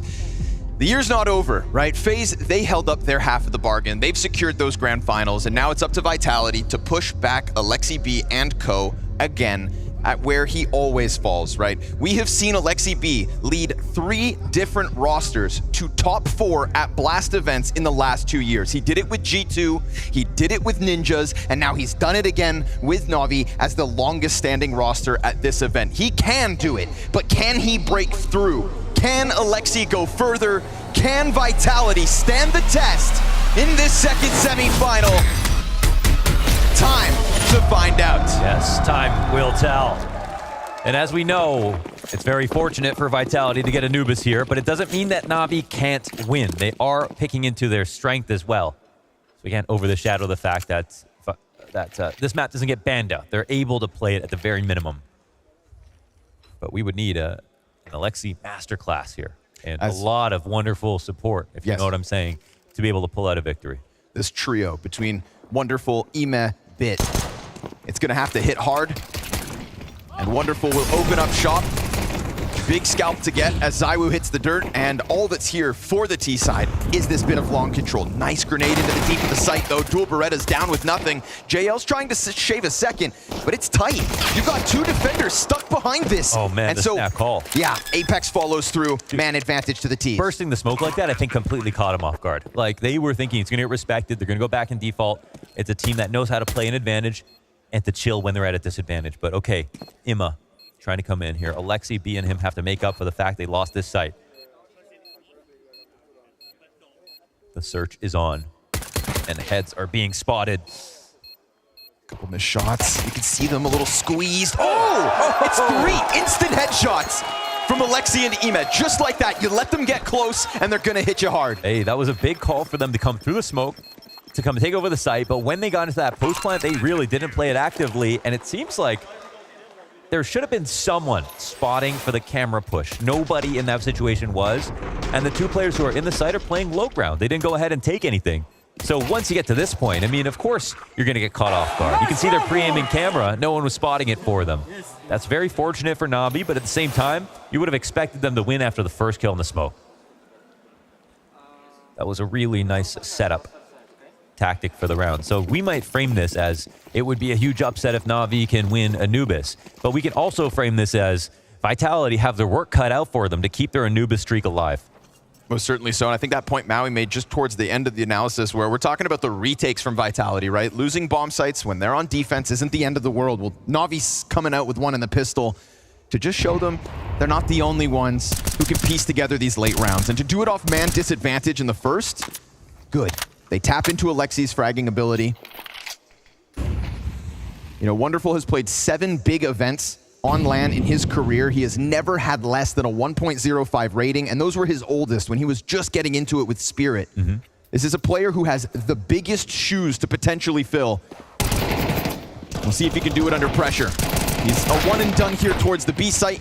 It's a dark squeeze. Fire on the feet, but that won't stop them. Mezzi's burned out. ZywOo turns back around. And Mezzi actually dying, of course, on the approach. Just doesn't matter. There's no pressure until JL shows up. But, I mean, he catches Apex trying to cross back. We'll go 2v2 here. And we're going to need time because Bit was spotted so deep down the river that that's why he has to go all the way back through A. And that's such a long road. So long, in fact, that JL can't wait any longer. He goes for the peak before Bit arrives. Was that the best place for Bit to come from? Should he have just tried to continue later? It's hard to say. He only had an MP9. Couldn't approach ZywOo, so ZywOo wins the round. As Vitality walking into the B site after losing the opening round, making it look just as easy as the pistol. That's really impressive. And that's worrying a little bit, obviously, if you're Navi. You kind of hope for a very simple exec on a round like this just to stop them and try to melt them down. But, of course, we are talking about a bomb plant in the first. And that's a mood recovery here for Vitality as they take the second round. It's Wonderful playing quite an exposed position. Back sight in the open versus a wide open long door. Yes, it's true. And they both were happy to take those duels. So if you're going to sign up for that, then you've got to grab them. So, what do we have now? Well, we've got some utility here between Alexi and Bit and Imma. And not to delay, if Vitality go too slowly in these anti-ecos, you don't oftentimes see them make mistakes in situations like this. I think that's actually what NAVI have done and survived in this tournament so far, which has been so impressive. But still, those mistakes are not going to fly today. Full belt the utility for Alexi to try and set them up. You know, every nade has a purpose. It's just like when Jane leads a team. Oh, no kills from that. I mean, you caught them blind, and no frag comes out from Navi on the push. It's an open door to Flames to pressure Dark. He's got a couple players peeking him, but he's also got support with ZywOo, so it's a quick test out of Navi. I think the timing was good. The flashbang was great. Yeah. But the pistol's off the mark, and that's going to spell disaster here for Navi. Pistol round into the double back from Vitality with 5 up potentially. That's all the momentum gone. Yeah, obviously right there. It's the right tactic at the right timing. I mean, if somebody like Spinks is blind in that position, they are not ready at all for that to happen. But he had a teammate to cover him. And not a single player goes down here, Vitality, as they take another round. And it's a calm situation for them. Navi will have to play a little bit out of their depth to be able to scare Vitality. The timing goes the way of Bit at the end of this round. At least they get 1 kill. Couldn't come at a better time for Ime to step up the way he did yesterday versus Nico, because the entire conversation was about welcoming Nico to CS2 with his outer nuke play. The beginning of the event showed so much promise. And as we went into that third map, you know, when Navi get through Inferno by the skin of their teeth, we hyped it up again as Nico's playground, and instead he gets bullied. King of the Castle was hands down Ime yesterday. That was so impressive. And now into the playoffs, or well into the playoffs, we're just looking to see if Imma can keep it up. That's the question. I mean, the best part about Imma when we talk about him, of course, he's been under fire a ton this year, even though he got really thrown to the wolves. I mean, he had to play with Simple, he had to play on a top team, completely out of his environment, not having all the space that he had on Gamer Legion. Lots to learn, and fair play to him. It's come together now at the World Final. We've seen the growth and development. He is looking much better than he did back at Groups a few months ago. And that was a successful event, but it wasn't one where Immo was playing well. Of course. That kind of left us wondering, like, what else can he have to offer? If he's not going to have the same roles, if he's not going to have the same impact, then what does he really bring to the table that somebody else might not? But we've given him a lot of time. Feels like the Navi system has as well, right? Just the fact that we are here in Abu Dhabi at the end of the year, and this is the longest standing roster, yeah. Right? And that's just because, yes, we have small pieces changing all across the board, but you know, this Navi team could have pulled the plug on something sooner. Could have, and there's people who would not have bat an eye at that changing out a piece or two. I think we were getting to the point where, you know, Blade's track record was getting called into question a little bit, right? We tried on MPL. Emma wasn't looking good at first. He was sort of 50-50 when it came to getting players like Bit originally. That was really good, obviously, but he was more obvious coming from Navi Jr. as the next after Monacy to get a chance to play at Tier 1. But now with this group of guys, I mean, he also picked Alexi, and I definitely want to point out that this is, so far, this event is the best event that he's called at this year, 100%, from my perspective, watching these rounds. And partly it's because of the resolve in surviving all the tragedies that have happened and coming out ahead against G2. That was massive. But also, when things were going right, he was calling ornate defaults, lots going on, trusting his individual, setting up Wonderful to have him be more active. I mean, there's a lot of credit to be given for Alexi to get to this point at the Blast World Final. And again, right, he's led multiple squads to top 4s at Blast events, at Fall Finals, Spring Finals, different camps. But this is his ceiling. This has been his ceiling historically for the last 2 years. He doesn't get any further than this. Yes, second place back at Pro League. We look at the scale, it's just a little bit smaller. Yeah. And that's, of course, playing with Simple. To do it now with Wonderful, let's see what they've got in store. Obviously, winning pistol felt good. They've been reset with these last 3 rounds. Buying in with weapons could make a difference here for Navi, and they have to put up some kind of a defense on Anubis. You know, they love picking into it. Alexi's pregame interview fixating on the fact that they said that they just had so many reps here in Abu Dhabi. They feel good on Anubis, but this is a tough challenger in Vitality. Dark Control could be a point of contention. We've got ZywOo just outside it, and Man of the Hour and Ime as we all hold our breath to see what kind of play he puts forth tonight. Oh man, they're giving up dark control. ZywOo with a raw duel. JL runs headfirst into it, but he wins. The thing is, there's 3 players on this side of the map. It's not the intention for Vitality to hit it, and there's still a fake brewing. Wonderful with a chance at a highlight. Smoke's gonna fade. Easy pickup as Flamesy presents himself, and then the 2 others push past. That flick shot lands, so Mezzy's down to 20, but Apex takes it onto his own by going real deep. Yeah, he gets into an interesting spot because they can't even push Camber. They're scared if he comes back, and he is so deep, surely. Nicely done. Him a down. That's half of his health, but worth it. Apex, 49 HP, immediately falls back, but now you're kind of stranded in the middle here, and the CTs do indeed have that long flank. It's a trident of a retake. 3 directions coming through from Navi, and Bits the first. A little disjointed. That could have been a death, but still the T's hang on. That nade has Mezzy down, and so now Apex, 1v3 attempt, nearly. Woo. Almost doing everything on his own. Yeah, he really tried. He did the perfect play of pushing back into spawn and cut off the camera rotation, gave time to Mezzy. Mezzy had one chance to get that Galil headshot on 5 HP. He picked the right angle for it, but he didn't get the timing. He didn't capitalize when they needed him to. Mezzy's somebody who, he got his ass carried in the fall final. Okay, I'm going to put it that way. He was good enough to get them through and they got the trophy, but now he's trying to show some individual level too. And it was his first event. So as much as we could say, like, yeah, he didn't have a great playoffs despite winning, he was only 1 event in. Yeah, it's not his fault that his teammates are nuts. Yeah, but now that we're at the World Final again, Vitality are getting potential chance to play against FaZe again in the Grand Finals. There is more to prove, and there is more practice behind this team to say Mezzy can have some more higher expectations, but he's been doing great. Yeah. Entering the finals as the highest rated player for Vitality.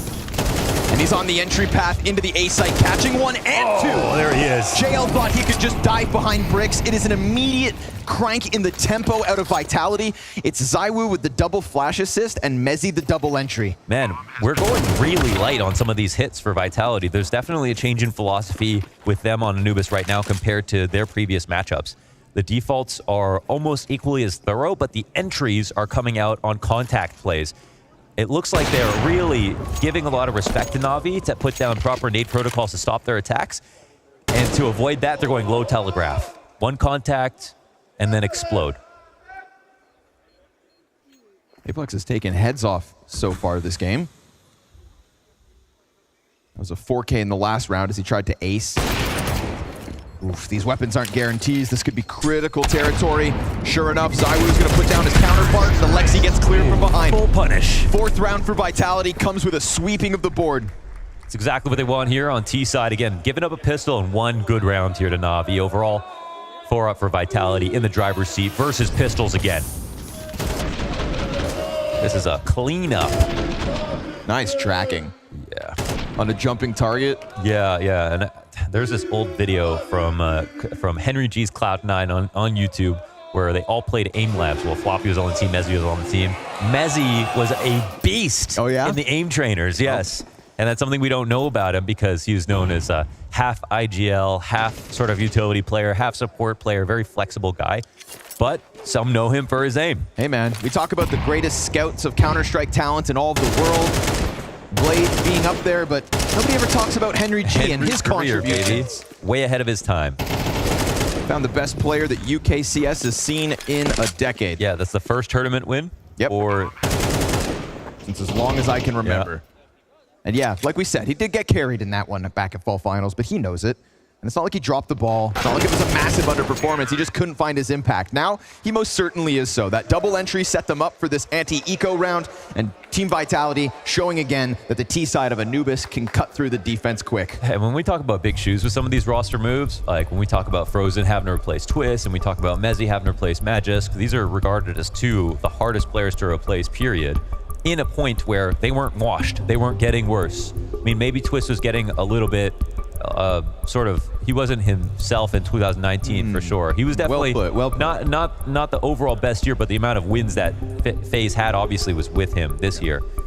But it wasn't Mezzy, his most magnificent. It wasn't the most magnificent, but Mezzy this year having to replace Magisk, even more difficult, you could say. And that's because he's not replacing a support player necessarily. Magisk does do a lot of dirty work, but it's in the frag department that I think he's really important. One thing that always stood out to me about Magisk was that when I looked at kill matrices after the game, he would always take down the best player almost more often than the easy frags. Yeah, he had the hardest job, it felt like. Yeah. But he did it quietly. The humble king. Fear him.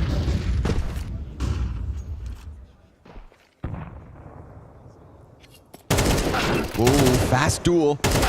And Bit's gonna win this one. It's persistent. He's good at that baskets push. We talked about the simplicity of some of these plays so far, and there's one as well from Bit. No announcement from any kind of util. If Mezzi was just looking to tuck in behind that box, he's not expecting Bit, who also had support, to come swinging. T's are gonna take a glimpse into the B site, and they did see a little skin. That's Alexi on the AUG.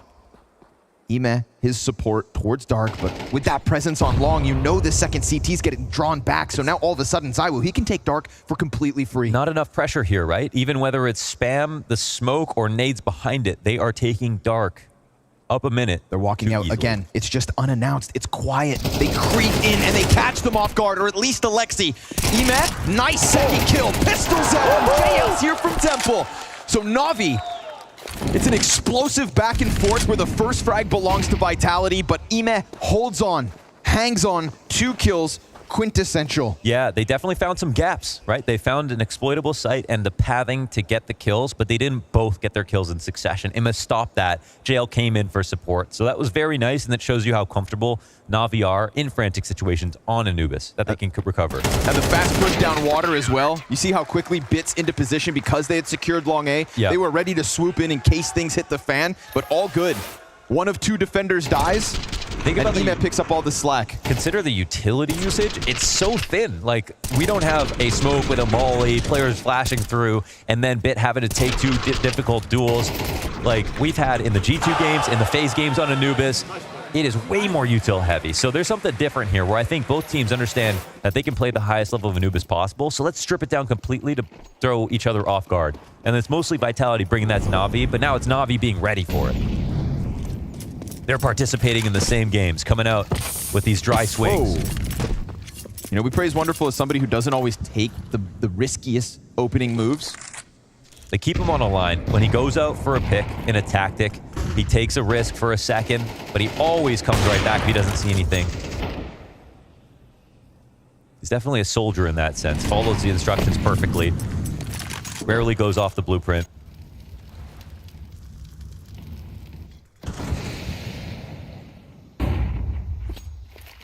I mean, they say he doesn't want to be compared to Simple, and that is one very contrasting element of play. Definitely. He isn't the same player, and he's right about that. It's just that same sensitivity, replacing Simple on his team. Of course, it's just too many strange things about it. But, you know, and I think in the most honest sense, Simple is probably his favorite player, the opera that he looked up to growing up. But in terms of how he plays CS, he has a different personality.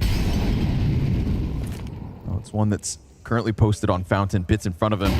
Flashbang finds its mark, and Bit hits the headshot. But it's the same layer from both sides. Opper behind the rifle. They exchange into the 4v4. And the B site doesn't make a move off this. Alexi, in fact, just starts to come closer.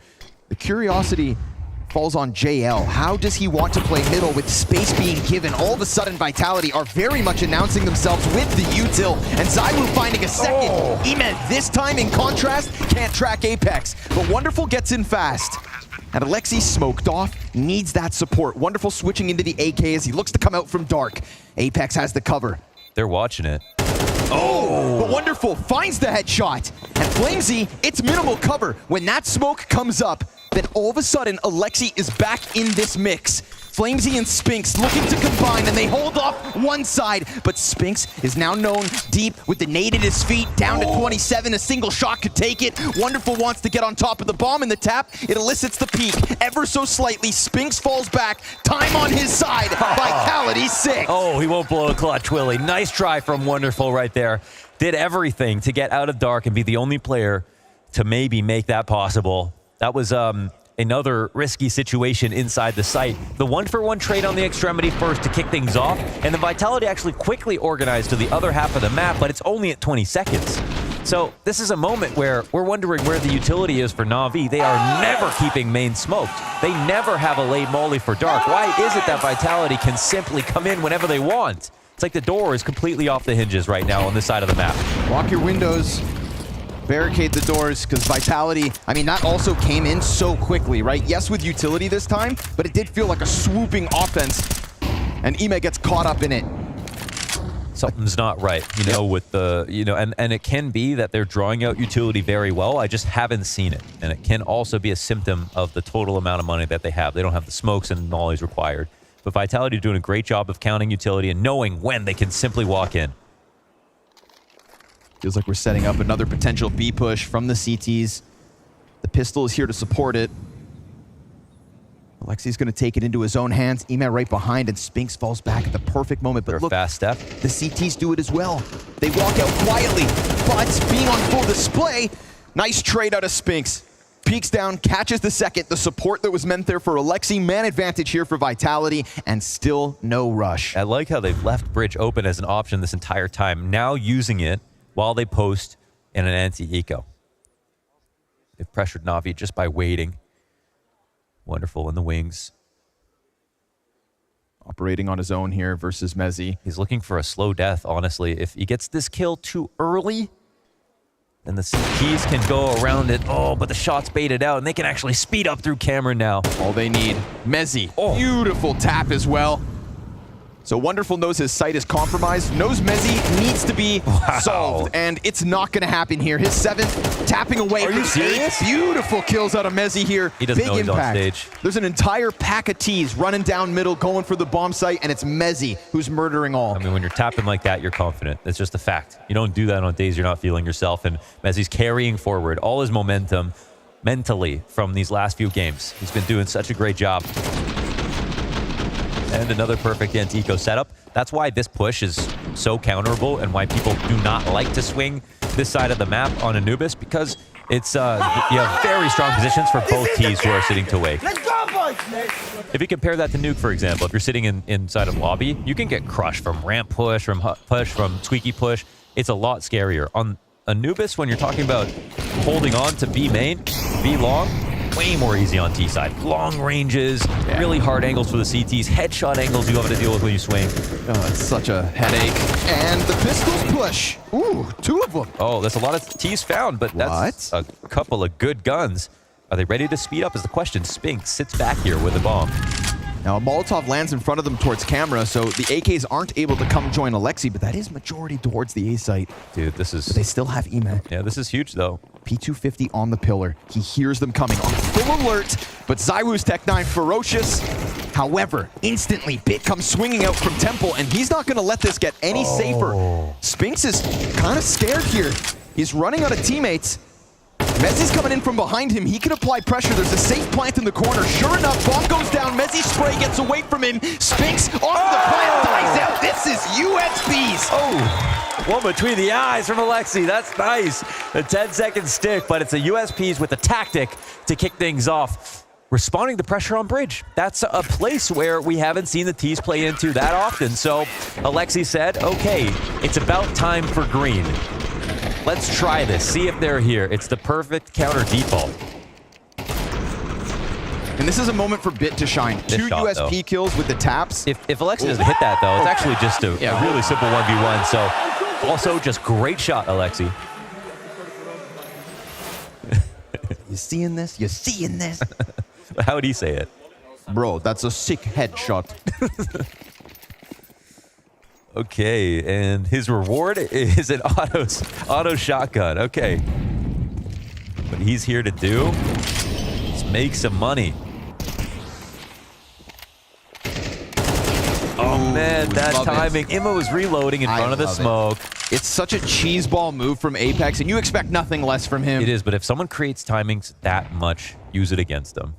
Immo can go back to the workshop afterwards, but the amount of times they've taken Dark over with him there as the guard on duty, it's alarming. Whether or not he's in there, he's either not or he's not watching the smoke. Another pack of players. Do they do the quiet approach? Because the auto shot is supposed to have a field day. We've seen a multi-entry from Mezzi already on this site. He's going to try it again, but he gets blindsided by Bit. Nice trade out of the op. And JL slides along. They pause, and that pause here from Vitality could have given him a chance. No, it's actually key in moments like that. If you wait, then the CTs go to predictable positions. Okay. That's why if you come too early, they could be anywhere, waiting in camera or whatever it is. If you wait long enough for your opponent, will usually get to the best spot, the most predictable spot. Wonderful. So desperate here. Last round of the half. He's exchanged places with Spinks. Who's, oh my God. Maybe they can hold hands instead.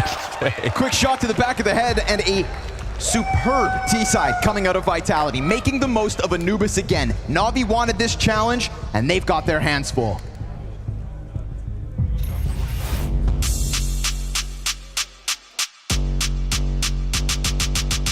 Hey guys, it's Alexi B and wonderful. Sense here. G2 team. Cloud9. FaZe here. It's MOUZ. Team Vitality is here. Team Heroic here, and today we're looking at some CS money e-cosplay entries.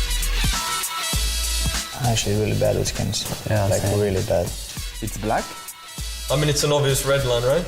Yeah, it's AK red line with both tights and hollows. That's perfect. Creative. I love it.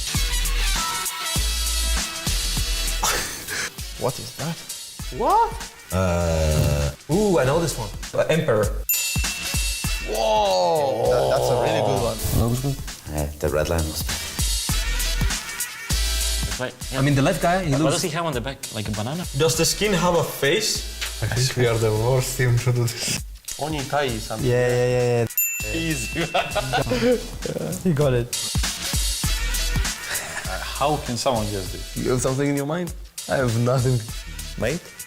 Oh, what? Brother. Ah, brother. It's a good costume. We are just noobs with skins. Could be me, so... It's a 5-7 monkey. No, it's the gloves, the caution. Bro! I like the cosplay at least. Huh? Is that an iguana? It's fire serpent. No. It's oak, chameleon. Oak chameleon, yeah. Is that a real chameleon? Is it eating something? Wow, there is a skin like this. What is this? What is this eyes? Nightmare. Oh my Perfect. god, This is the best cosplay we've seen. I love it. The Akihabara, what is it? I don't know, it's Arkababra, I don't know how you say it. Yes, I am for this. Tumuku? I don't know how to say it. I will go with Tumuku. What is he holding? a cat. But why is he holding a cat? Is it a cat? Jaguar. Ooh! Ooh! Yeah, I like the cat in this one. I don't know. Like, I cannot even picture the skin. Oh, it's so hard to look at a skin like this. Safety net. Really? Oh, is this one? Oh, this is easy. Prince Stream. Prince Stream. I know this one. Prince Stream it is. Yo, really good. You decide which e-cosplay is gonna win the Dragon Lore, so make sure to click the banner below and vote.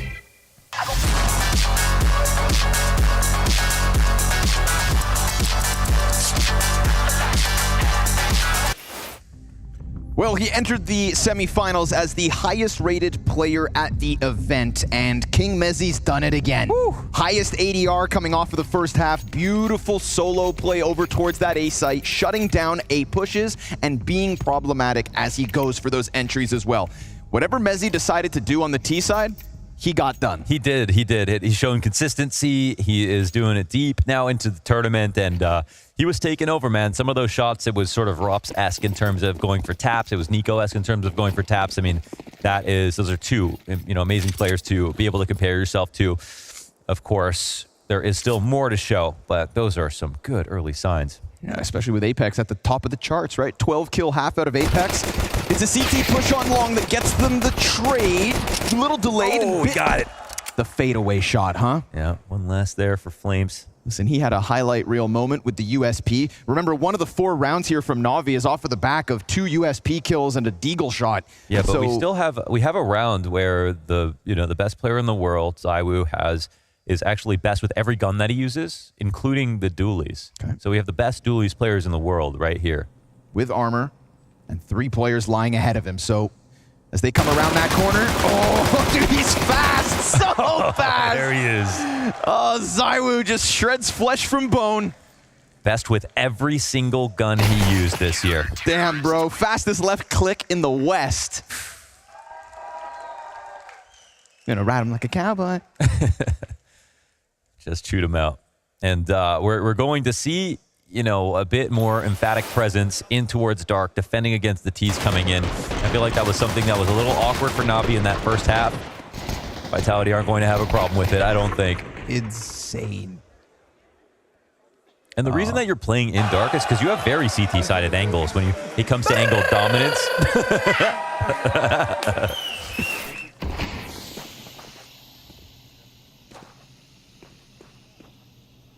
Man, with the amount of bullets that came flying out that doorway, it felt like there was 3 CTs in there.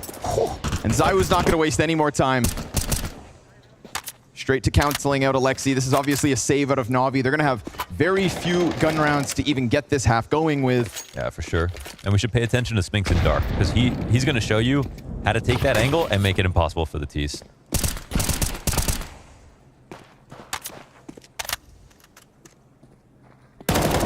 Easy round here. ZywOo back at it from the bridge. He's got support.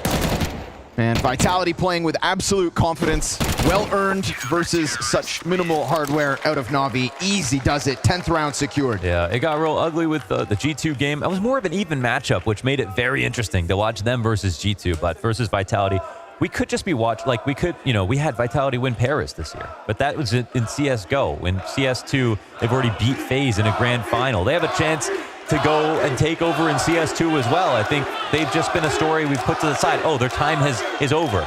You know, they're not going to come back and get even better. Right. But I think some of us really believe they can. Well, it was just how quickly they had their first struggles at IEM Sydney. And again, because of roster changes, we know this, but still, FaZe hit the ground running. FaZe lifted trophies faster than anybody else. But a challenger has stepped forth in the most recent months, and number 2 ranked in the world Vitality already has a chip against FaZe. It feels like all roads lead to FaZe versus Vitality as the last match of 2023. But again, they have to hold up their half of the bargain. So far, it's been fantastic. Guns for Navi now, but poor JL down to 23, and they're going to creep closer to that site. We're going lots of utility here. Galil's and utility, name of the game. JL on the brink of death at the moment with the amount of health he has left over, but they've used a lot of HEs. Don't die with those nades. Spinks actually has one. Oh, if that's well timed from Spinks, he could win a kill without seeing anybody. On window, minimal. Gives it over. Molly right now would be good, but nothing's going to hold back the long push. Big catches Mezzi, and they know there's a player in sight because of the grenades. Double kill, turn triple. Okay. Navi feels like a taste of their own medicine. Wow. Just suddenly popping onto that bomb site. I can't lie. I'm surprised that worked after such all the early damage that came in. And I think it was an expected push out of Vitality. They had good utility to stop that split, at least with one side, but they lose their first player in the site. And that second guy back default, that's the place where everyone stands. But when the site smoke comes out, which I think is going to evolve a little bit, or the way that the CTs play around it. Because right now, you're hopping out to jail and you're just spamming the back of default and you're getting 100 damage. It's too easy. You don't even have to see them anymore. You can see them in your mind's eye. But this is a really great sign, at least for the sake of the game. Navi, on their map pick, are able to finally win a T round. Really does feel when that smoke's up, like you've just got to at least pull it back, right? Get into temple, use the brick wall. Yeah. Just don't stand against the wall as a starting point. But the thing is that you can't move back until the smoke is up, right? So there is always a timing here for the T's that they can take advantage of. And, well, you know what's going to happen. Someone's going to swing out on the left side. They do a good job of covering it. And Bit's been getting critical impact here and there. And we're talking about Simple's right-hand man in Bit. A phenom with the rifle.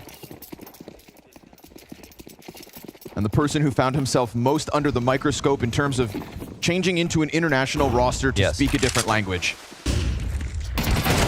Fast one, already trying to press on A. Mezzi's dead. CT's wanted to get it going. That's a key trade, though. That's a gracious grenade. Wonderful, low and stuck behind boxes. And they're going to follow this up. They're not going to let this slide. T's feel like there's an opening here and also over towards middle. This is going to be 2 important fights. Fantastic flash. Ooh. No second from Flamesy towards mid. The fight goes back and forth, but ZywOo has the back of Alexi exposed. Figure out a timing to push. He does. ZywOo just sat in the corner, cool as ice that whole entire time, and he may miss this timing. I think he's aware of actually, but he's trying to basically cheat around to the site they want to go to. Apex, oh my God, running through and getting rewarded. That's what he needed. He wanted to just maybe take a couple shots. Ema at this point is desperate, and Spinks is going to deny that bomb plant. Vitality just suffocating Navi in this round. Yeah, seeing Flamesy up in his position, you knew that the flash was going to come out because he didn't have a smoke in case they decided to molly it in the default. So he had to swing and try to find something and find one good timing here. They find a good nade refrag here, and oh, I see what you mean by generous. It bounced back and still killed him, but he was that low. To be honest, I think it's worse when the nades don't do enough damage, so that's a good first step in the right direction. This is another instance, though, of man advantage in the hands of Navi, all for naught. 9 opening kills going the way of Navi so far this game, only 5 rounds off of it. They have 9 opening kills? Yes. What? Yes, they do. Oh my God. Mezzi has actually died first 5 times. Oh my God, that's actually unbelievable considering how many good rounds he still had. Things cannot be going better here for Vitality then. They've just got so much strength. I mean, you can thin them down, but you can't beat them. At least that's how it feels.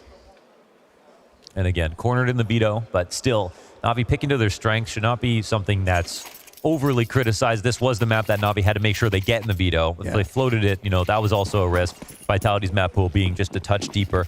But they should also, they also had to have a plan to be able to win it. It's also just economically been such a oh, this is too fast. Yeah, it's so fast. ZywOo sees them coming, and Mezzi gonna help. He picks up an opening kill. That's aggression outside of the B site to drop bomb on the back line. And at this point, we've got to say it, Wonderful's been canceled out. True. Highest rated player for Navi, consistently putting forth green ratings at big events. No, it's 7 and 13 in the semis. I've only seen Bit get really big kills so far. Ima has had 1 or 2 rounds, maybe. Pushing, coming through the smoke. Bad goes to worse. 3 on 5 here for Navi.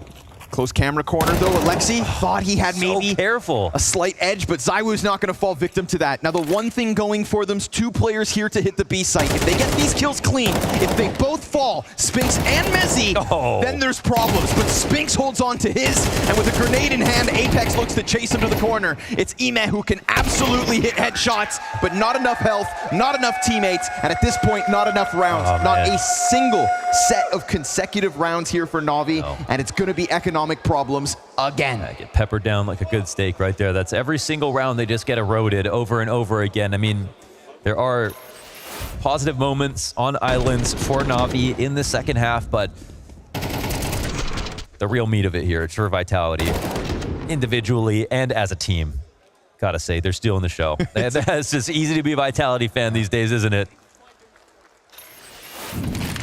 It's been a good end to the winter season for them. And even if Navi ended up losing today, it would still be a good end for them as well. I think a good positive note overall. But losing in drastic fashion would sort of take a little bit of the story away. No doubt. Definitely.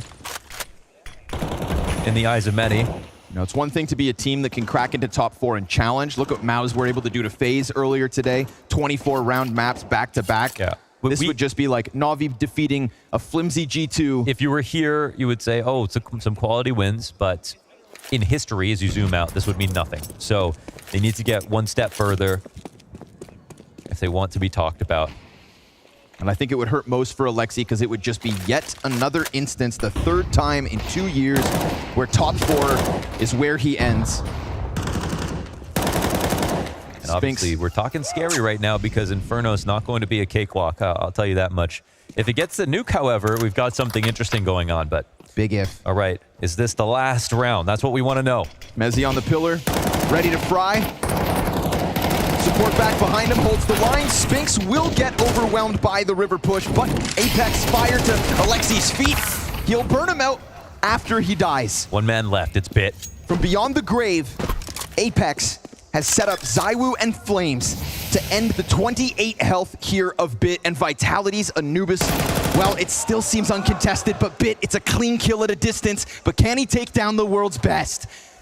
ZywOo hiding, and he knows he can smell him. He's coming to clear it. ouch! Leave it to ZywOo to again perfectly approach the duel. You can smell him, but he can sense you. And that killer instinct, that world-class performance, well, that's what puts Vitality on top. 16-6 is ZywOo to close this one out. Apex and Mezzi, fantastic. Vitality looking towards FaZe.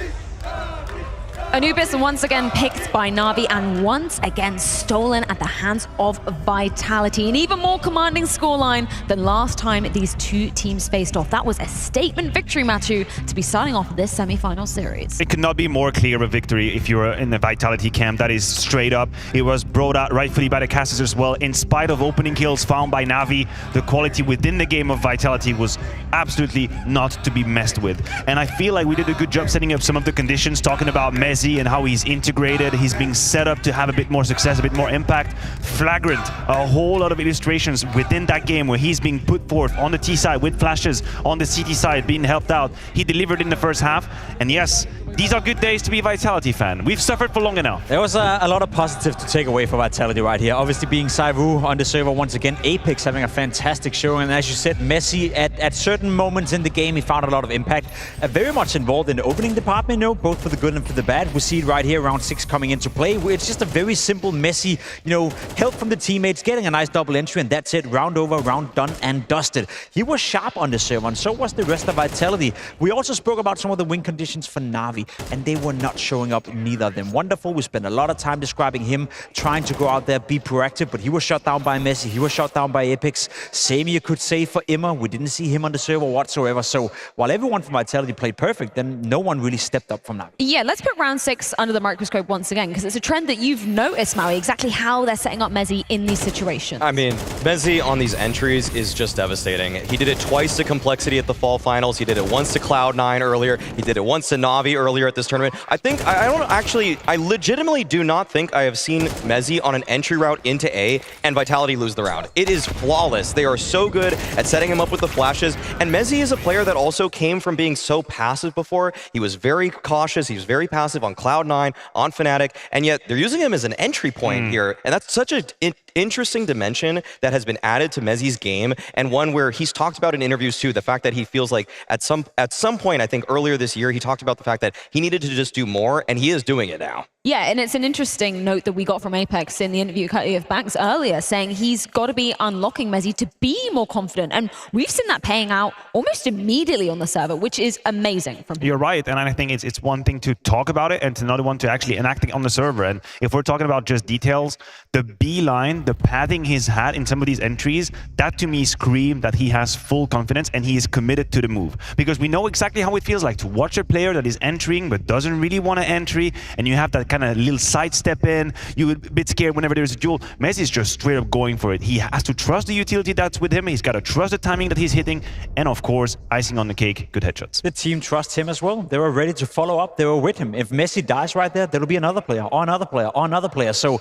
it's not only Messi, you know, feeling comfortable on the server, or confident, the team also believes in Messi, and I think that's a key takeaway for me. Yeah, and it's not only, you know, Apex calling some great strats and, you know, crafting those moments together. He's actually putting up individual impact as well, which sometimes, you know, has been a bit of a warning sign in the past. But on this particular map, it's great to see him, you know, he's not afraid to get down and dirty in the action of it. I agree with you, and I think there are two main aspects. One is, it seems like there is a true uptick in terms of performance from Apex, from CSGO to CS2. That just is a fact. You look at the numbers, he's got a higher average, more kills, more ADR, more damage. But the other part of it is that I feel like he's slowly making his way in this very exclusive group of IGL, whereas in high pressure situations at the beginning of a game will just absolutely get stuck in and make a difference. He very quickly went up to double digit. He was the fastest one on Vitality to do it. And this could be round 5, 6, 7. Someone's got to cross the smoke. You're damn sure that's Apex. And that sets the pace for everybody because it's a stage game. There's always just a little bit of nerves, and seeing your IGL just do it, you know things are going to be great. I think there's a point we got to hone in on, you know, especially if they do end up winning this tournament, that Apex is entering the caliber of Glaive and Kerrigan in that, you know, GOAT category when it comes to the in-game leaders. Sure, he hasn't been around for as long, he hasn't won as many majors or, you know, as many accolades to his name, but he's playing fantastically well. And I agree with you, it feels like he's a leader right now who leads by example. It's a player that you look towards and you feel comfortable when you're around Apex. Creating space, putting up numbers on the server, and then as you said, it helps that Counter-Strike 2 is the in-game leaders version of Counter-Strike. It's how Banks really set him up to the arena, right? Adaptable and accomplished, because we're talking about multiple lineups that he has taken to success just this year alone, just in the last 12 months. Apex is flat out my best in-game leader right now. If I have to pick any in-game leader today to lead a team, he is calling the best CS. And on top of that, in-game leader talks about in-game. What his performance is in-game, he's just fragging out. I have to now call him a fragging in-game leader. He was so detrimental to Vitality's performances because when he was playing in CSGO, he just didn't care if he died, and he's still making some of the same moves, but he's just hitting all the shots. Yeah, I think in that regard as well, he followed a similar trajectory to Mezzi in sense of at some point with talking to him, he realized I need to set myself up as well. Because I think Apex had a tendency when Vitality were in rougher days to try and set up plays for everybody else, making sure the structure is fine. Okay, maybe I can give this flash to this guy and that needs... And at some point you forget yourself and you wonder, okay, what do I want to do on the server? When can someone set me up? When am I going to cross that? And you have to put a bow on it and really work around it, not just aimlessly rushing around. And I think he really made that jump when now he's calling his own number in moments where it's actually made for him and he delivers. I feel like we're ticking everything off the Vitality wish list, if you will. Tick Mezzi showing up. Tick Apex putting in some fragging numbers and strats. We're missing somebody. Oh, ZywOo. Obviously, he's going to show up as well, Jacob. Yeah, I mean, it's ZywOo. What can we say more about this man? You know, in a game where he's not needed, he's showing up as well, finding a decent amount of impact. Of course, we can pull up a highlight package of ZywOo, but I don't feel he was the difference maker on the server. It was Vitality as a unit that set everyone up for success. So it's good to see ZywOo continuing down the path. It's good to not have the conversation of whether or not ZywOo is a great CS2 player, whether or not this game has, you know, hurt him a lot in terms of individual performance, because I don't think that's the case at all. He's just slowly ramping into it, and for Vitality, as you said, Freya, you could tick off every single win condition, and they got it. Yeah, of course, we're talking a lot about Vitality successes, but let's just flip the script just briefly for a second. Of course, we're contextualizing it that we didn't necessarily expect Navi to be here. Obviously, picking into the same map. Alexi said, hey, we've been working on some things. We feel comfortable. It's an even more detrimental loss compared to last time around. What was lacking for your money in terms of the Navi camp? I mean, that's very clear for me. It's the inability to convert power plays. Like, if you are actually being granted entry kills, we usually pen as one of the win conditions. You're not able to convert these 5v4s. That's already enough at the highest level of Counter-Strike. I think they were caught off guard a couple of times by the movements from Vitality as well. Vitality is an extremely good team at reacting within the round where they've lost a part of the map, retaking towards middle, and then you can see even the camera shots of Alexi being surprised that ZywOo retakes him towards middle. At times, I don't think they were ready for that kind of pace and movements from Vitality. And hindsight is always 20/20, but it was always going to be complicated if your Trojan horse is Anubis versus Vitality. Sometimes I like to simplify Counter-Strike, and I would say there's just a difference of quality on the server. In terms of raw firepower, Emma didn't show up. Wonderful didn't do anything with AWP whatsoever. So to my money, you know, it wouldn't even matter what Vitality would do on the server or what performance ZywOo had, or Spinks for that matter as well. There's just a clear difference in quality of player material on that server. If Emma is not showing up, if Wonderful is not showing up, the support cast to those two guys are simply not strong enough to contest against a team like Vitality. So for this map and this instance alone, just a sheer, you know, difference of quality being presented by the two teams. Yeah, Vitality dominating on the first map, and of course that was their opponent's map pick. So that grand final looking ever more likely to be getting closer to the black and yellow squad. Their pick of Inferno lies in wait after this break.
Vitality versus NAVI. The only difference in this rematch thus far is the map that Vitality have decided to pick into. Last time it was Overpass, this time it's going to be falling down to Inferno. And Maui, we know that Vitality are going to be starting on the CT side. NAVI chose to start on the T side. So if you're NAVI, what are you potentially looking at coming from this Vitality defense? There's two game plans that seem like they can be effective versus Vitality. But yesterday, one of those game plans did not work out for Cloud9. On the B side, Flames and Apex are not the strongest duo. They are a decent duo, and yesterday they connected very well to defend against Cloud9. And so if you're Navi and you're game planning here, another option is to look at Mezzi, because he's been okay in his new spot at Pit, but he's much better when he plays in the apartments on the balcony, when he actually has to go into the pit. If you can force him back into that spot, that's where he struggles. So you have to get these very specific win conditions for Navi, and the problem about all of this is that Spinks and ZywOo are just free to roam as you're trying to accomplish these objectives. I was just about to say, I don't disagree with your point right here. It's just very hard to isolate Mezzi. How do you isolate a player that is surrounded by Spinks and ZywOo at all times? How do you isolate a player that plays on a team that likes to be proactive, likes to move around, and likes to not play a static defense? Apex, for that matter, as well, over on that small bomb side, likes to be out there, likes to be retaking banana and be aggressive. So it's very hard to make a clear, defined game plan if you're Navi, because you know that the Vitality players are always going to be on the move. Right, and historically, that B-bomb side that you mentioned, it has been a liability for Vitality for months and different rosters even. And there's been really an improvement that's twofold for Vitality. One, I feel like the protocols, when they're being aggressive, are much more optimized than before. It's not just Apex sending to death. I feel like they've done a whole lot of legwork in improving, upgrading the nets that they use. That's step one. Step two is the movement within the rounds when they cannot be aggressive, because that's a puzzle that's not a lot of teams have solved on Inferno. How do you actually play a mid-round 5v5? It's very hard to handle on the CT side. Yesterday we saw ZywOo switch up with the rifle and the AWP sometimes going on the B side. Some of these creative solutions that Vitality have put forth help that B side that used to be a problem. Yeah, I mean, I didn't get predictions from you guys coming into this series, but do you think there's any hope of Navi pushing this one to a I mean, I would have said 2-0 coming into Yeah, I think we all would have said that for you. I think I'm going to stick to that. Yeah. Yeah, I'm cool with the from you, 2-0. Hindsight is always 20/20. We're in an easy position. I'm cool with the 2-0. I'm fine with that. Well, it's sounding like we're going to see Vitality heading to yet another grand final. But Inferno does lay in front of them. Obviously, their map pick coming into this series. So Launders, Scrawny, are we going to a third? Listen, Freya, I think that one falls into the hands of Navi, but they sure as hell have to give us a better performance than what we got back on Anubis. And I'm willing to give them, you know, a bit of a break in terms of the economic game, right? Constantly reset throughout that map. But we need to pop off. We need to step up. We need to see the promise that Navi showed versus G2, if they're even going to put the smallest of dents in Vitality, let alone beat them. And if they don't, then right here, right now, on a Saturday night, we are securing our second grand finalists. Abu Dhabi, one last time tonight. Let's get it on. Oof, Inferno is where it's going to go down. Everybody knows right now. Navi have their work cut out for them. We got ZywOo, I call him Zulu. ZywOo back on those dualies He's again. a warrior, all right. He is a warrior. Wonderful with a great angle, but the coverage right now, all three CTs chipping in a little bit. There's another. Gets Spinks off the place, a 3v3. When we watched Navi play G2 on Inferno yesterday, dude, there was some wild rounds. Wild rounds. And by the skin of their teeth, they pushed that series into a third, which was Nuke, where then suddenly Emet out of nowhere, off the top rope, RKO. But now, Fixate here. Alexi swapping over to the USP. It's a good amount of utility here to just burden this B site. Oh, nade's late. Extra pressure on Mezzi, but the molly doesn't find him, and he almost caught one by surprise. Apex having the cross has to help, and will with one. But Mezzi falters, and Alexi B gets that bomb into the site with a smoke for the plant. Good call, just in case there was a banana push, and also because Bit can't deal with Apex. Perfectly placed smokes from Alexi to get the bomb down at least. Oh, they're trying to put pressure on Bits. Getting chipped down to 42 HP. Apex still waiting. No headshot in. He keeps chipping them. Ooh, they're chasing. And ZywOo, he's going to tap the bomb. 10-second stick. ZywOo's Beretta's come up again. And now they're in the hands of Alexi. Apex on the chase. And Alexi B, the double headshot to close it out for Navi. Oh, charged it with the hot swap. That was beautiful. Into the dualies for ZywOo. We know those are special dualies when ZywOo buys them. Looks like they're working anyone's hands now. Very nice 1v2. Saves the day here for Alexi with the bomb plan as well, which means, like, you know, no matter what happened, that was good that they broke into the site after how this round started off. I'm going to give him bonus points, man. He grabbed those dualies out of midair before they even touched the ground. Yeah, that was... What the hell? Yeah, that was that's their Clint Eastwood play of the day. Gave him a spin. Gave Vitality a crack upside the head. However... Oh, okay! Talk about cracked upside the head. We saw this back on Anubis. A pistol round win meant nothing because you started to peek and pry into Pistol's SMG. And this is a frantic Alexi B. The bomb has to go back. No. Can't go for this trade. They got to give up B and 2 kills. 5v3 now. I don't know if they could survive another heartbreak. Another reset round. Yeah. What do pistols matter? Happened in the first round of Anubis. God, the Apex Deagle headshots. He's having himself a hell of a series. Just a testament to how good he's gotten, man. They see a sliver of him. Flames drops the smoke. And the T's trying to get him out from Orange. Oh, wow. Nice headshots coming out of him and Ime, the aim stars of Navi, reopening the round with the B hit and the plant that comes with it. Now, you've got Zywoo with a smoke, and you've got Mezzi with a smoke, and Spinks as well, so the retake utility here could work out quite nicely. But it's a nice angle from Ime as well to just keep these CTs at bay. Utility as well for Navi, so... They can bounce flash here. Players on this, they're going to smoke the doorway. This could just allow for them to push the cross. And Bit's going to get drawn forward.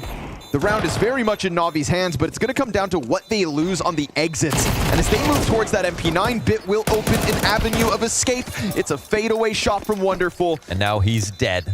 Yeah, bomb's going to catch him, right? Surely. Oh, maybe he gets away.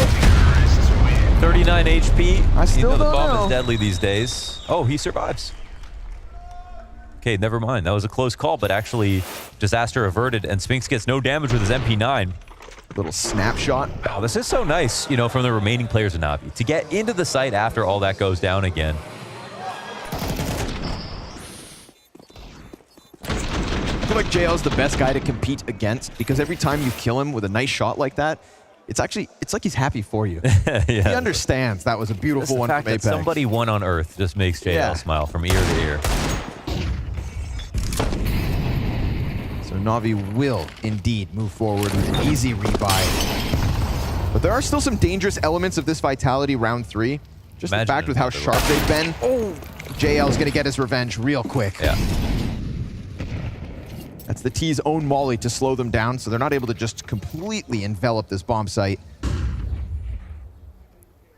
I see Zywoo with a Kevlar and Deagle, dude. I start to get a little nervous. But he misses. JL will take his second. There is a CT pushing backside. Flamesy, a little bit of damage, but JL, it's a triple kill. I feel like he's feeling better now. From 0-3 to 3-3. And a conversion wide open now for Navi. Yeah, now the bomb goes back to the side of the map. The Spinks was, well, not spotted, but he got a Deagle kill through the smoke.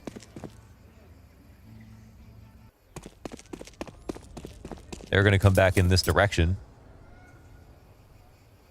I mean, Spinks will have one angle on the side. Depends. Okay, they're going to go alls. I mean, this is funny because technically he still does have a shot if he's here waiting, but now he's watching the flank as this bomb gets planted. So very nice recovery here for Navi within this game already. Within the pistol, within the second round, they've shown some grit. And now they get to show some teeth. So move on to the next round. It'll be a bye. And Vitality can show us how scary they are. And I think their CT side is buffed because of Apex's individual level on B. It's always an IGL and a top rifler on that side of the map. And Flamesy, in my opinion, is a great B player. Like I love the way he's played the site, even when he was playing it on his old teams, not even just on Vitality. He was like the first guy to really use not the one-way smoke, but that perspective smoke where it left a gap on the right side to stop people from coming in. So good at that. Very good at timing utility. He's a player of intuition. Gut instinct. He trusts himself.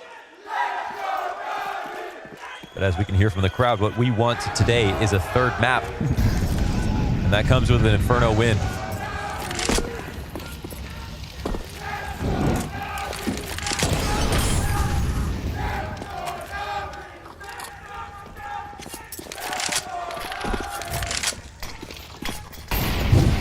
chance in Abu Dhabi. I'm gonna just let that one cook. I'm gonna enjoy this. But of course, it comes off of the back of an actual back and forth here. So Navi's starting to get a few rounds on the board. They feel a little more alive than they did back on Anubis. He's game on. Finding good timing. Oh yeah, that's beautiful. Flames is not ready for that. Right ahead of the smoke grenades, and neither is his teammate. Oh, what a find. Beautiful chance for Navi to just crank that dial, and the timing works out wonderfully. They did not think that Alexi was going to be in front of the car smoke. When it went down, that molly extinguishing as well, they thought, okay, actually, they were setting up a coffin splash maybe for Flames to go and peek it. But Alexi was one step ahead. They're willing to be aggressive. They're willing to be aggressive in chaotic moments. They're willing to go off the strat in a lot of the Navi rounds. And I think that that's something that's also cool from Alexi's perspective as somebody who's been known to have full control of the way that rounds go. He also, even back in the day when he was playing with OG, was willing to call very made-up rounds, right? On the fly, if he felt the timing for his team to take it.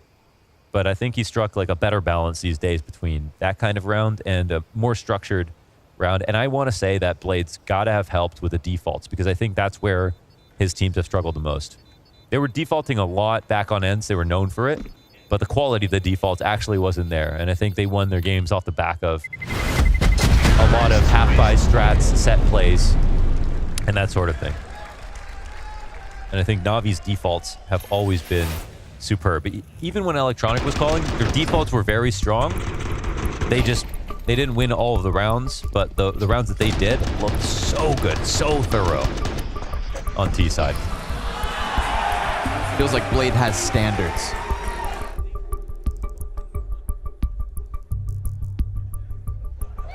Yeah, that's the energy. And for X.TAZ, we never talk about X.TAZ, man. I mean, he's a guy who's been through it. Yeah. He has had such a rough time. Coming out of TSM into Vitality, it's a second lease on life. Yeah. That spot is not going to open up unless, you know, Zonic decides to move, and he decided to move. So this is the one team you expect to see X.TAZ be able to call for. For sure. And he immediately gets it. I saw him in the elevator talking to Apex, and I said, isn't it great that you can understand your coach again? Because they were speaking French. Yeah. And what'd he say? It's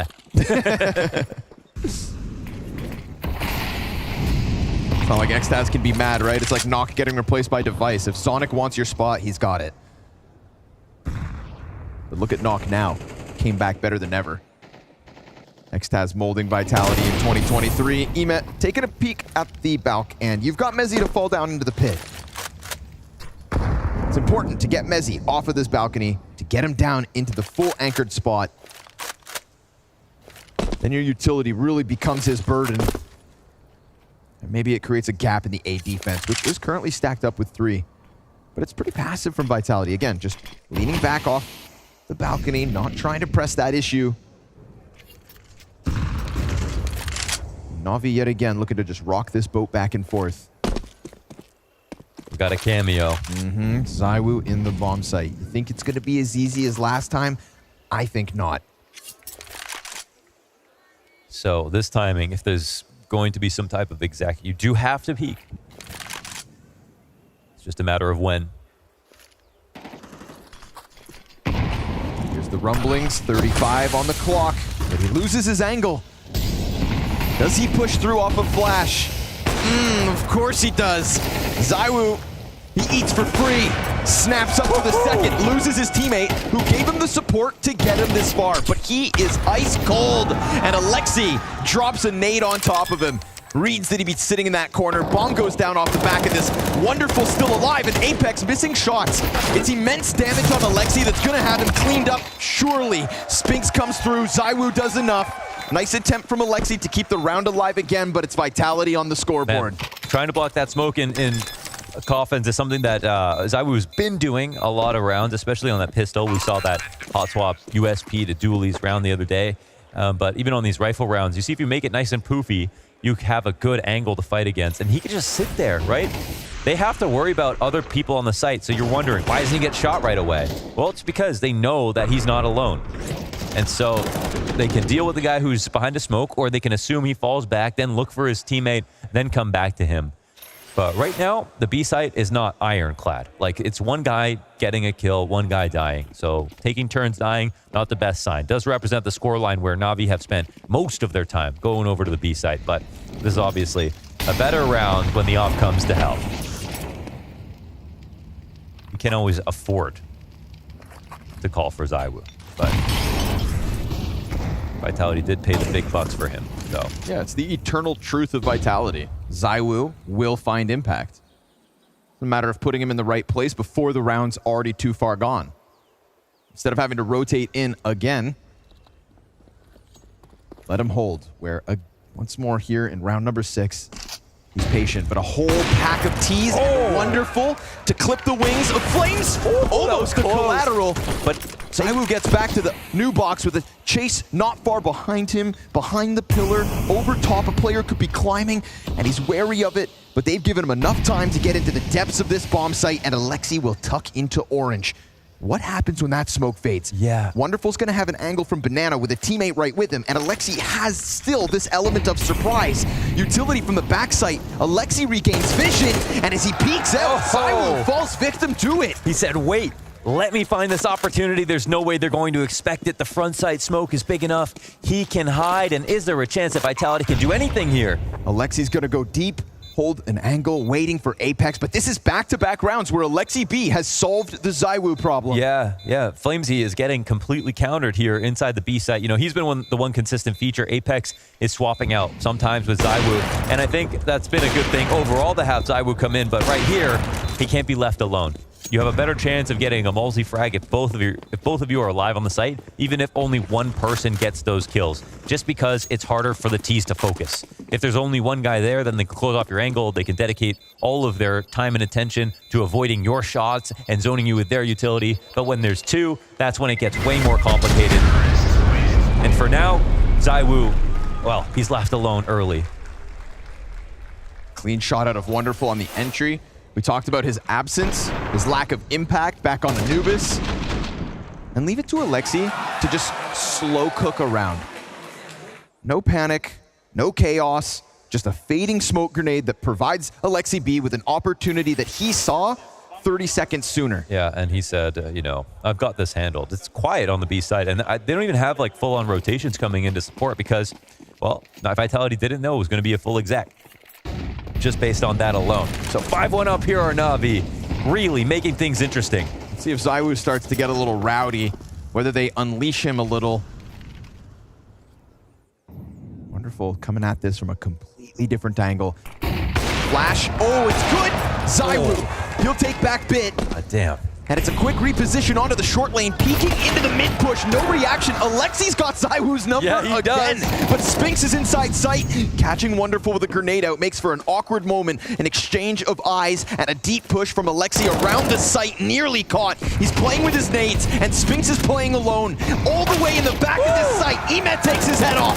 Fast fun from FaZe, but denied on all fronts. Oh, he needs more ammo. That's a fast-paced round out of Navi. Full punish here as ZywOo gets rifled down once again by the IGL at Navi.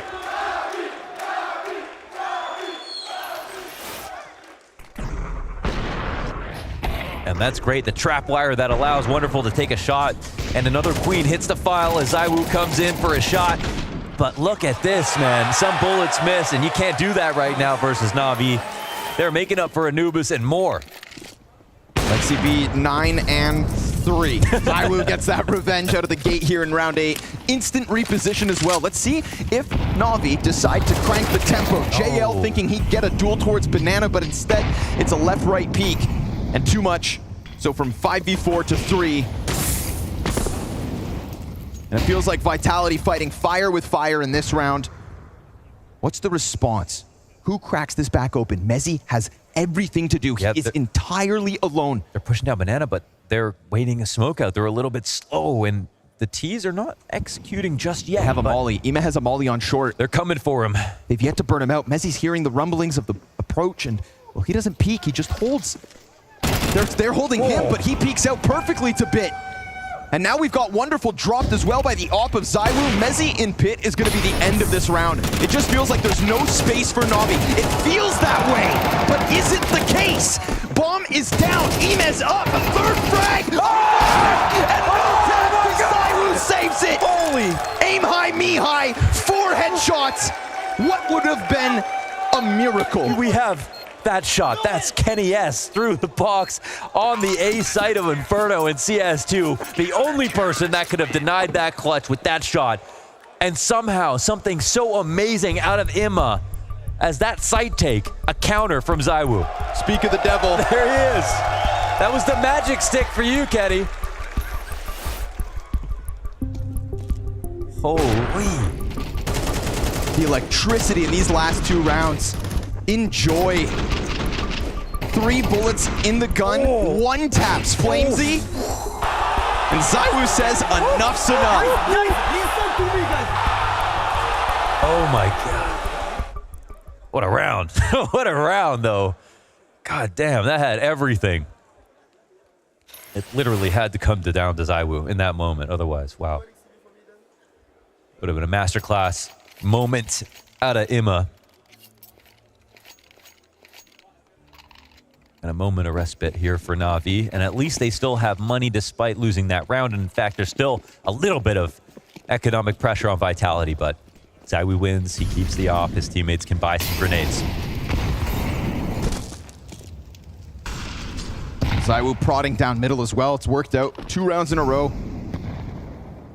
Just feels like suddenly all that room NAVI were playing around with, getting up towards ult, opening up the possibility of A and B. Well, now Vitality have had enough. It's them to take deeper angles. It's them to take initiative. But it does leave this B site seemingly understacked. And Bit, he's about to have his hands full.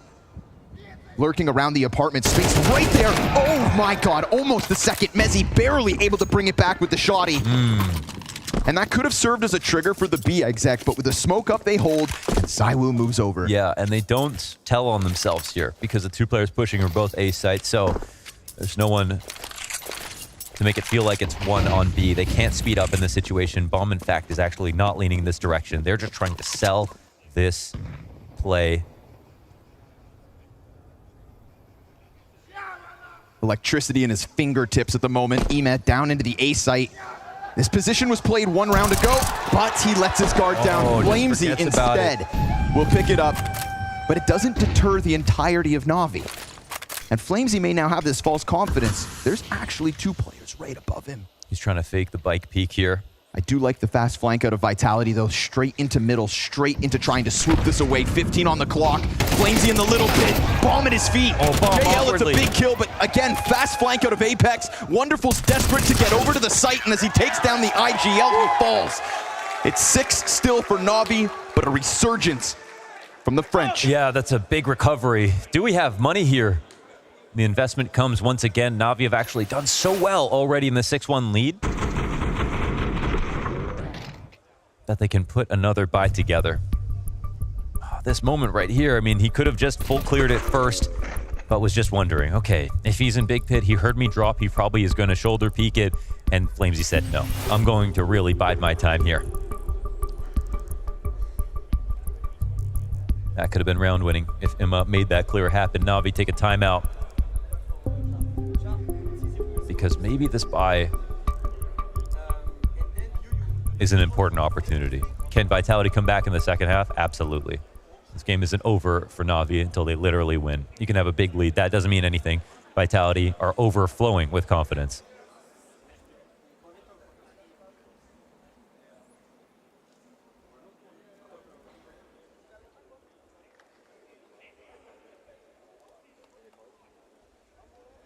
Two in a row to get it going back. Ooh. T-side was getting out of control, but Vitality have dug deep to find that answer. And just kept playing aggressive, too. Mm-hmm.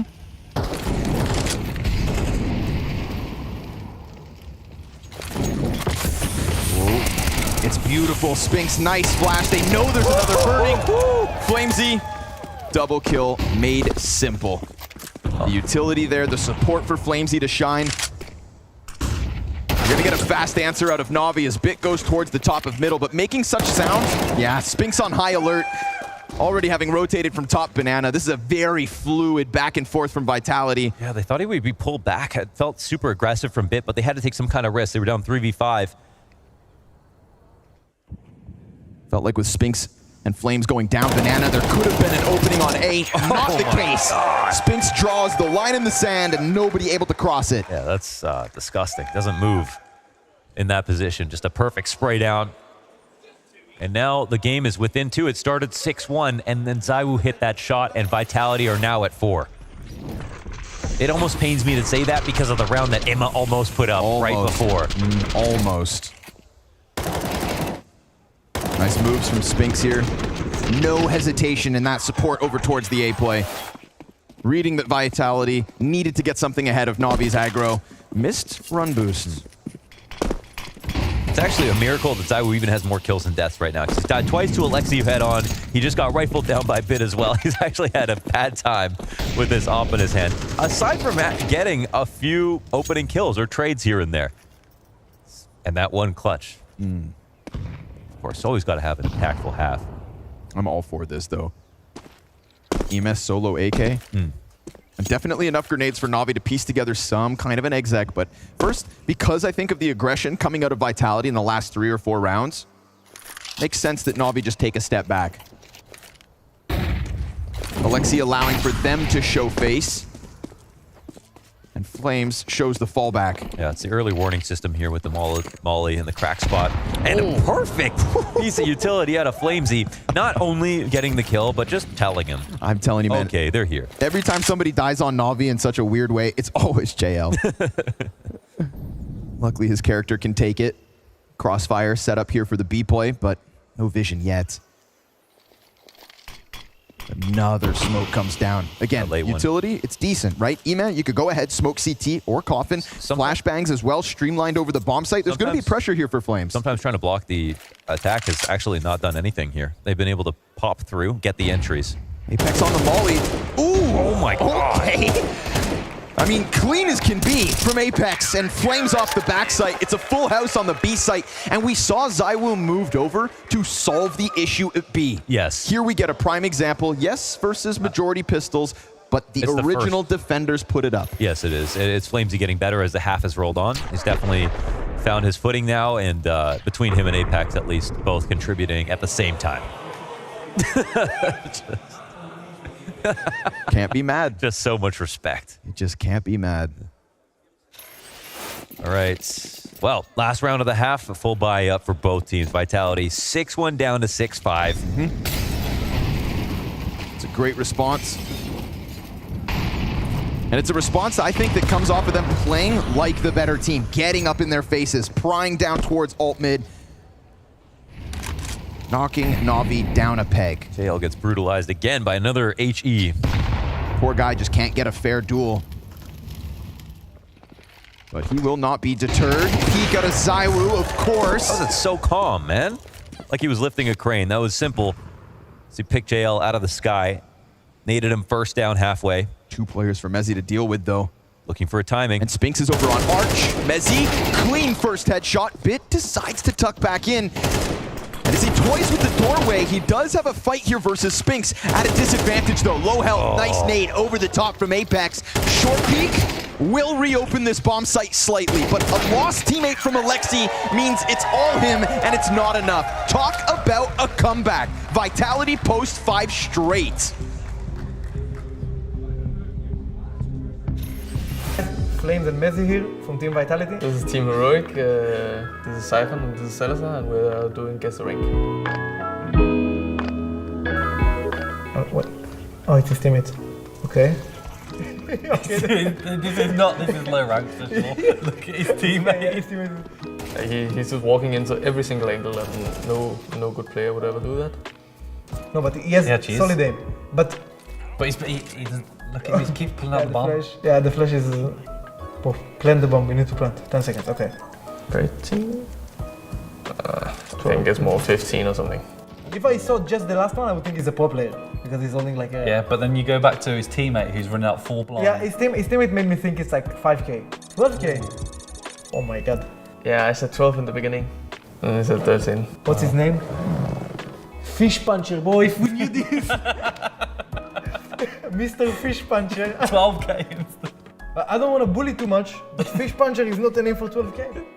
So this guy has very good pre-aim. Yeah. And he's not walking into every angle, he's peeking them. Okay, but he has cool roster placement. You see how he moves? Yep. It's Xantares. Insta one tap. Whoa. Okay. Oh, Okay. it's like Zywo. Probably like 22 maybe? Yeah, let's say 22. But look, because yeah, this is good, 2 shots, and then the third guy is just a mess. Why is he running like a Yeah, but look at his last guys. Look at the reactions as well. Look. Yeah, he doesn't react He to doesn't the enemy. react, look. Yeah. The enemy just stands in the middle of the floor as well. Yeah, I'm going with you. So I'm gonna come 20, and if it's 14, I'm a genius. But I believe in 20. This guy's 14,000? What? Okay. Well, then he shouldn't be there. Yeah. Oh, genius, man. Okay, yes, M9. Oh, oh. Oh, cool. Okay, that's like 6k. I don't know. I don't know. His name is Yes. PSP1G. I don't know, like this is just movement. I think, yeah, he didn't really show anything that really like shows you that he's a good player. Has to be pretty low. You think so? 17, I think. I think 17 is a... It's just freestylers. Yeah. They come to the low. Yeah, They're just here for fun. I'll give him 15. Yeah. It's random, I guess. And like in this clip, because it's just movement. Okay. Not bad. Nice angle his teammate takes. Like he's just jumping in apps for no reason. Oh, it's not too bad, I think. This is high. Like his movement is not so accurate in the sense that how he picks, but he has good aim. Again, his movement is all over the place. 17k. Let's just say 15. Yeah, 15. Oh, well, that's close.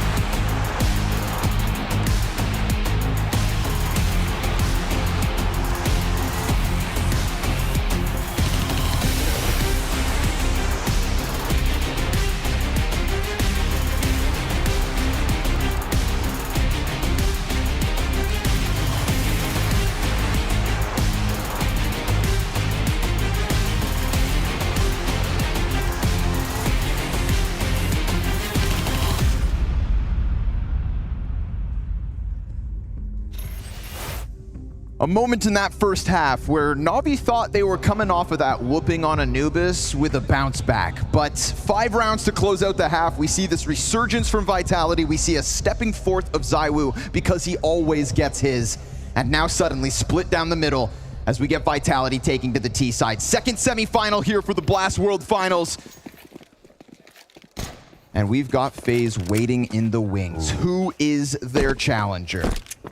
3 of the biggest brands in Counter-Strike waiting to go head-to-head. Anything's going to be good. Anything.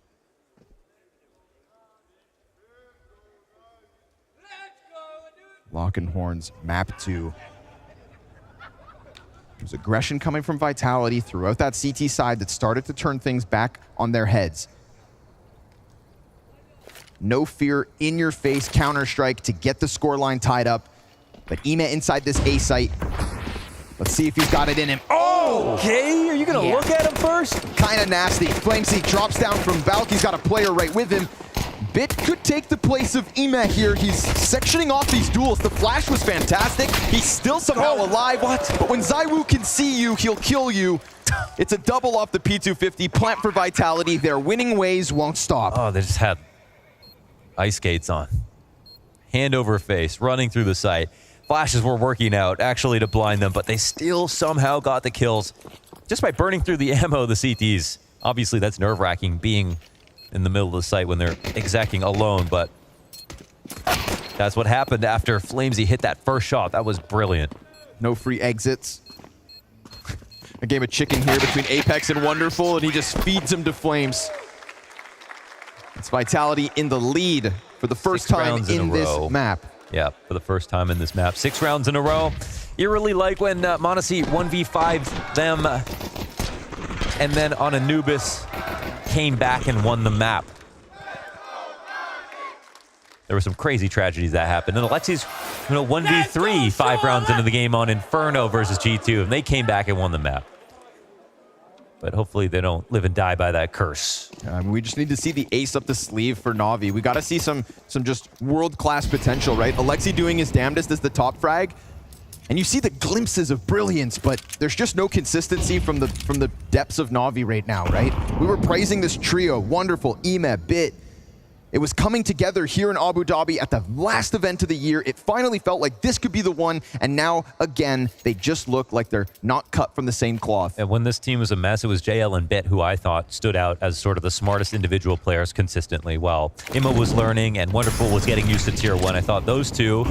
Well, first of all, shout out to JL for being a player who also came from the same origins, like straight out of Tier 2 into the Paris Major, into a Tier 1 team, and he slotted in. I think he learned the fastest. I'm not going to lie to you. He's not somebody who I thought had a problem, but this first half, JL got completely countered every single round, naded down on Banana, never got a chance to play. Apex looking for some money and some freebies. Nah, no ace for him. It is wild when you look at the individuals of Navi. When you think about the peak of their LAN careers, it's incredible. JL, major top 8, wonderful. Major, well, even further. But we're talking major championship stages for the 3 players there. Bit, obviously, straight in with Alexi. They're supposed to be at the top. Yeah. And yet it's the frequency of those results, right? It's a singular high peak. The number of LAN events for Ime and for JL is nearly non-existent. Yeah. We're talking about stage games. No, there was far and few between, despite their successes. The big win was knowing that when it came to a stage that they would deliver, right? That's the big win about taking Imma, is that if you develop him into Tier 1, even if Blade saw that he was a little rough around the edges, he saw that in a big game, he's not going to feel the pressure. That's a huge thing to know about somebody that you can't predict for some of the young players. So there was something there. Well, pressure out of the gate here in round 15. We get a ton of utility towards top Banana. Yeah. But Navi, they walk away with Ina on 40 health. But in my opinion, like, this is Vitality are so far ahead of them, I think, in terms of substance, and deservedly so. I mean, even though they've made a roster move more recently, still 4 out of 5, still the team of the year, still best player in the world at the moment. Like, no surprises that this is going to be a tough challenge.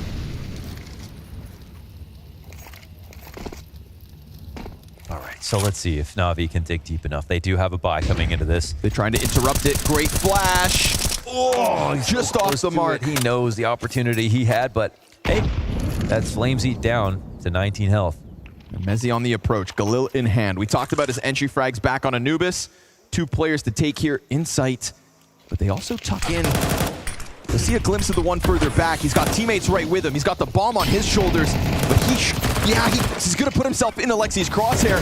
Player over the top, more pressure. CT peek from Wonderful is big, and Spinx is on his own on the other side of the map. He'll pick up Bit.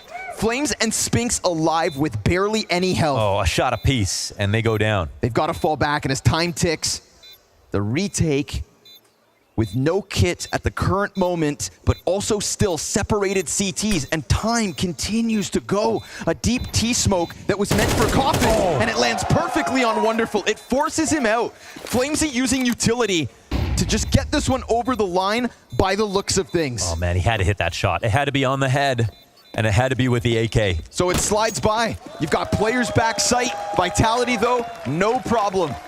They'll take damage on the approach. They nearly lose Flamesy on Banana, but JL missing that kill allows for him to help Spinx in a post plant that Vitality pick up. Yeah, winning in the side. I mean, that's everybody. They needed every little bit from Spinx and Flamesy right there. I was thinking it's so nice that Wonderful came in perfectly for this trade and to take out Apex as he rotated in. This made it feel like this was Navi's round to lose, but we see the power of actually taking the site itself, how valuable that is. It feels like even harder to take it back in CS2. Now worse for wear as Vitality sit on the brink of double digits. Can Emet do it alone? Full belt of utility and an M4. I mean, we saw a glimpse of his greatness back on that A site. And yet, no cigar. Pack of players on the approach, Mac 10 in hand. Bit He didn't pull that smoke. He's just hanging on to the 5-7, looking for the headshot, looking to carve one off, but it's not going to happen. FaZe faster and Wonderful, well, he'll use the deke swiftly enough, but now that it's empty, the MAC-10 can't be drawn out quick. And Ime, that M4, could catch them off guard, but a double peek from Boiler gets the job done, if not just barely. A Deagle from downtown. All those fights are worth it. You got to try something, man. I know why Bit tried to let him in. Like, he felt like, okay, we can rotate into the A site. Let's fight. He was so early to use utility previously, but they did need to take some kind of risk. So, credit to them. It was a worthwhile effort, but still, that's Navi on 9, looking for 10. That's 9 rounds in a row. Excuse me, I should say 9 rounds in a row, looking for 10 rounds in a row. Next round, it's become more than desperate. Substantial damage every step of the way there, right? FaZe had an excellent recovery in this game. Where was he? He was just in the beginning. It was 2-6 when this game started. Had that fresh in my memory. 16-10 now, coming into CT side. FaZe, a player that back in the OG days we'd say, you know, could show greatness in the first few days, get on the stage, and just be a shell of himself. When he got added to Vitality, they came fresh off of the major trophy lift, and it felt like he had to immediately swim. There was so much pressure on both him and Mezzi at the times that they replaced their former teammates. I mean, FaZe came in to replace Dupree. That's not an easy task, absolutely. Not at all. And Dupree continues to play insanely well, despite the circumstances. And then we have Magisk, who also is seemingly irreplaceable. The two Danes coming from the most legendary lineup in CSGO history. And yet they have successfully done so, at least it feels like so far. I mean, what can you say? They are both tournament winning on this new roster in ways that they couldn't with their old ones. What tournaments did Fnatic win? What tournaments did OG win?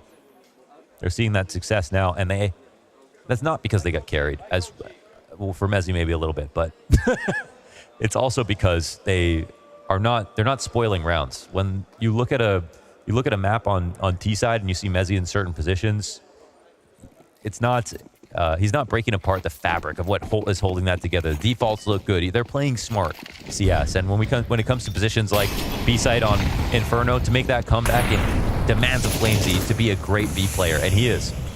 ZywOo not going to be bogged down by the op here. Ooh, they're close, and he knows it. JL, you better be careful. He's not ready for this, but he does have a teammate.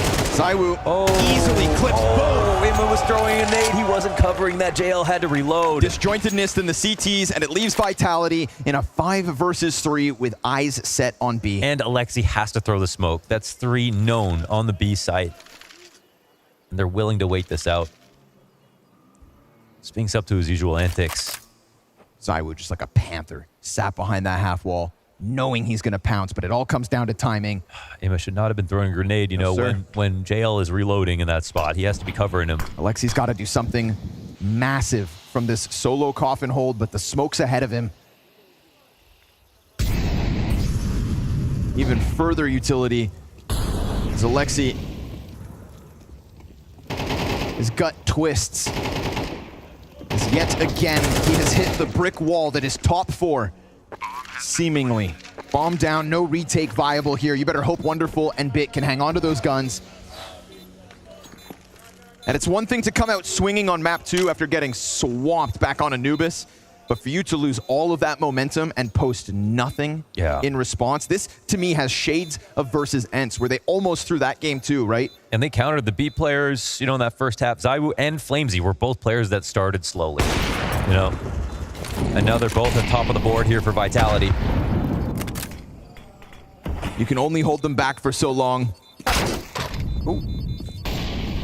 Looking to keep all 3 of these guns, could bode well. So far, so good. At least there's that. 2.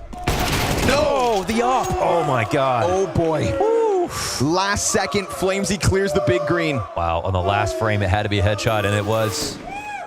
This is it. You catch one in a mid-reload and the second throwing a nade. Yeah. That's the other thing. I mean, JL's just spammed an entire magazine, and Ime has a nade out. Yes, exactly. It can't be both. You can use your mag if you have a teammate with you. JL, think about it like this. Would JL have spammed that mag if you didn't have a teammate behind him? No Absolutely way. not. So if you're not pressing the advantage of being behind him with a gun out, then you might as well just hide. Look at the top of your screens. 10 rounds straight from Vitality. Looking absolutely world class in the face of Navi's challenge. Looking to close this game on fire in convincing fashion to remind FaZe. Oh, the nade missed. Or the challenge looms.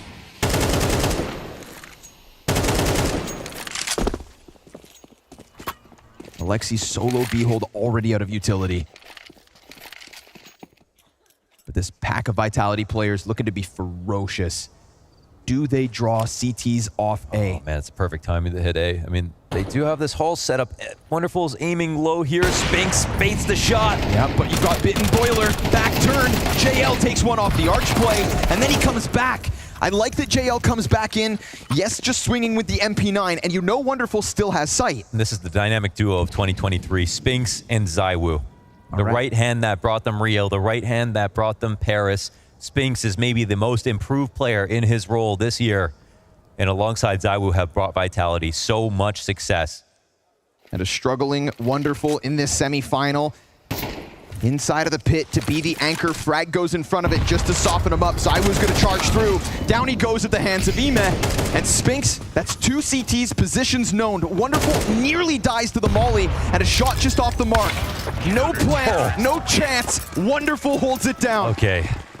All right. A lifeline with 3 alive. A chance here, finally. After 10 rounds straight, they put them on ice. Yeah, they break him back at least. That was, you know, last round ZywOo getting the 2 kills on Banana.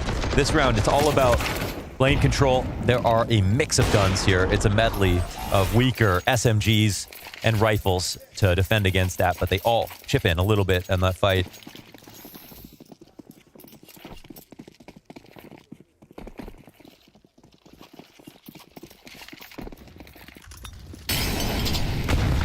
It's a love-hate relationship with comebacks for Navi in Abu Dhabi this week. This would be a glorious moment to put forth another. And Wonderful's missed shot, suddenly pressure on the B site. They do fall back, they do stay both alive. But it's a lot of posturing from Vitality, and it gets the grenade response. Yeah, you could see it sort of depleting their utility and immediately a re-aggression. This is such a good move, I think, from the CT side. Spinks is looking. There it is. Nice nade. The Grenadier strikes him down again.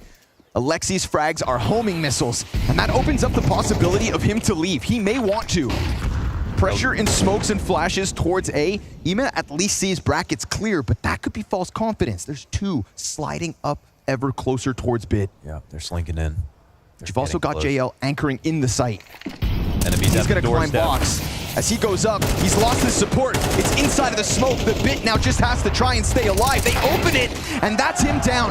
That's Vitality in with a chance at a 12th. Oh, man advantage for the T's in the post plant. Do you take the chance now? Oh, it's a good question. I mean, with this timing. With this as well. Oh, it could get checked. It could get checked. Okay, but he still gets the kill. 3v3. And then the next one's in the open. And Ime's going to make the most of it. Man advantage disappears, but ZywOo's alive. He needs to get onto this bomb site. And the problem for ZywOo is the bomb is planted deep, but they may just lose track of him. Where the hell could he get off to? Ime over towards the pit, takes the peek, dies. 1 second to the defuse. ZywOo out of position, gives Navi another lifeline. Luckily, they stick it right there, and they get the 3v1, and Ime tore through that site like a piece of paper. That was really nice with Alexi's help. And now they're making this a real half. We nearly got to the point we're talking about 11 or 12 rounds straight for Vitality to potentially close this game. But finally, a semblance of dignity. Now, JL still has to get his act together. Now he's in the A site dying.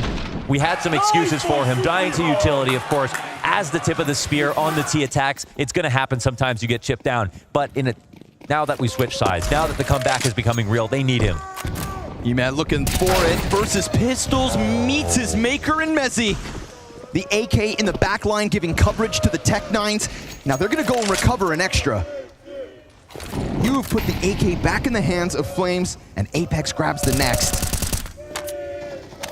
This is Navi taking a bit of a chance out of the start of this, right? Ime feeling it with the clean kills on the retake, Spinks on the wide swing, dropped by the Opper. It's a great response, but it's still a whole pack of Vitality players with options. And they're respecting Arch right now, and immediately we have Alexi making the correct rotation. He knows that this site's in jeopardy. Retake being played. They need JL, and he's coming. He's been given up.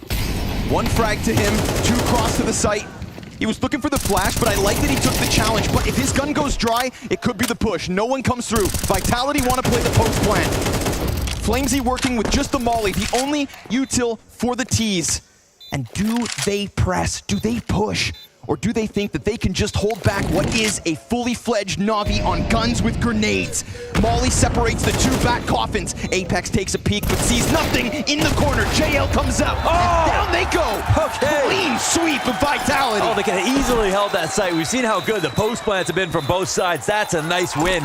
We've got that Colgate smile out of Alexi now. CT side starting to build some momentum. 2-round game. Nice shot. And I want to say I appreciate them bringing the energy still. Even when it can be match point, they have to be able to show Vitality they're not scared. Okay, you've got to throw Imma out for a peek like that. If he's playing well, use him aggressively. You still have to try it. You're not going to win automatically by being passive. If that was the case, you could be passive every round. It is literally what Vitality did on their CT side. Exactly. They kept pushing Banana. They kept fighting as if the score at the top didn't exist. 3rd timeout here for Vitality. And wouldn't it be lovely to see Navi come back into this game and potentially give us a 3rd map? And their resilience so far, admirable in Abu Dhabi, to say the least. Not every day you see Alexi getting out-naded. 3 in a row to respond to that massive streak of 10. Better late than never. Yeah, but Vitality, they had some offshore money. They've got a lot left over and another full strength buy. If Navi make this comeback, it'll be on full merit. They are going through every penny in the piggy bank at the moment. The apartments control being put out from Navi so far on the CT side's been great. We saw Bit holding the back line from Boiler that 1 round. Doubled up towards balcony again in this one. But they dismantle it right moments before the peak on CT side is so... It's so fickle. Sometimes it gives you a lot. Sometimes it costs you the map. Ime with a chance to shine here. He's going to get boosted up. Great positioning, just in time. Flash comes over. Ime's able to answer. Bit down beneath him. It's a kill apiece and a chance to fall back. Yeah, but the T's push. Spinks is in the pit. He's got them stranded on short. It's a beautiful response as the quick trade of Bit gets him back into the site and pushes all the pressure to Mezzi. That was a key frag from Alexi. He took out ZywOo somewhere. Spinks nearly won that situation, but now they get comfortable into cold. Bit secures his fallback. Mezzi's going to give himself the flash to work with, and now he knows. Bit just fired off a shot. It's a warning as to what's to come. Mezzi gets the first. Smokes keep them back. 25 health for Mezzi, and both CTs on top of each other with no vision to this site. If he secures 12th off this, then that carry back in Copenhagen means nothing. He hears it.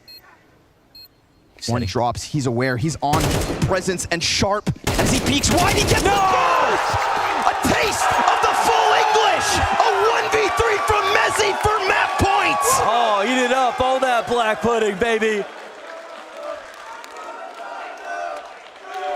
That's a round to remember for Mezzi. Highest rated player for Vitality coming into the semifinals.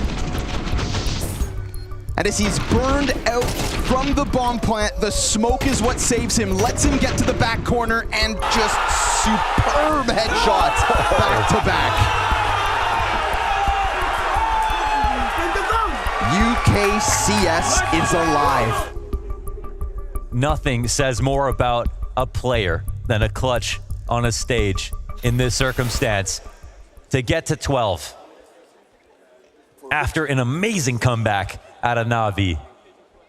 The tracking on that first frag was so nice. I mean, that's not something you see out of Counter-Strike players as a specialty. It's flicks, it's crosshair placement. You know, on SMGs, you have to track really well, but that looked so clean from MOUZ. Very calm. And it was the audio cues that set him up so wonderfully. The shot out of Bit, those 2 bullets from the corner, then the drop off of the boost. Because they boost, it's high alert MOUZ on the corner. So Navi's comeback suddenly in jeopardy, but it's only 3 rounds. That's what they've got to tell themselves, and they still can't play scared.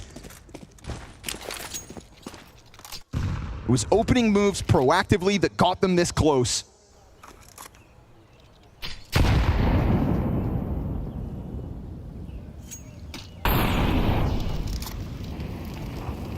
But it really is in response to those rounds that Vitality have now just played. Just even 10, 15 seconds later. We saw it in Apartments last round.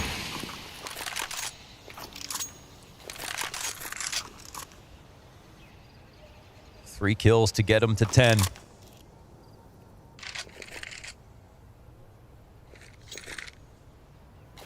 Wonderful is here without a smoke, I should say, to try to defend. They're playing aggressively. They need to try to make something happen on low util. They can prep with bracket control. If the T's don't want to take it, they can retake mid this way.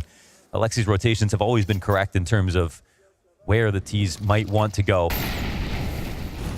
But do they have the artillery to stop this? Do they have the weaponry? Barely. They got a nade that could soften them up. It's good amounts of damage on the front runner. It's a desperate move here from Alexi, but through smoke, does he press? JL fires a couple shots. We've got Vitality in the bomb site, and JL's down with nothing. Oh! It's a 5v3 for Vitality with just enough time to plant. Oh, it's just the reinforcements now. 3v5, retake into the B site. Can you do it, Navi? Their hands are tied. This is for your tournament. Nowhere to run, nowhere to hide, and no other events this year to get any other taste of revenge. They need 5 frags on the approach, and the flash is great. It was 3 players blind, but it's only 1 kill out from Ema, and the pressure on CT's too much.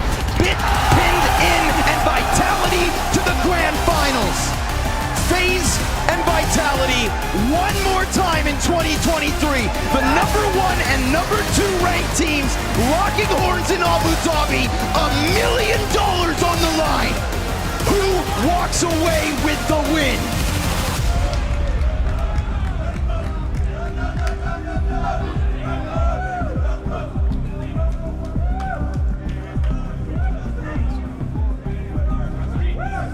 Vitality, back-to-back grand finals and a chance for back-to-back trophies to be ending out the year. And boy, oh boy, I never thought I would see the day that a British player does that. At a tier 1 event, $1 million on the line tomorrow. MOUZ's here to stay, baby. Yeah, it feels like he's always capable of putting that one out. I mean, it's not the first time. We had the same scenario in Copenhagen, which could be potentially looking at a MOUZ that's struggling, but then eventually there's that moment, there's that clutch, there's that kill that he needs, and you can argue this 1v3 sends Vitality to the grand final. I know you're happy about it, Freya, but this was a team effort. This was a Vitality team that was destined to win it because Apex is playing out of his mind. Flames had a nice comeback in that game for himself. ZywOo himself, everywhere that he went, it felt like nobody from Navi could even touch him. Of course, MOUZ delivered as well. Okay, he had a nice clutch. He had a nice clutch, Freya. Of course he did. Of course. Yeah, let me live in my moment. It's not often that us as Brits get to do this, but we're going to hand it down to James and, of course, the star-studded Frenchman on the stage for a few congratulatory words. Another grand final secured here, and this time looking to end the year on a high. But ZywOo, I want to start by asking you, the fact that we see MOUZ come in, he looks like a different player coming into this team, but I'm also seeing you guys seem to be at your happiest I've ever seen Vitality. Is the mood completely different right now? Is this the best Vitality we've seen? I don't think I will say it's the best Vitality, but obviously we have good mood coming out in this tournament because obviously we want to win this tournament, and we, like Vitality, we have always good mood, happiness, and that's our goal in this tournament is. And that's definitely been working out really well for you guys. But I want to look at this Inferno quickly. At the start, Navi get away very well. Then we see you swap over to B to defend a bit more. You string a good amount of rounds together. You stay focused on it all. But it looked like it was going bad towards the end there. Without that MOUZ clutch, do you think you'd be sat here right now, or could we be looking at a third? Yeah, with this MOUZ clutch helped us a lot to combat and win this game because we could feel not the pressure, but it was a bit shaky at the end. But obviously we managed to have good mood, good mentality at the end, and without this clutch, I will not say we not gonna win this game, but obviously it helps us to win this. It would be a little bit harder, that's for sure. But talking about it getting harder, you're going now into a grand final against FaZe. Now, FaZe have just gone through a change, right? We see Frozen come in, but do you feel like they're ready for you? Do you think this is going to be the epic grand final we're expecting? Or do you feel like you're the favorites? Yeah, maybe, but obviously it's gonna be a great game to play against them because it looks really sick, and even us, we like to play against them, so obviously it's gonna be a great final, and yeah, we're gonna enjoy like every time. And how important is it to you to lift the trophy at the end again and end the year on a high? Yeah, it's gonna be important for us because we want to finish on the good notes, and obviously we want to win this tournament a lot. So yeah, it's been a lot for us, for the team, because yeah, we want to finish this year with the final trophy. I like it. Confident. Let's see if it happens on the server. Thank you very much, Mr. ZywOo. And guys, Etihad Arena, give it up for ZywOo and Vitality.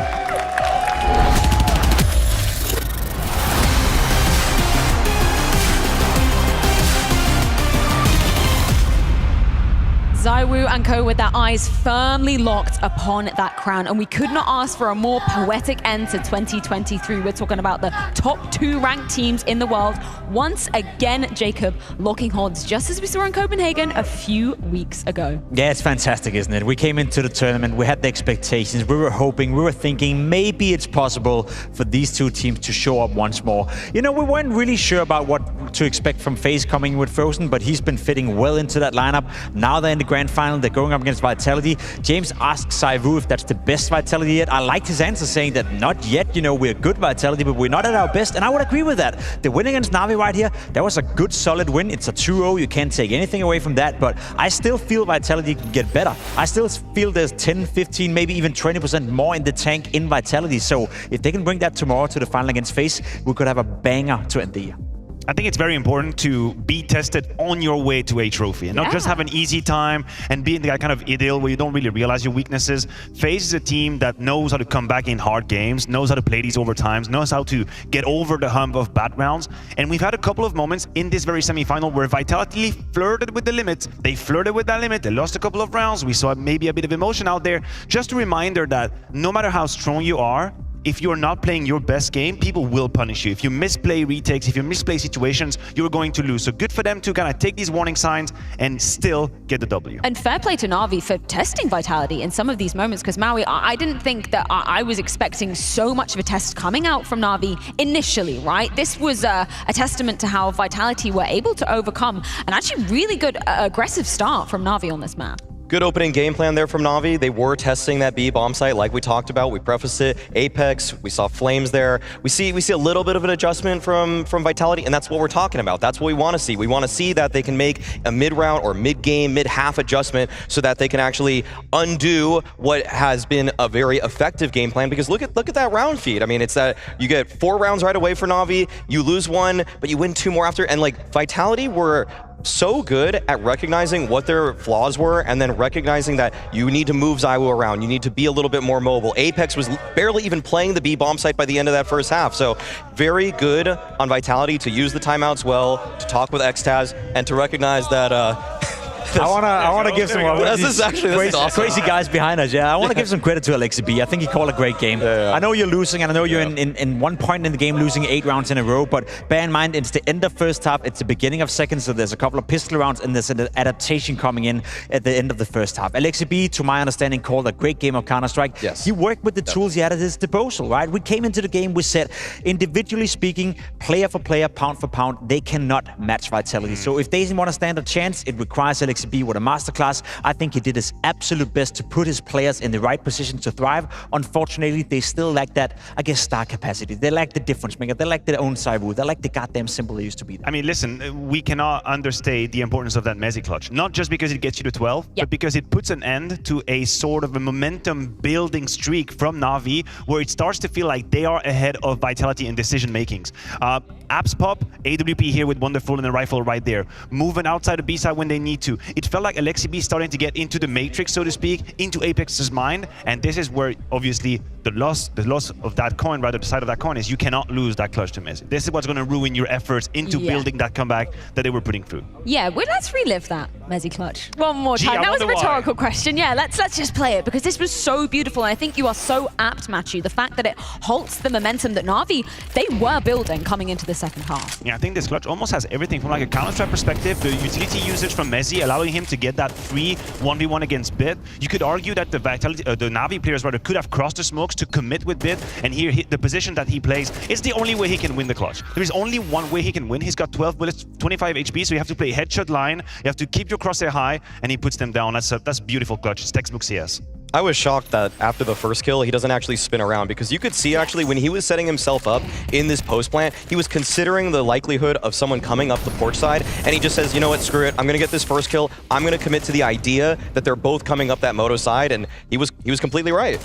Yeah, and I think just to round this conversation out, fair play to Na'Vi for putting up a really, really solid effort. As we preface this, we didn't necessarily expect them to be making it to this very point in the tournament, Jacob, and the fact that they could test Vitality at points, testament to them, and Alexi's calling. Yeah, I think it's a nice another step for their trajectory. We spoke about it at the fall finals, we spoke about it at the tournament before that as well. It feels like they're going on an upward trajectory, just not, you know, this way, but more so steady progress, getting slowly, surely better tournament by tournament. We saw positive signs coming out of Emma, we saw Alex call a great game right here. There's more things coming together in this Na'Vi camp, and I think for my money, it's all about managing our expectations. Na'Vi is not at a place right now where we can expect them to be a top 5 team. They're trying to build towards that, and maybe it takes a roster change or two before they're back into the fold of it, but at least they're building a foundation right now. The work between Alexibi and Blade, it's coming to fruition on the server, it's getting better, so I'm positive on behalf of Na'Vi despite them losing the semifinal. In terms of managing expectations, Na'Vi exceeded my expectations at this tournament. Beating G2 in the fashion that they did, the individuals, some of them coming to light here, Wonderful showing a new facet to his game, Ema rolling it back to the Paris Major and showing the form that he's capable of. We need to see that star power, though, more consistently. That's the main thing with Na'Vi. There were too many times when Vitality, not even just in this match, but in the opening group stage match, where they lose to Deagle rounds, where they lose to underpowered buys because the players on Vitality just shoot harder. And that's something where Na'Vi has to consider just skill options and how to make sure that their hardest hitters are taking the engagements that they should be. Because sometimes if it's Alexi B versus ZywOo with a Deagle, I don't care what gun Alexi B has, ZywOo wins that fight more times than not. Yeah, a really solid showing undoubtedly from Na'Vi to be ending out their 2023. So let's get a few closing thoughts courtesy of Blade. A great effort put in from Na'Vi, but it's the end of the road here for the World Final. And that's what I want to start with looking at here, Blade, is that the Anubis, Alexi already told me, he's like, you guys had the confidence in it, what you want to do and try work out to fight them. But this Vitality did seem too strong. How did you view the first map? Too many mistakes. I think we are doing great versus any team except FaZe and Vitality. The same was even on practices, scrims. So we knew it. We need to do something differently in terms of decision making, and we are just for sure like a raw team and not good enough as Vitality to beat them. So the idea is the problem was only in this. So on Anubis. So like in some advantageous situations we don't react properly, or like map control also like reacting what they're doing in the map, how we can counter them. Like in that aspect, I think they're doing really great. And we're seeing a positive improvement, though, coming out from Na'Vi. For example, not crumbling in the tighter games, right? Being able to fight through, keep a strong mentality for sure. On Inferno, though, did you feel like that clutch kind of sealed the deal? There was no way in there? Because you were on quite a nice streak of rounds. Well, you know, for this event, we were preparing like Anubis and Nuke and Mirage. So our weak maps was like Ancient, Overpass, like all others, you know, like we cannot play all maps. So in our system, to be good at to be capable to win like strong teams, we need to work a lot on one map, a lot of time. So that's why we decided to focus most on the maps, specific maps, and that's why we're picking them. Like we are looking like in a distance, you know, and we want long term, and we want like to have as much experience here to get, so we can work a lot on bootcamp in January. So Inferno, answering you like this, it's really a raw map for us. Like we are doing so crumble mistakes, but at the same time it's so simple map, you know, like easy map. It's everyone knows how to play it. Like you can do combos, and I think we can still win this map situationally. And you saw it, like sometimes you have good rounds, but when you like need to do it on decent stable, it's not good enough, obviously. And we like lost this clutch versus one, right? And some little aspects on banana, how we must counter, some little aspects like in terms of understanding map overall, like how they move around the map and where we must like be active. So I think, yeah, it was like good try on Fennel. And I just want to get the last question for you here is, you've now had the international project for the second part of the season. We're ending the year. What do you personally think of how you've progressed? Obviously, you had to remove Simple, which is a huge blow for a team, bring Wonderful in, but you've got to an arena here at the end. So where do you put the team right now before we go into next year? Really good. I think it's really good. We're in a really good position in terms of potential of this lineup. Okay. We understand that, for example, there's only one player from NAVI system left now, right? Yeah. And we spent like 1 year to build that system, like with that lineup, before we start to win with that lineup. So obviously we need some time here, people to get used, to understand system, and we must understand that also the players are not that caliber as, I don't know, Zyvo, Nico, and other players, like star players in the world. So we also need to respect it and give them some time to not to be so harsh like on IMA, on U-Stick, on Gel. So they need some time. They're playing like in a high league now, obviously, but still we must take it in consideration. Everything takes a little bit of time. Well, I look forward to seeing you back next year, mate. Thank you very much. Always such eloquent insight coming out of Blade, and it's great to hear his kind of prospects looking towards the future for NAVI. Yeah, definitely level-headed interview from Blade, as we like to get them. He talks about potential. That's obviously a key word in that interview. You have players, the likes of JL, Ime, Wonderful, for whom you are banking on the future, not just how they are today, but who they could be. And I think this is some of these skills that are transferable across maps. He said there are maps currently that we can put a whole lot of work in, and eventually we're going to get to that nice level. But then that means we maybe ignore the rest a little bit, and then we get punished by other teams who have across the board stronger player. And I think he's right. Some of these skills come up with experience, working on it, and also playing these kind of stages. So the potential is here for the lineup, and this was already a better sign of what they could do. Well, we've been treated to so many incredible moments here at the semi-finals of the Blast Premier World Finals. So let's dive into some of them in our CS Money Play of the Day. As always, it's up to you guys to be voting on the Blast Premier Instagram. So Matthew, what's the first play they can choose from? Oh, well, we had an unsuspected hero on Overpass as well. Roland with a beautiful spray, a transfer, a third kill with the AK-47 right there, even adding a fourth one to the tally. Great effort from Roland. This is the funniest play of the day. This one's gonna win. This one's gonna win. Here's a spoiler, everybody. Kerrigan's 1v3. This is the play of the day. This should never have happened. This is Kerrigan just running out there. I was getting flashbacks to when Kerrigan was running on Cobblestone with that USP, couldn't kill Kenny S. The only difference is, when he chased down Torzy in the bathroom here, Torzy didn't hit the shot, and Kenny S did. But he got a second crack at it. Yeah, I mean, I took off my glasses, so I didn't have to see that again, to be completely honest. Another 1v3 that was absolutely outstanding, though, was the one from Messi. It is coming home for you. You have an MVP candidate in Messi. Today, he wasn't necessarily playing the best Counter-Strike, but he came alive at the most important moment, securing the W for NAVI, for Vitality, and making sure that NAVI secured that L. Oh, massively. We've waited years for this, Jacob. I don't think you understand, even just to win CS Money Play of the Day. Man, please go over just know that after tomorrow's final, it's probably going to be Saivu anyway. I wouldn't be so sure about that, because James, you've got a bit of an update for us in terms of our Mask MVP. That's right, guys. The race for the Maersk MVP is hotting up. There's a couple of names that are way in advance compared to the other players that are up there right now. And Mr. Messi, well, he was the king for a little while, but guess who takes the throne just for today at least? It's ZywOo, and rightly so after the performance and the hurt he put onto NAVI. It was a great performance from him, and you know, we talk about him maybe needing to have a bit more of an ego, maybe have some cultural impact. Well, he's having impact certainly, and looking to grab himself another trophy when it comes to this. I'm loving the Julie action. He has a lot of fun with it, but can he keep it up in the grand final tomorrow? Probably so.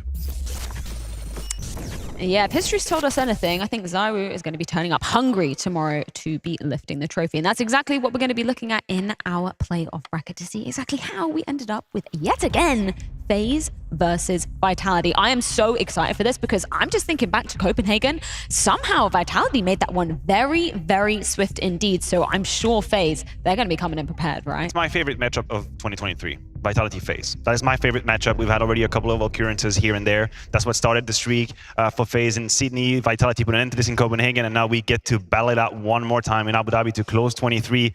I'm ready. My body's ready. Just ban Vertigo FaZe, for the love of God. I'm good with For the that. love of God, you're not good at it, and Vitality's great at it. Plus, you got smoked last time. That's all I ask. That'll be a good grand finals if they ban Vertigo. I think if they ban Vertigo, there's a good chance we get all 3 maps. Yes. So it should be a great way to end 2023. We deserve it to end out an epic year of CS. Let's take a look at the schedule to see exactly what you guys are in store for tomorrow. Of course, we've got our show match preceding the grand final, which I believe the veto is still going on overnight. So Anubis, please, for the love of God, ban Overpass. But we're going to be beginning the grand final at 6 p.m. local time. FaZe versus Vitality once again, and to be rounding out the year at that. We'll see you tomorrow.